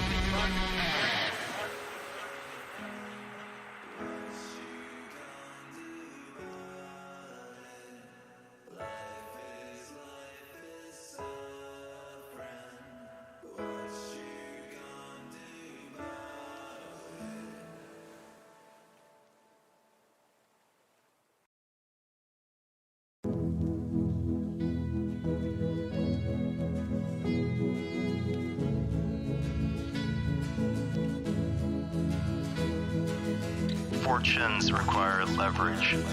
Business leverage comes from capital, people, and products, with no marginal cost of replication. Give me a lever long enough and a place to stand, and I will move the earth. Give me a lever long enough and a place to stand, and I will move the earth. Give me a lever long enough and a place to stand, and I will move the earth. Give me a lever long enough and a place to stand. Leverage is critical. We all know what leverage is when we use a seesaw or a lever. We understand how that works physically. But I think what our brains aren't really well evolved to comprehend is how much leverage is possible in modern society and what the newest forms of leverage are. The oldest form of leverage is labor, which is people working for you. So instead of me lifting rocks, I can have 10 people lift rocks. Then just by my guidance and where the rocks should go, a lot more rocks get moved than I could do myself.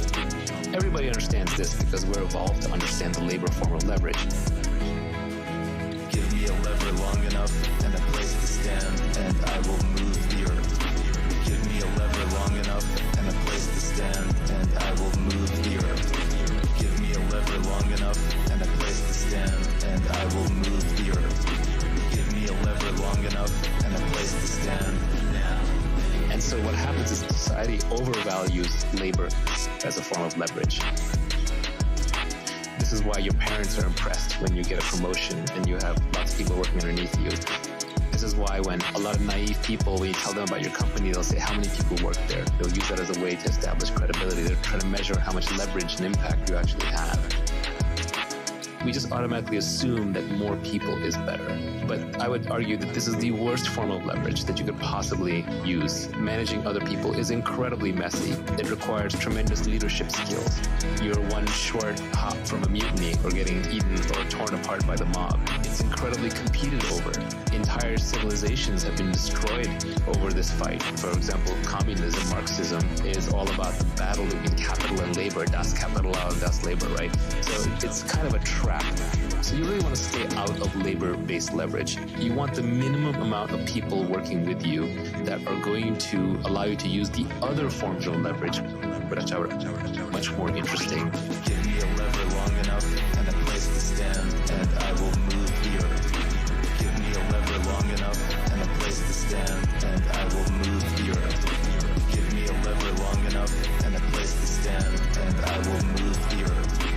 Give me a lever long enough and a place to stand.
the envelope of creativity and language. And what's really important is, I call it the felt presence of direct experience, which is a fancy term which just simply means we have to stop consuming our culture.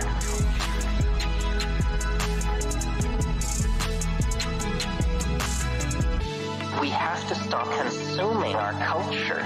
We have to create culture. Don't watch TV. Don't read magazines. Don't even listen to NPR. Create your own road show. The nexus of space and time, where you are now, is the most immediate sector of your universe. And if you're worrying about Michael Jackson or Bill Clinton or somebody else, then you are disempowered. You're giving it all away to icons which are maintained by an electronic media, so that you want to dress like X or have lips like Y. This is shit-brained, this kind of thinking.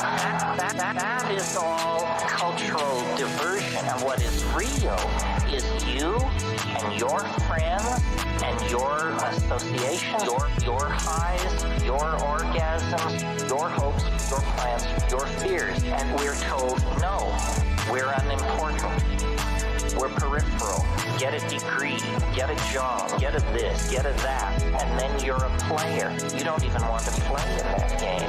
You want to reclaim your mind and get it out of the hands of the cultural engineers who want to turn you into a half-baked moron, consuming all this trash that's being manufactured out of the bones of a dying world. Where is that at? Where is that at? Where is that at? Catalyst to say what has never been said, to see what has never been seen. Draw, paint, sing, sculpt, dance, and act what has never before been done. To say what has never been said, to see what has never been seen. Draw, paint, sing, sculpt, dance, and act what has never before been done.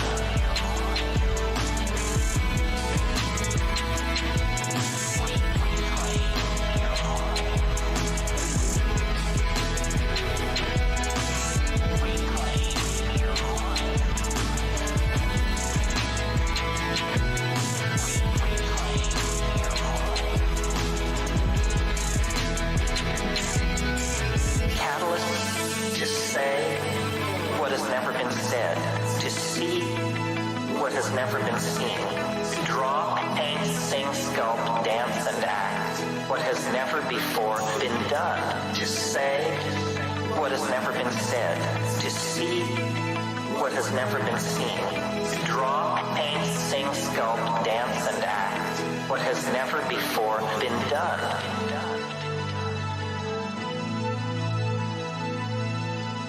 Reclaim your mind.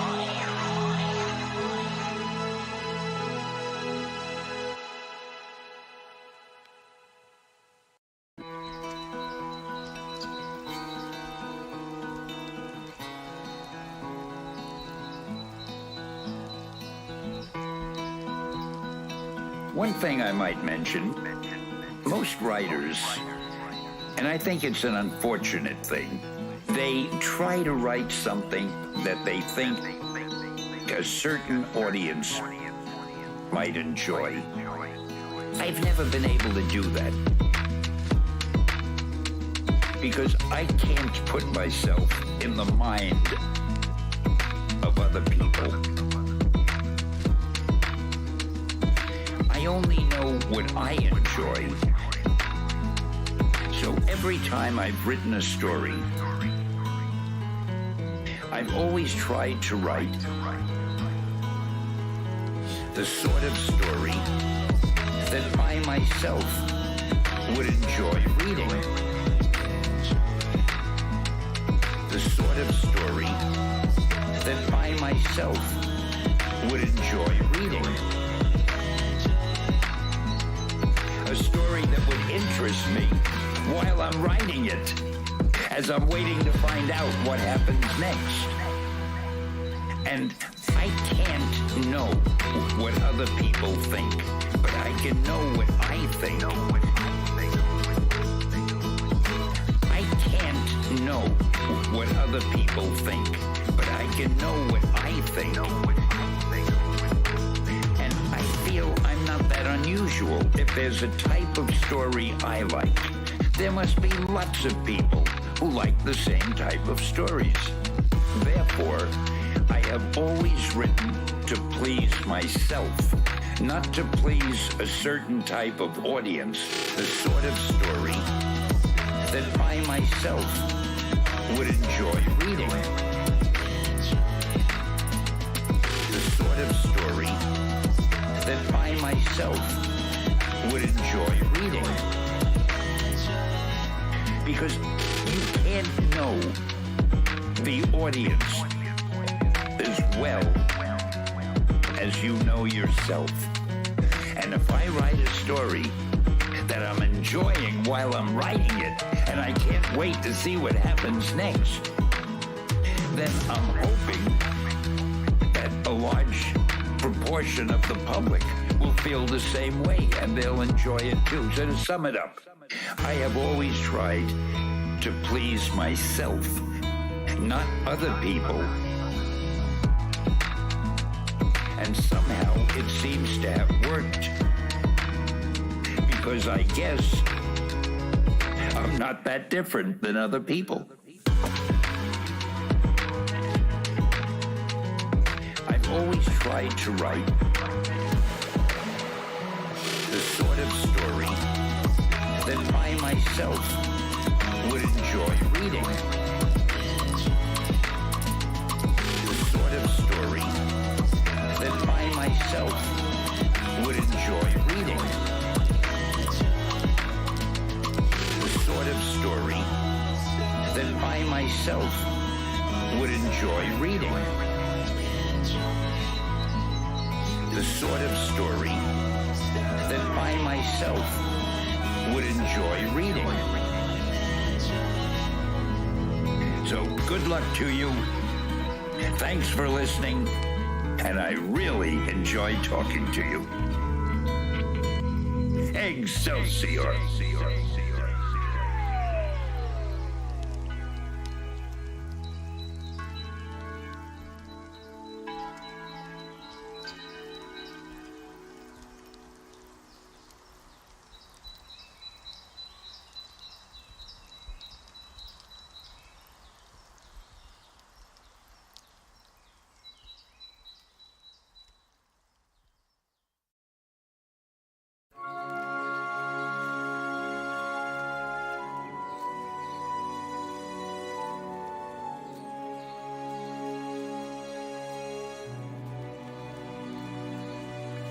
Do you know, Asclepius, that Egypt is an image of heaven? Or to speak more exactly, in Egypt, all the operations of the powers which rule and work in heaven are present in the earth below. In fact, it should be said that the whole cosmos dwells in this our land, as in a sanctuary. And yet, since it is fitting that wise men should have knowledge of all events before they come to pass, you must not be left in ignorance of what I will now tell you. There will come a time when it will have been in vain that Egyptians have honored the Godhead with heartfelt piety and service, and all our holy worship will be fruitless and ineffectual. The gods will return from earth to heaven. Egypt will be forsaken. And the land which was once the home of religion will be left desolate, bereft of the presence of its deity. Oh, Egypt, Egypt. Oh, Egypt, Egypt. Oh, Egypt, Egypt. Of thy religion, nothing will remain but an empty tale. Oh, Egypt, Egypt. Oh, Egypt, Egypt. Oh, Egypt, Egypt. Of thy religion, nothing will remain but an empty tale, which thine own children in time to come will not believe.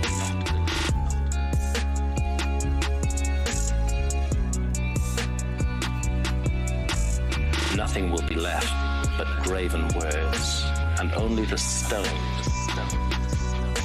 will tell of my piety. And in that day, men will be weary of life, and they will cease to think the universe worthy of reverent wonder and worship. They will no longer love this world around us, this incomparable work of God, this glorious structure which he has built, this sum of good made up of many diverse forms, this instrument whereby the will of God operates in that which he has made, ungrudgingly favoring man's welfare.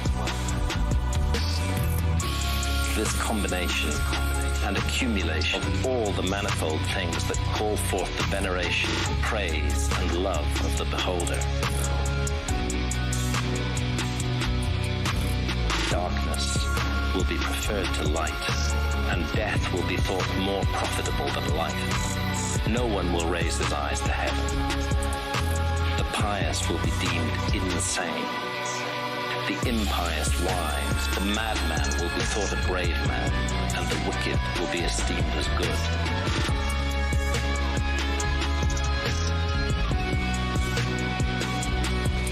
As for the soul, and the belief that it is immortal by nature, or may hope to attain to immortality, as I have taught you, all this they will mock, and even persuade themselves that it is false. Oh, Egypt, Egypt. Oh, Egypt, Egypt. Oh, Egypt, Egypt. Of thy religion nothing will remain but an empty tale. Oh, Egypt, Egypt. Oh, Egypt, Egypt. Oh, Egypt, Egypt. Of thy religion nothing will remain but no word of reverence or piety, no utterance worthy of heaven will be heard or believed, and so the gods will depart from mankind, a grievous thing. And only evil angels will remain, who will mingle with men and drive the poor wretches into all manner of reckless crime, into wars and robberies and frauds and all things hostile to the nature of the soul. Then will the earth tremble and the sea bear no ships. Heaven will not support the stars in their orbits. All voices of the gods will be forced into silence. The fruits of the earth will rot, the soil will turn barren, and the very air will sicken with sullen stagnation. All things will be disordered and awry. All good will disappear.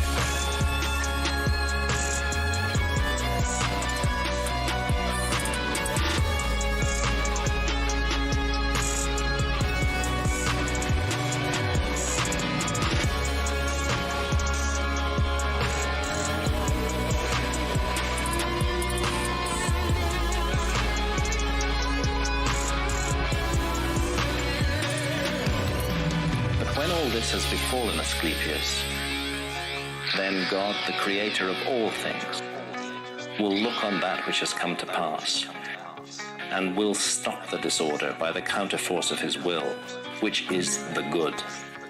He will call back to the right path those who have gone astray. He will cleanse the world of evil, washing it away with floods, burning it out with the fiercest fire, and expelling it with war and pestilence. And thus he will bring back his world to its former aspect, so that the cosmos will once more be deemed worthy of worship and wondering reverence. And God, the maker and maintainer of the mighty fabric, will be adored by the men of that day with continuous songs of praise and blessing. Such is the new birth of the cosmos. It is a making again of all things good, a holy and awe-inspiring restoration of all nature.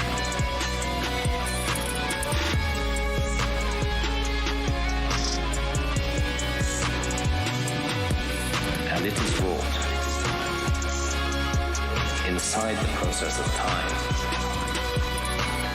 by the eternal will of the Creator.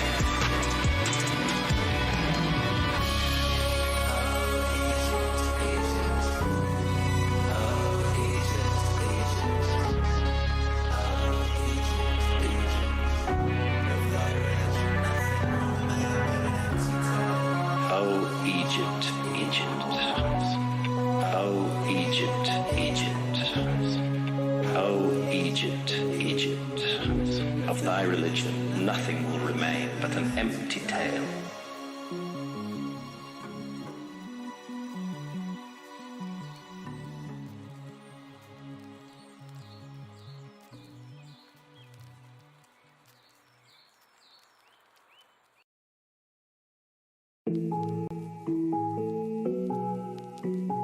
Akira.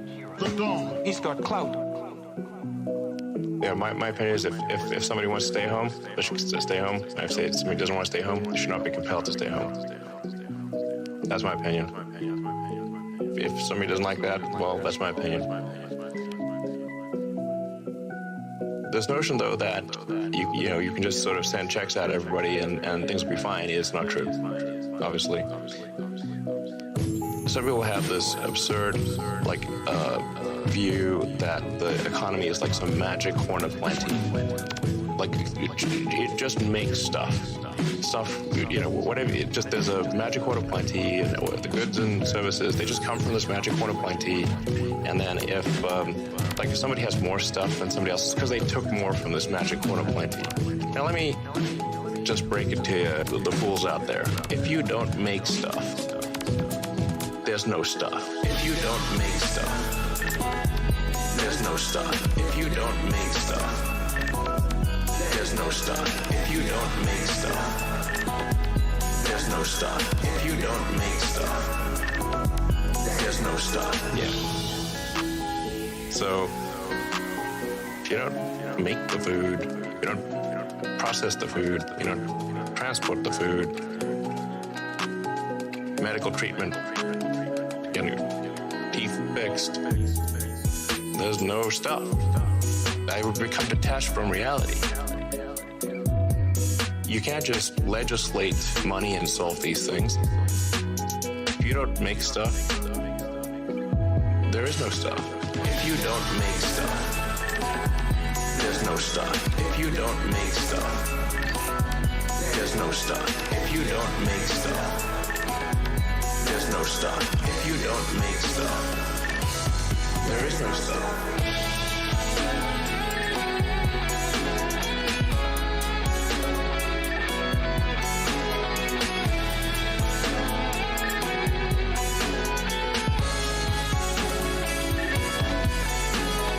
Obviously, we'll run out of the stores, run out of the,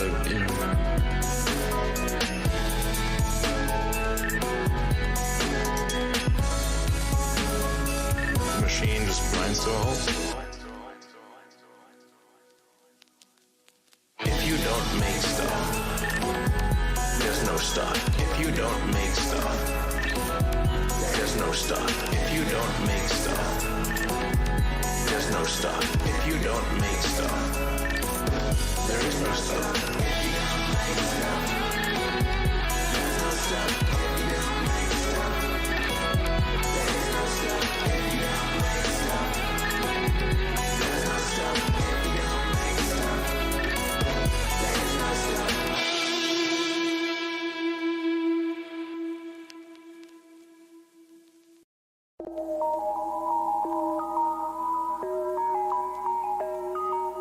Akira. He's got clout. If you can keep your head when all about you are losing theirs and blaming it on you.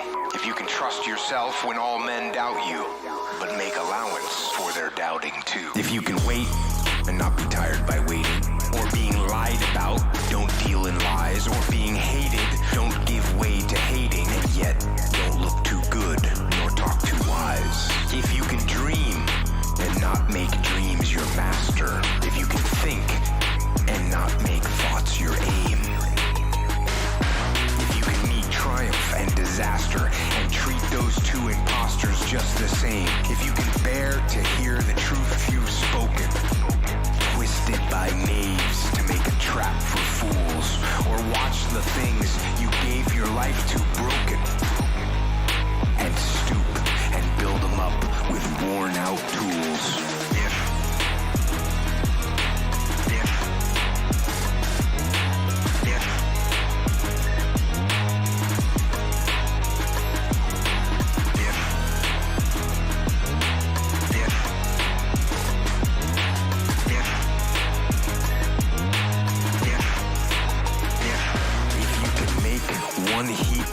your winnings and risk it on one turn of pitch and toss, and lose and start again at your beginnings, and never breathe a word about your loss.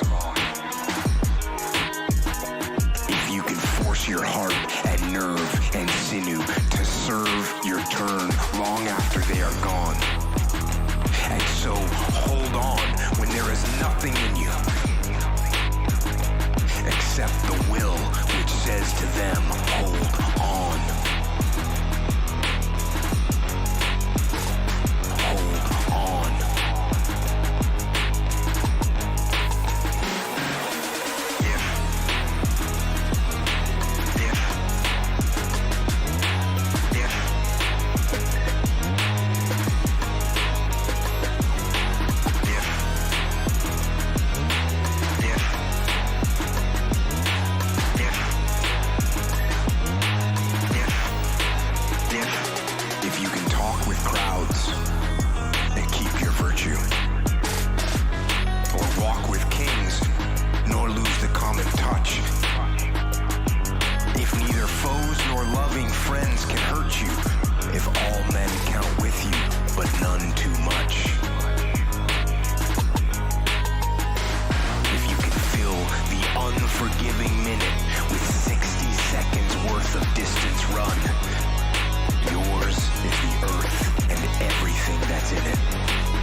So there's a line in the New Testament where Christ says that no one comes to the Father except through him, which is a hell of a thing for anyone to say.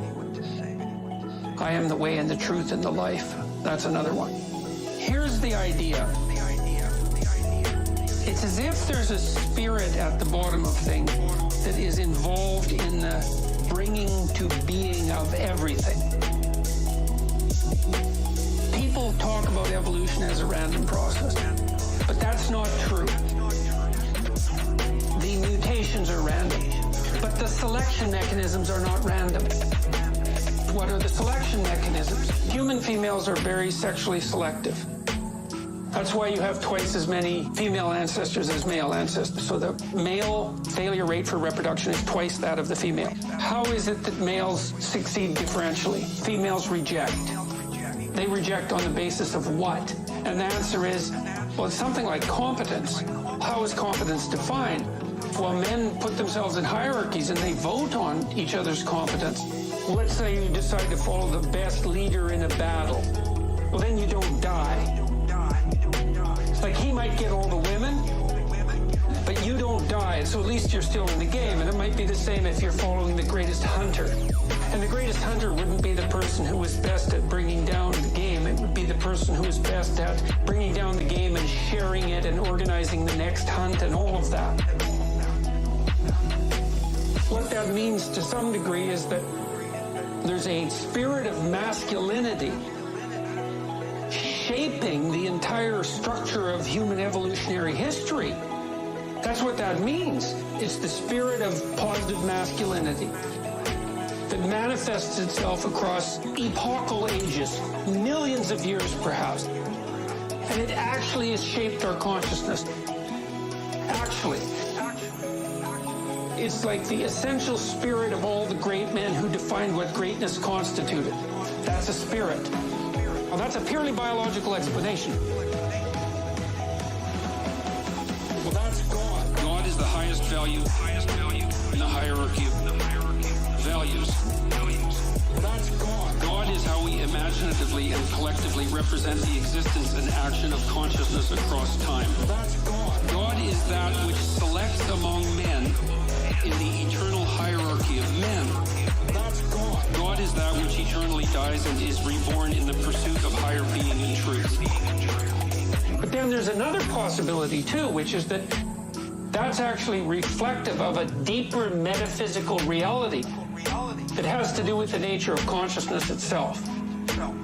I think that's true, is I believe the biological case, and I believe the biologically reductive case, but I don't think that exhausts it. There's a metaphysical layer underneath that the biology is a genuine reflection of. And that's the macrocosm above and the microcosm below. We are really reflective, including in our consciousness, of something about the structure of reality itself.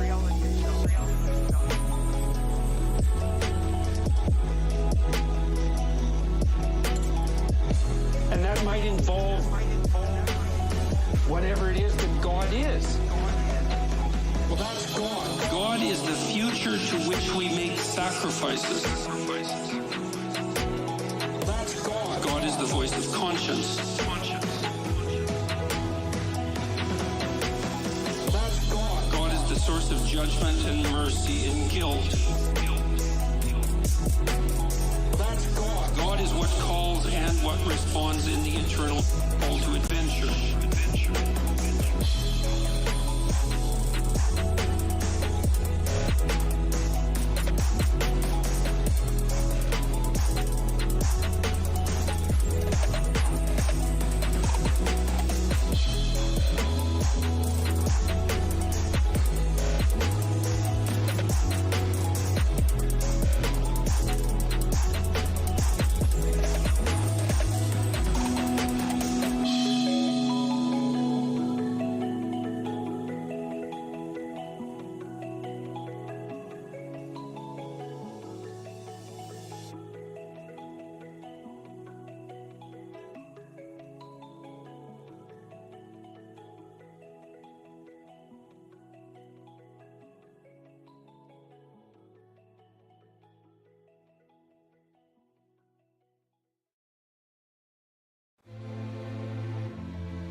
Without that beauty, there's no call to higher being. This is also why I've mentioned to people that they should clean up their rooms. That's become quite the internet meme. But I'm really serious about it because it's really hard to do that. And it isn't just that you clean it up. You also make it beautiful. Make it beautiful. Make it beautiful. Make it beautiful. Make it beautiful. Make it beautiful. It's really hard to make something beautiful. Make it beautiful. It's really worthwhile. Make it beautiful. It's really hard to make something beautiful. Make it beautiful. It's really worthwhile. What's really cool is if you learn to make something beautiful, even one thing, if you could just make one thing in your life beautiful, then you've established a relationship with beauty. And then you can start to expand that relationship with beauty out into the world, like into other elements of your life. And that is so worthwhile. It's just incredibly, crazily worthwhile. Make it beautiful.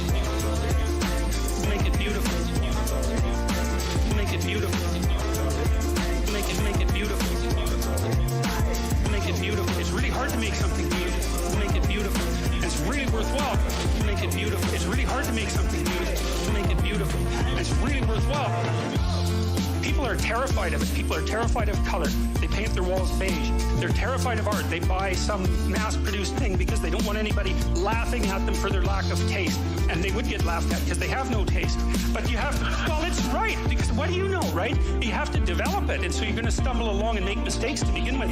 And you're going to show yourself, because if you buy, I think this is pretty, and somebody comes over and goes, hey, what's up with you? It's kind of hard on your self-esteem, but it's you're stumbling towards the right. You're stumbling towards the kingdom of God. That's what you're stumbling towards when you try to make an aesthetic decision.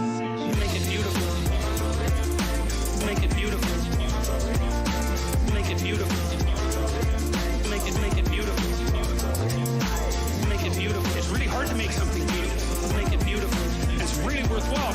Make it beautiful. It's really hard to make something beautiful. Make it beautiful. It's really worthwhile. Beauty is absolutely terrifying to people because beauty highlights what's ugly.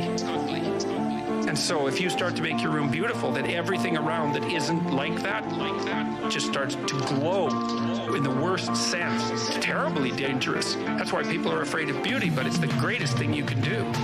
Beautiful things are beautiful for a reason. That beauty has depth, like it's real depth, man. That's what gets you in touch with the transcendent and the divine is beauty. You introduce that into your room, you're playing with fire. And people will resist it. Make it beautiful. Make it beautiful. Make it beautiful. Make it beautiful. Make it beautiful. It's really hard to make something beautiful. Make it beautiful. It's really worthwhile. Make it beautiful. It's really hard to make something beautiful. Make it beautiful. It's really worthwhile. I was in this museum a while back. It was full of these paintings from the late Renaissance. It was like a dozen of them in this one room. Every painting on that wall was worth $300 million, like minimum. You couldn't buy those paintings. Like there was like a dozen of them in there. I thought, wow, there's like $3.6 billion worth of paintings in this room. And people are making pilgrimages from all over the world just to look at them. It's like, what the hell's going on? It's like, yeah, no kidding. What the hell's going on? There's beauty in those paintings. There's beauty and it's magnificent. And part of what it does is say you aren't who you should be. That's what beauty does to you. That's why you're intimidated by a beautiful woman, a staggeringly beautiful woman. It's like, oh my God. Attracted for sure, but definitely intimidated. It's like, well, that's because you aren't who you could be. Beauty does that to you because beauty has that contrast.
Everything's a scam in a neon sign in my apartment is because I think that's the most optimistic message you can think of every day. So I wanted to remind myself of that every morning when I woke up.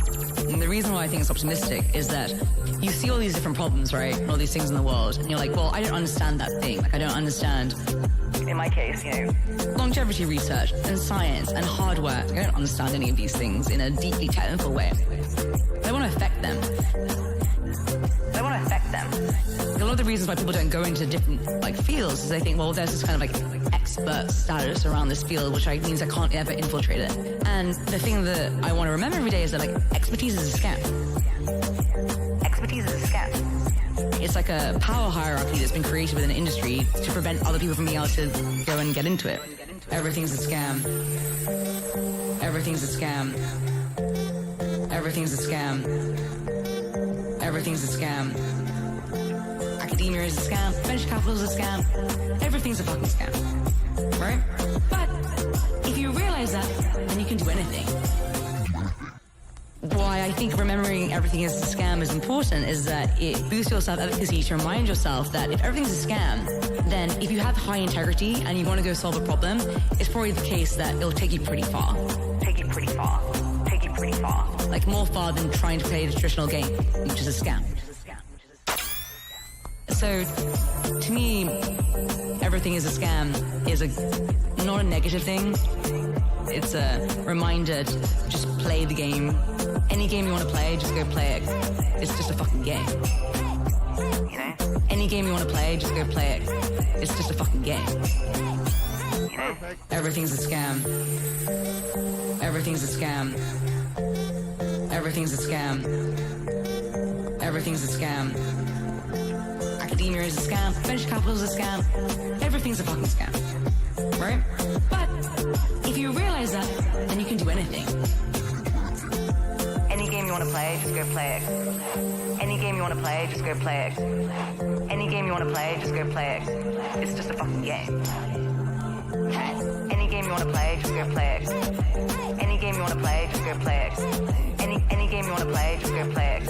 It's just a fucking game. You know? Everything's a scam. Everything's a scam. Everything's a scam. Everything's a scam.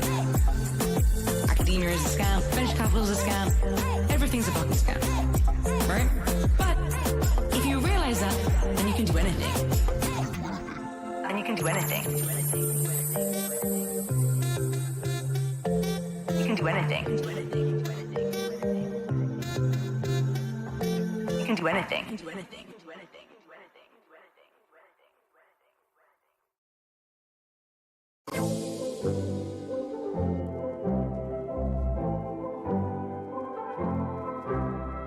Akira. It's for the heroes. Many of you, I'm sure, have heard the saying that mythology is other people's religions.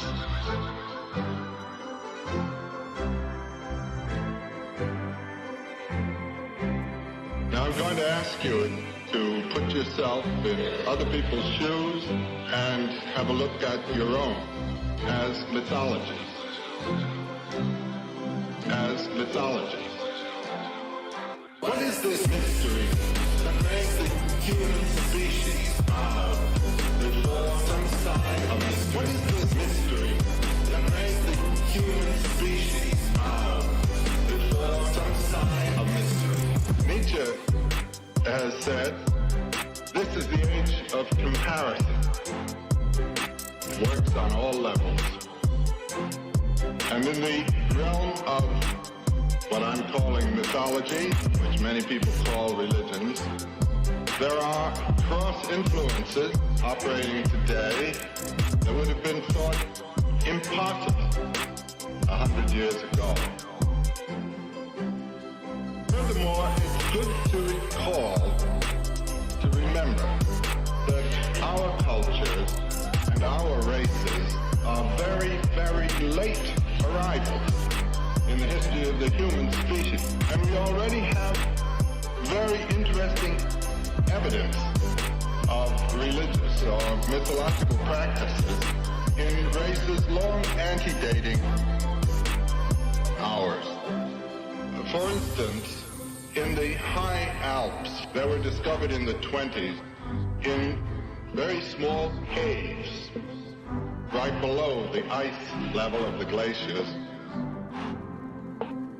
little shrines containing the skulls of cave bears. Now, during the course of the last glaciation, the Würm glacial period, those caves were covered with ice. No one could have gone there. And after the time of that glaciation, there were no cave bears in the world. So these little shrines with these cave bear skulls and little fires and little instruments of showing that there had been worship practiced there date from 200,000 years ago. 200,000 years ago. What is this mystery that makes the human species bow before some sign of mystery? What is this mystery that makes the human species bow before some sign of mystery? What is this mystery?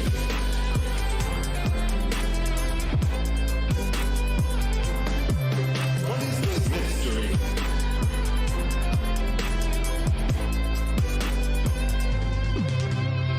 Each of us has been brought up in some tradition that has its imagery of that mystery. But the point I want to start out with is that in the human heart and in the human mind, no matter what the race, the culture, the language, the tradition, there is this sense, or at least the possibility of experiencing the sense of a mystery, and an awesome mystery, and a very terrifying mystery, inhabiting the whole universe. The very mystery being itself. And here in these very early little times, these very early shrines, we have the evidence of men 200,000 years ago bowing and asking for and devoting themselves to something in this way of religion which we continue to know in this aspect, that inflection, and that other throughout the world today. What is this mystery that makes the human species bow before some sign of mystery? What is this mystery that makes the human species bow before some sign of mystery? What is this mystery that makes the human species bow before some sign of mystery? What is this mystery that makes the human species bow before some sign of mystery? What is this mystery?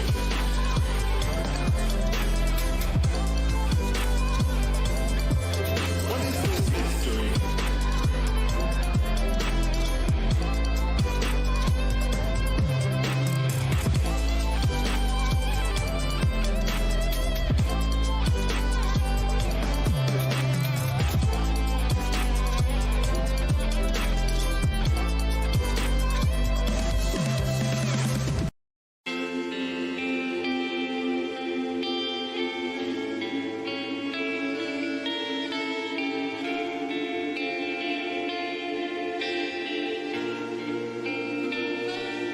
You know, I would take the school bus sometimes to a different neighborhood and get dropped off and then walk.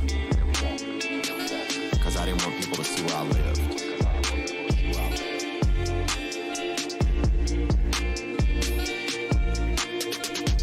I started riding my bike to school. I'd ride my bike maybe 5 miles to school. When I was in middle school. You know, and that's 5th grade, and maybe that's not wild, but at the time, it didn't feel wild to me. You know, it felt like this is what I need to do to feel okay. So, you know, my peers won't judge me or... So I just felt, you know, I just felt less than. I didn't know anything about myself, how to feel good about myself. So the only way I knew to feel good was to if I could make you like me. I could make you like me. And I needed you to like me. I only decided how I felt based on how you felt about me. And it went from moment to moment. And they may not even have been judging me. I just felt, I don't know, I guess I just felt judged. I felt less than, I don't know. Sometimes I didn't really feel anything. But I knew that if I showed up at school on the poor bus, then people knew I was poor. And I already felt bad enough because nobody was telling me in my world, like one of my parents, that I could feel okay about myself. There wasn't a father around. And this isn't a sob story I'm trying to tell you guys. I'm trying to tell you how I ended up getting into Alcoholics Anonymous. For me, I'm not saying you need to do this. I don't know your life. I don't know your world. If you were doing an 8-ball right now and listening to this, bro, and eating, and eating somebody's butt, you matter, whatever, do your thing. Do your thing. I'm not judging you at all, man. I wish I was right there with you. One day I may be back. But for now, this is where I am. So I just felt, I just felt less than. I didn't know anything about myself, how to feel good about myself. So the only way I knew to feel good was if I could make you like me. I could make you like me. And I needed you to like me.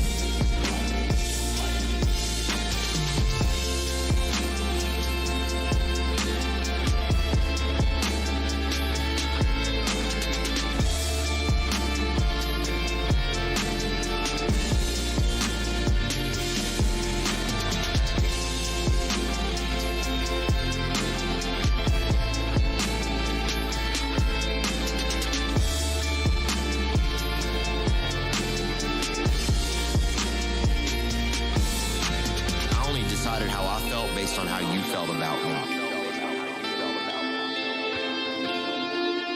And it went from moment to moment.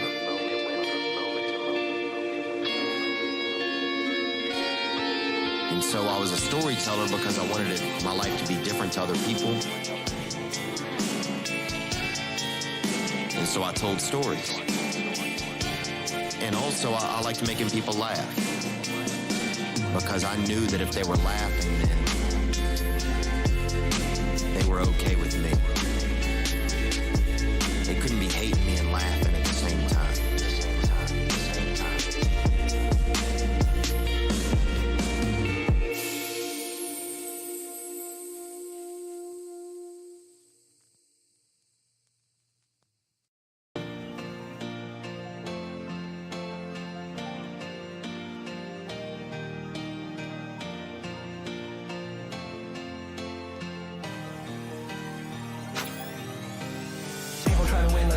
Knicks, 79 to 76. I'm out here trying to win 149 to 146. Offense.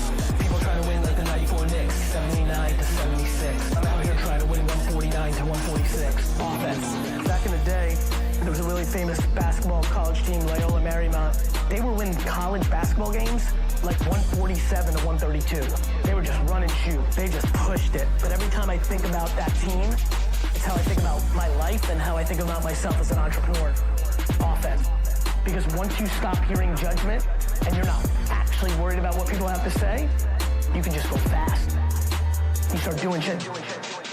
People trying to win like the 94 Knicks, 79 to 76. I'm out here trying to win 149 to 146. Offense. People trying to win like the 94 Knicks, 79 to 76. I'm out here trying to win 149 to 146. Offense. Do you know how many of you have a real passion for some shit that isn't cool right now, and so you're just not doing it?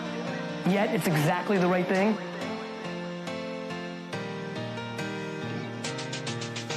The amount of friends I had back in the day that loved video games but got off of it because they didn't see a career for it, who now regret at 40 because they were fucking great at it, and they could be the Tony Hawk of esports right now. They could have been that OG, but they just didn't see it because they worried about judgment and they didn't realize the world evolved. Like when I was 6, I wanted to wash people's cars.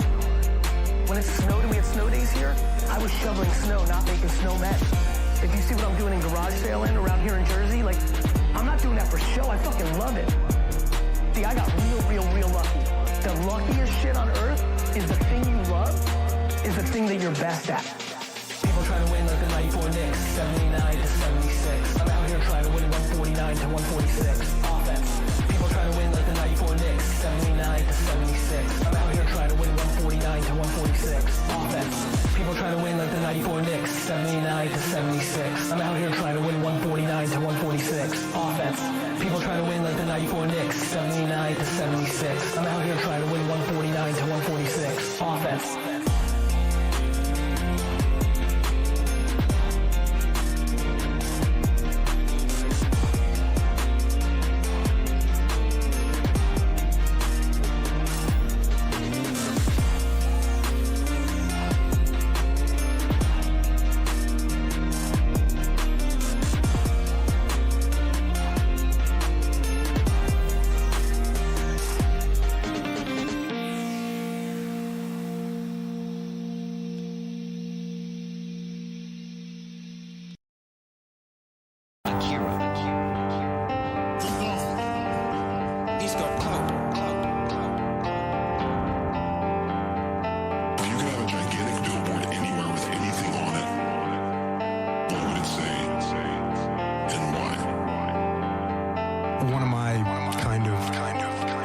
My mantra is a very simple one. Discipline equals freedom. Discipline equals freedom, equals freedom, equals freedom, equals freedom, equals freedom, equals freedom, equals freedom, equals discipline equals freedom, equals freedom, equals freedom, equals freedom, equals freedom, equals freedom, equals freedom, freedom. The answer is discipline.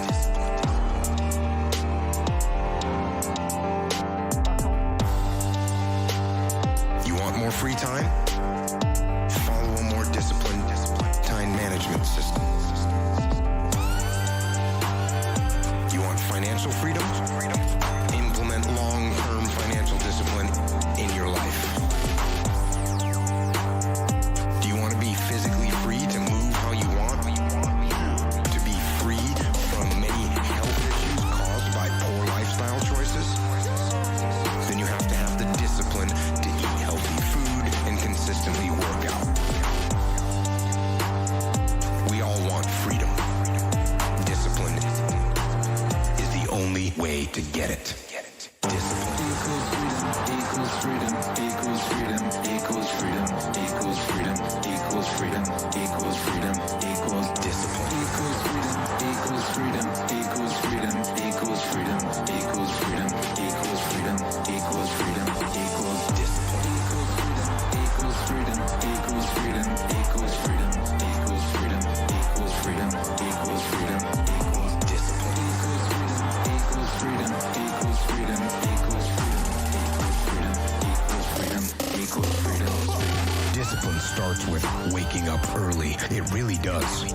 But that is just the beginning. It is working out every day. It is eating the right foods to fuel your system correctly. It is disciplining your emotions so you can make good decisions.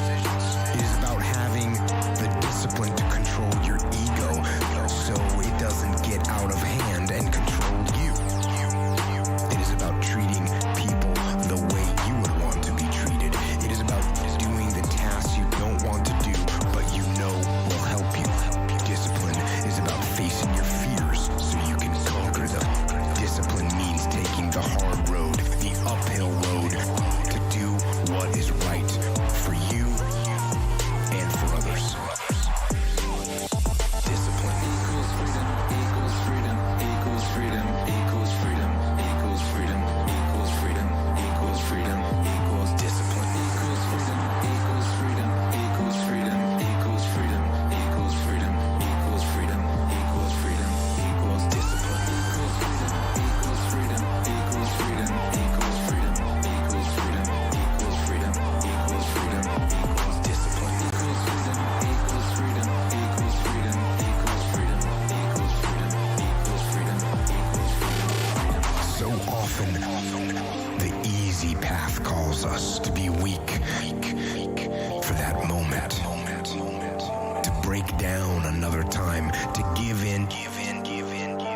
desire and short-term gratification.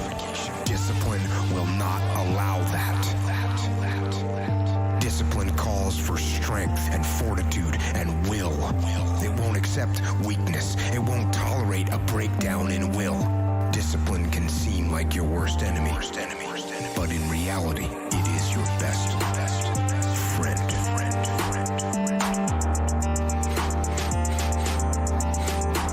It will take care of you like nothing else can, and it will put you on the path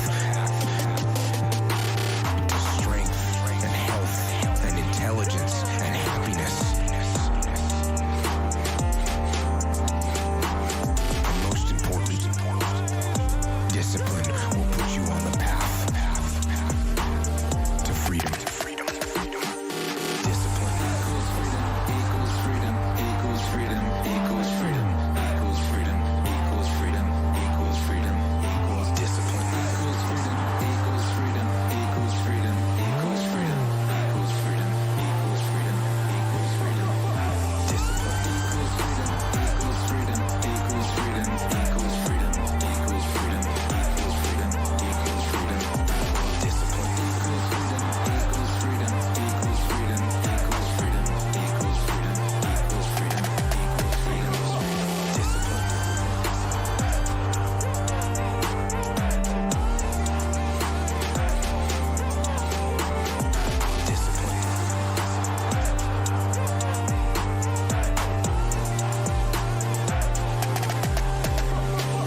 Discipline, discipline, discipline, discipline, discipline, discipline, discipline. One of the things that's happened in our society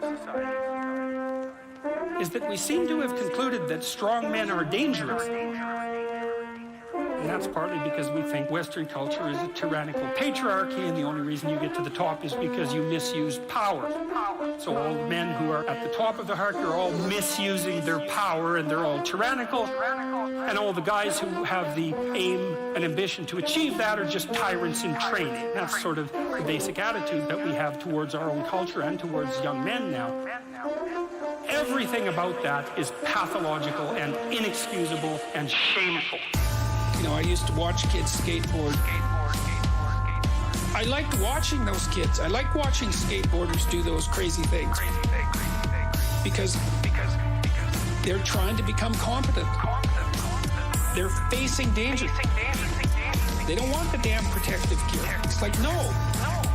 I don't want to wear a helmet. I want to expose myself to this danger. It's not that I'm stupid. And the kids are often shooed away. It's like, wait a sec. They're practicing being courageous. They're practicing mastering something in the face of danger. Don't bother children when they're skateboarding. Don't bother children when they're skateboarding. Don't bother children. Don't bother children. Don't bother children when they're skateboarding. Don't bother children when they're skateboarding. Don't bother children when they're skateboarding. Don't bother children. Don't bother children. Don't bother children when they're skateboarding. A lot of the rebellious behavior of young men in particular, which is very frowned upon in the schools. It's like, that's toxic masculinity. You know, that horrid phrase. It's like, leave those damn kids alone. About 10 years ago in Toronto, they changed the insurance rules governing the playgrounds. Parents had raised money for these damn playgrounds. There was nothing wrong with them. They tore them all out. 2 weeks before school started, there was nothing but dirt and gravel. I saw the kids on top of the school because they needed some danger. Don't bother children when they're skateboarding. Don't bother children when they're skateboarding. Don't bother children. Don't bother children. Don't bother children when they're skateboarding. Don't bother children when they're skateboarding. Don't bother children when they're skateboarding. Don't bother children. Don't bother children. Don't bother children when they're skateboarding. You go see a gymnast, and like the gymnast does a flawless routine. Everybody claps like mad. The judges say 9.9. And then the next person comes up and they're screwed. It's like 9.9. It was basically perfect. How can you do better than perfect? And then they do it. You can do better than perfect. They're on the edge. And they go out there and you know, you watch them, you feel it in your body. Everything they do is that much farther out into chaos than anything they've ever done, pushing themselves to the absolute limit of their ability. Tell with every gesture, they're that close to making a mistake. They've taken this courageous step beyond their competence and put everything on the line.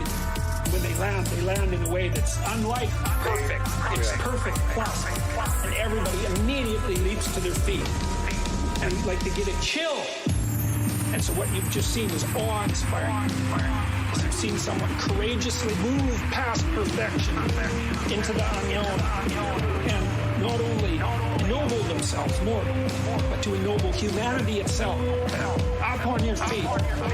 It's like, yes! And then it's tens. They win the goal. Well, everyone knows what that's like. It's like a great musical performance. That's being in that place where everything lines up. It's better than perfect. Better than perfect. Better than perfect. Don't bother children when they're skateboarding. Don't bother children when they're skateboarding. Don't bother children. Don't bother children. Don't bother children when they're skateboarding. Don't bother children when they're skateboarding. Don't bother children when they're skateboarding. Don't bother children. Don't bother children. Don't bother children when they're skateboarding.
Here we are.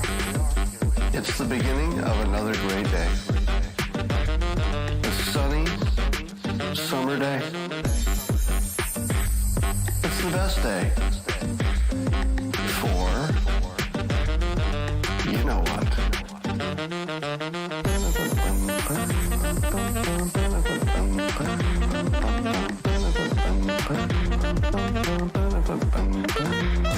I'm going to read you a quote from Norm Macdonald. And he says this: the idiot sees the world as good versus evil. The cynic sees the world as evil versus evil. The truth that no one seems to be able to see is that the world is, and always has been, a battle of good versus good.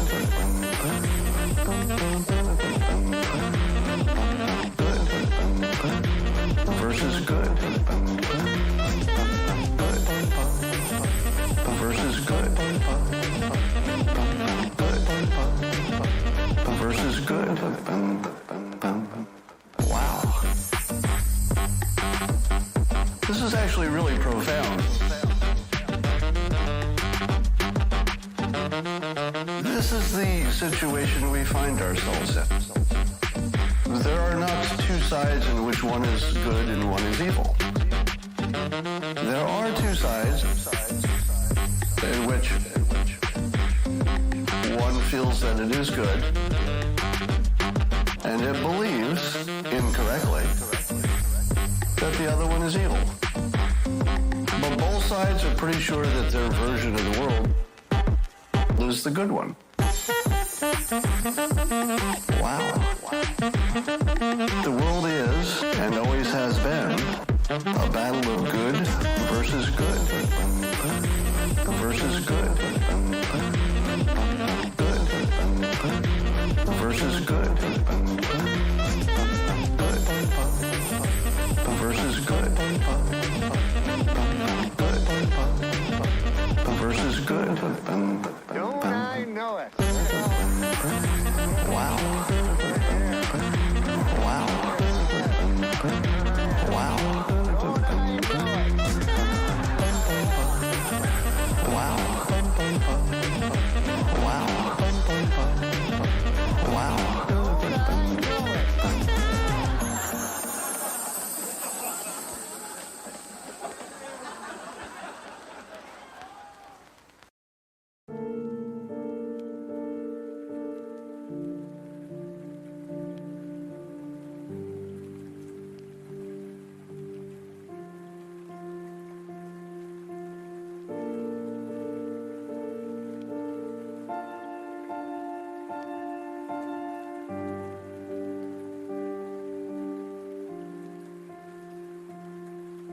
We've discussed the web from 3 points of view. As an analogy of the selective operation of our senses and mind, whereby certain things in the world are picked out as significant according to certain game rules.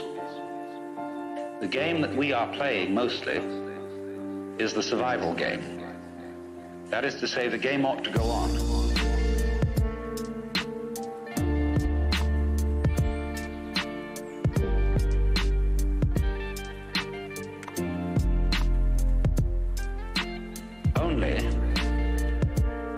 The way we play the survival game has a kind of element in it which makes it difficult, because we tend to say the first rule of this game is that it's serious. And that messes the whole thing up. So you have to watch out, in other words, when you play, for contradictory game rules, self-contradictory game rules. Because if you get mixed up into them, the game ceases to be worth the candle. You start straining at doing something, then it just isn't worth it. Then the second thing that we observed was the web as an analogy of mutual interdependence. We could call it the idea that all existence is relative, that all existence is transaction. The transaction being typically exemplified by, say, the operation of buying and selling, in which there can be no buying without somebody selling, and there can be no selling without somebody else buying.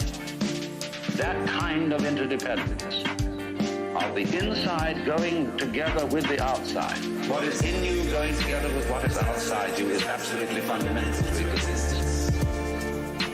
It is existence. Existence is relativity. Existence is relativity. Existence is relativity. What is in you going together with what is outside you is absolutely fundamental to existence. It is existence. Existence is relativity. Existence is relativity. Existence is relativity. Then we explored the web as a trap. The spider's web. Won't you come into my parlor, said the spider to the fly. And we saw what would look at all of life from the point of view that it is original selfishness and original hunger. And we found that if you take that point of view to its ultimate extreme, it dissolves. And it isn't so bad after all. Shakespeare says, it is a tale told by an idiot, full of sound and fury, signifying nothing. When it's put that way, it doesn't seem so bad after all. What is in you going together with what is outside you is absolutely fundamental to existence. It is existence. Existence is relativity. Existence is relativity. Existence is relativity. What is in you going together with what is outside you is absolutely fundamental to existence. It is existence. Existence is relativity. Existence is relativity. Existence is relativity. I remember that I had a Zen master friend who wrote a letter to a friend of mine which was passed on to me. This friend of mine was aspiring to be a writer, and he was trying to write novels that would put across Buddhism to people. sugar the pill. And my Zen master friend didn't approve of this at all. He said, don't write any story to people. Write it to the great sky. Because all the real masters of literature, especially novelists and storytellers, are great masters of nonsense. Think of Lewis Carroll. You can use Lewis Carroll, and he did use Alice in Wonderland, as a Zen textbook. 'Twas brillig and the slithy toes that gyre and gimble in the wave. That's Zen. I had a discussion with a great master in Japan. We were talking about the various people who are working to translate the Zen books into English. He said, that's a waste of time. If you really understand Zen, he said, you can use any book. You could use the Bible. You could use Alice in Wonderland. You could use the dictionary. Because, he said, the sound of the rain needs no translation. The sound of the rain needs no translation. The sound of the rain needs no translation. The sound of the rain needs no translation.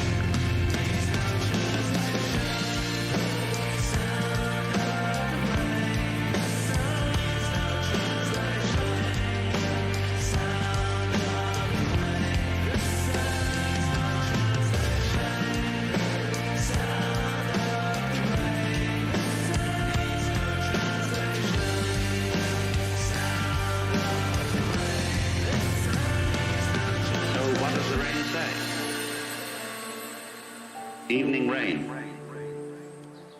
It is the banana leaf that speaks of it first. You see, that's the point. And all the talk in the world doesn't get it unless you listen to the talk in a new way. The sound of the rain needs no translation. The sound of the rain needs no translation.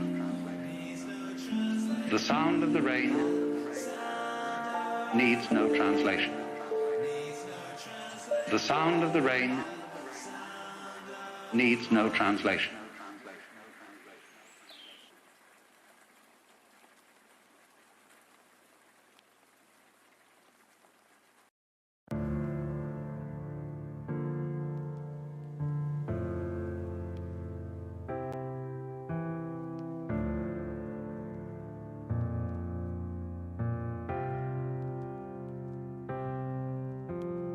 Happiness is fleeting, and suffering requires a sustaining meaning. Happiness is fleeting, and suffering requires a sustaining meaning. That place where the meaning and the fact are conjoined, that's the proper place to lecture from. What you want to do as an academic is tell your students about something that you've encountered, that you've fallen in love with, and to communicate the love that you have for that. And not to say, well, you should read this book, but to say, well, here's this book, and here's what it can open up for you, and this is how it does it. This is what you'll gain from it. There's something in it that's of unbelievable utility, and you have to believe that in order to communicate it. To communicate that commitment you have to beauty and to truth and to literature, it isn't enough to say what they are and to transmit them. It's to manifest yourself as a living part of that tradition, and to show yourself thereby as a model for living out what that tradition represents, and to show that that's so much better than like a short-term pleasure-seeking nihilism.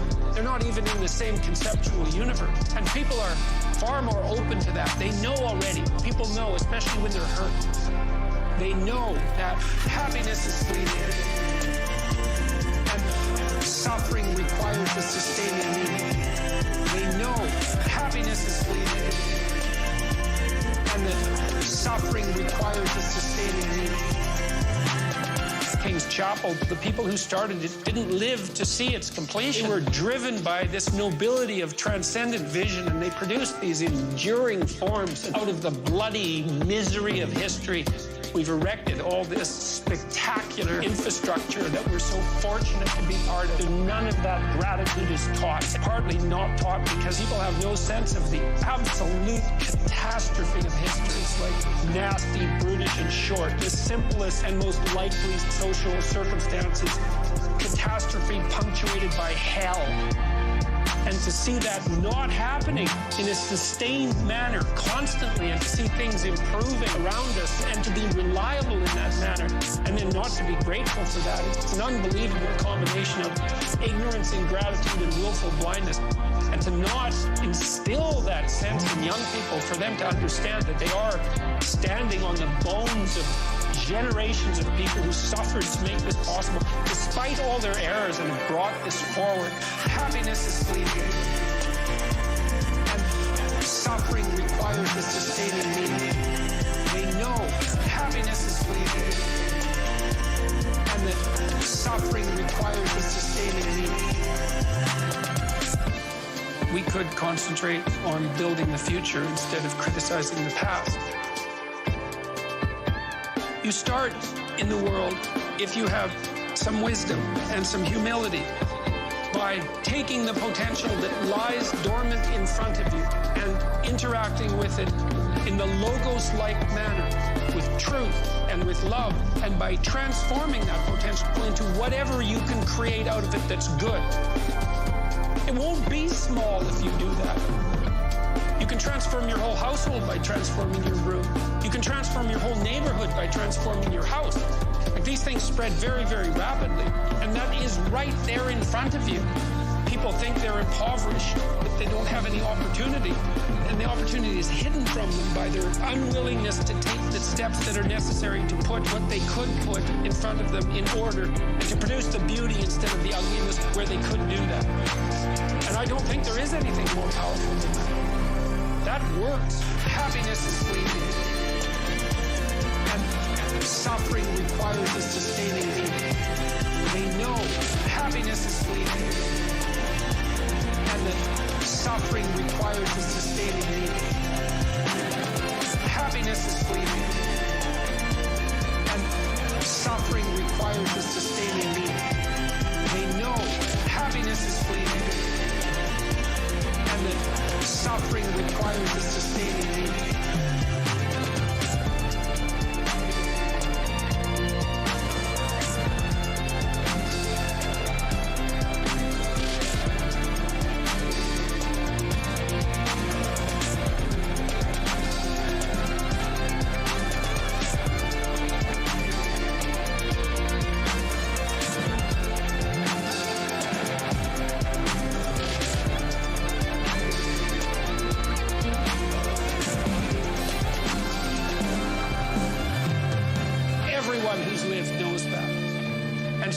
Well, here's a balm for the suffering, and it's profound and deep, and here's what it's meant to me, and here's how you can incorporate it into your life. People are absolutely starving for that, or dying of thirst for that.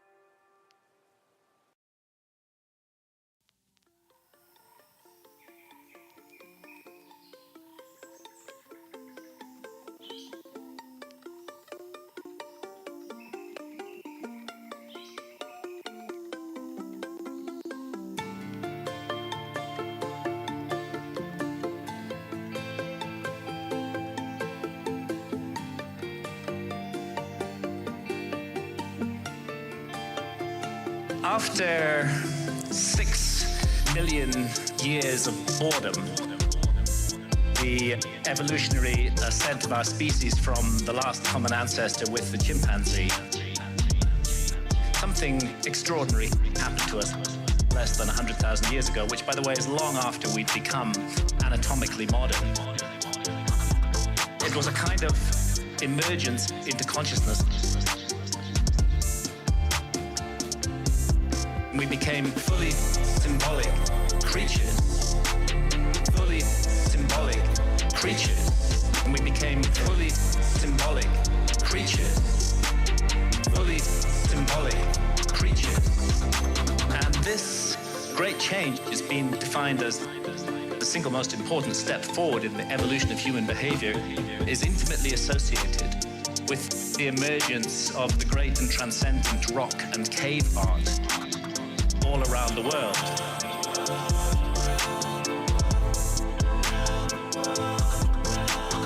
All around the world.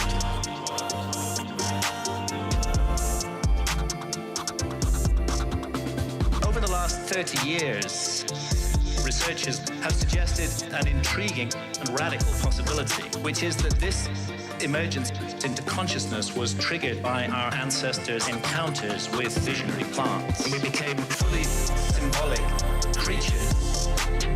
Fully symbolic creatures. And we became fully symbolic creatures. Fully symbolic creatures. If you analyze the cave art, there are so many details that make it clear that this was an art of altered states of consciousness, of visions. Of visions. Plants like the Amanita muscaria mushroom or psilocybin mushroom appear to have been directly connected with this sudden and radical change. And we became fully symbolic creatures. Fully symbolic creatures. And we became fully symbolic creatures. Fully symbolic creatures. And we became fully symbolic creatures. Fully symbolic creatures. And we became fully symbolic creatures. Fully symbolic creatures.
Good mother and father, a good sister, good teachers, good servants, relatives, friends, nearly everything good. And I never lost control of myself with any of them, although I had it in me to do that, and I might have easily. But thanks to the gods, I was never put in that position, and so I escaped that test. I was never put in that position, and so I escaped that test. And that I wasn't longer raised by my granddad's girlfriend. I didn't lose my virginity too early and didn't enter adulthood until it was time. Hell, I put it off that I had someone as a ruler and father who could keep me from arrogance, to live in a palace without bodyguards, without fancy dresses or torches or statues or such like show, that you can live much like a regular person, not remiss in action or careless or ruler when carrying out official obligations. I had the kind of brother I did, one whose character challenged me to improve my own, one whose love and affection enriched my whole life, that my children weren't born stupid or physically deformed, that I wasn't more talented in rhetoric or poetry, they could have consumed me if I had seen progress, might never have given them up, that I confide on the people who brought me up, the honors that they seemed to want early on, instead of putting them off since they were still young, with the hope that I'd do it later, that I knew Apollonius and Rusticus and Maximus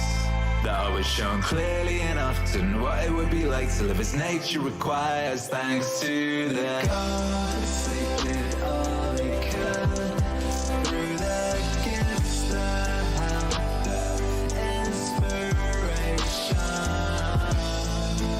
to ensure that I could live as nature demands. Thanks to the gods, they did all they could through the gifts, the help, the inspiration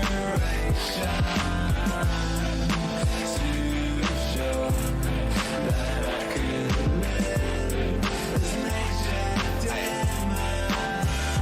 And if I fail, it's no one's fault but mine. 'Cause I didn't pay attention to what they told me, to what they taught me, practically step by step, that my body has held up for so long through such a life, that I never laid a finger on Benedicta or Theodosius. Even later I was overcome by passion, I recovered, even though I often quarreled with Rusticus. I never did nothing that I regretted later. I know my mother died young. She's that I have the wife I do, obedient, loving, humble, that my children had competent teachers, and for the of syllogisms, or occupy myself about an investigation of appearances in heaven. For all these things require the help of the gods and fortune. Thanks to the gods, they did all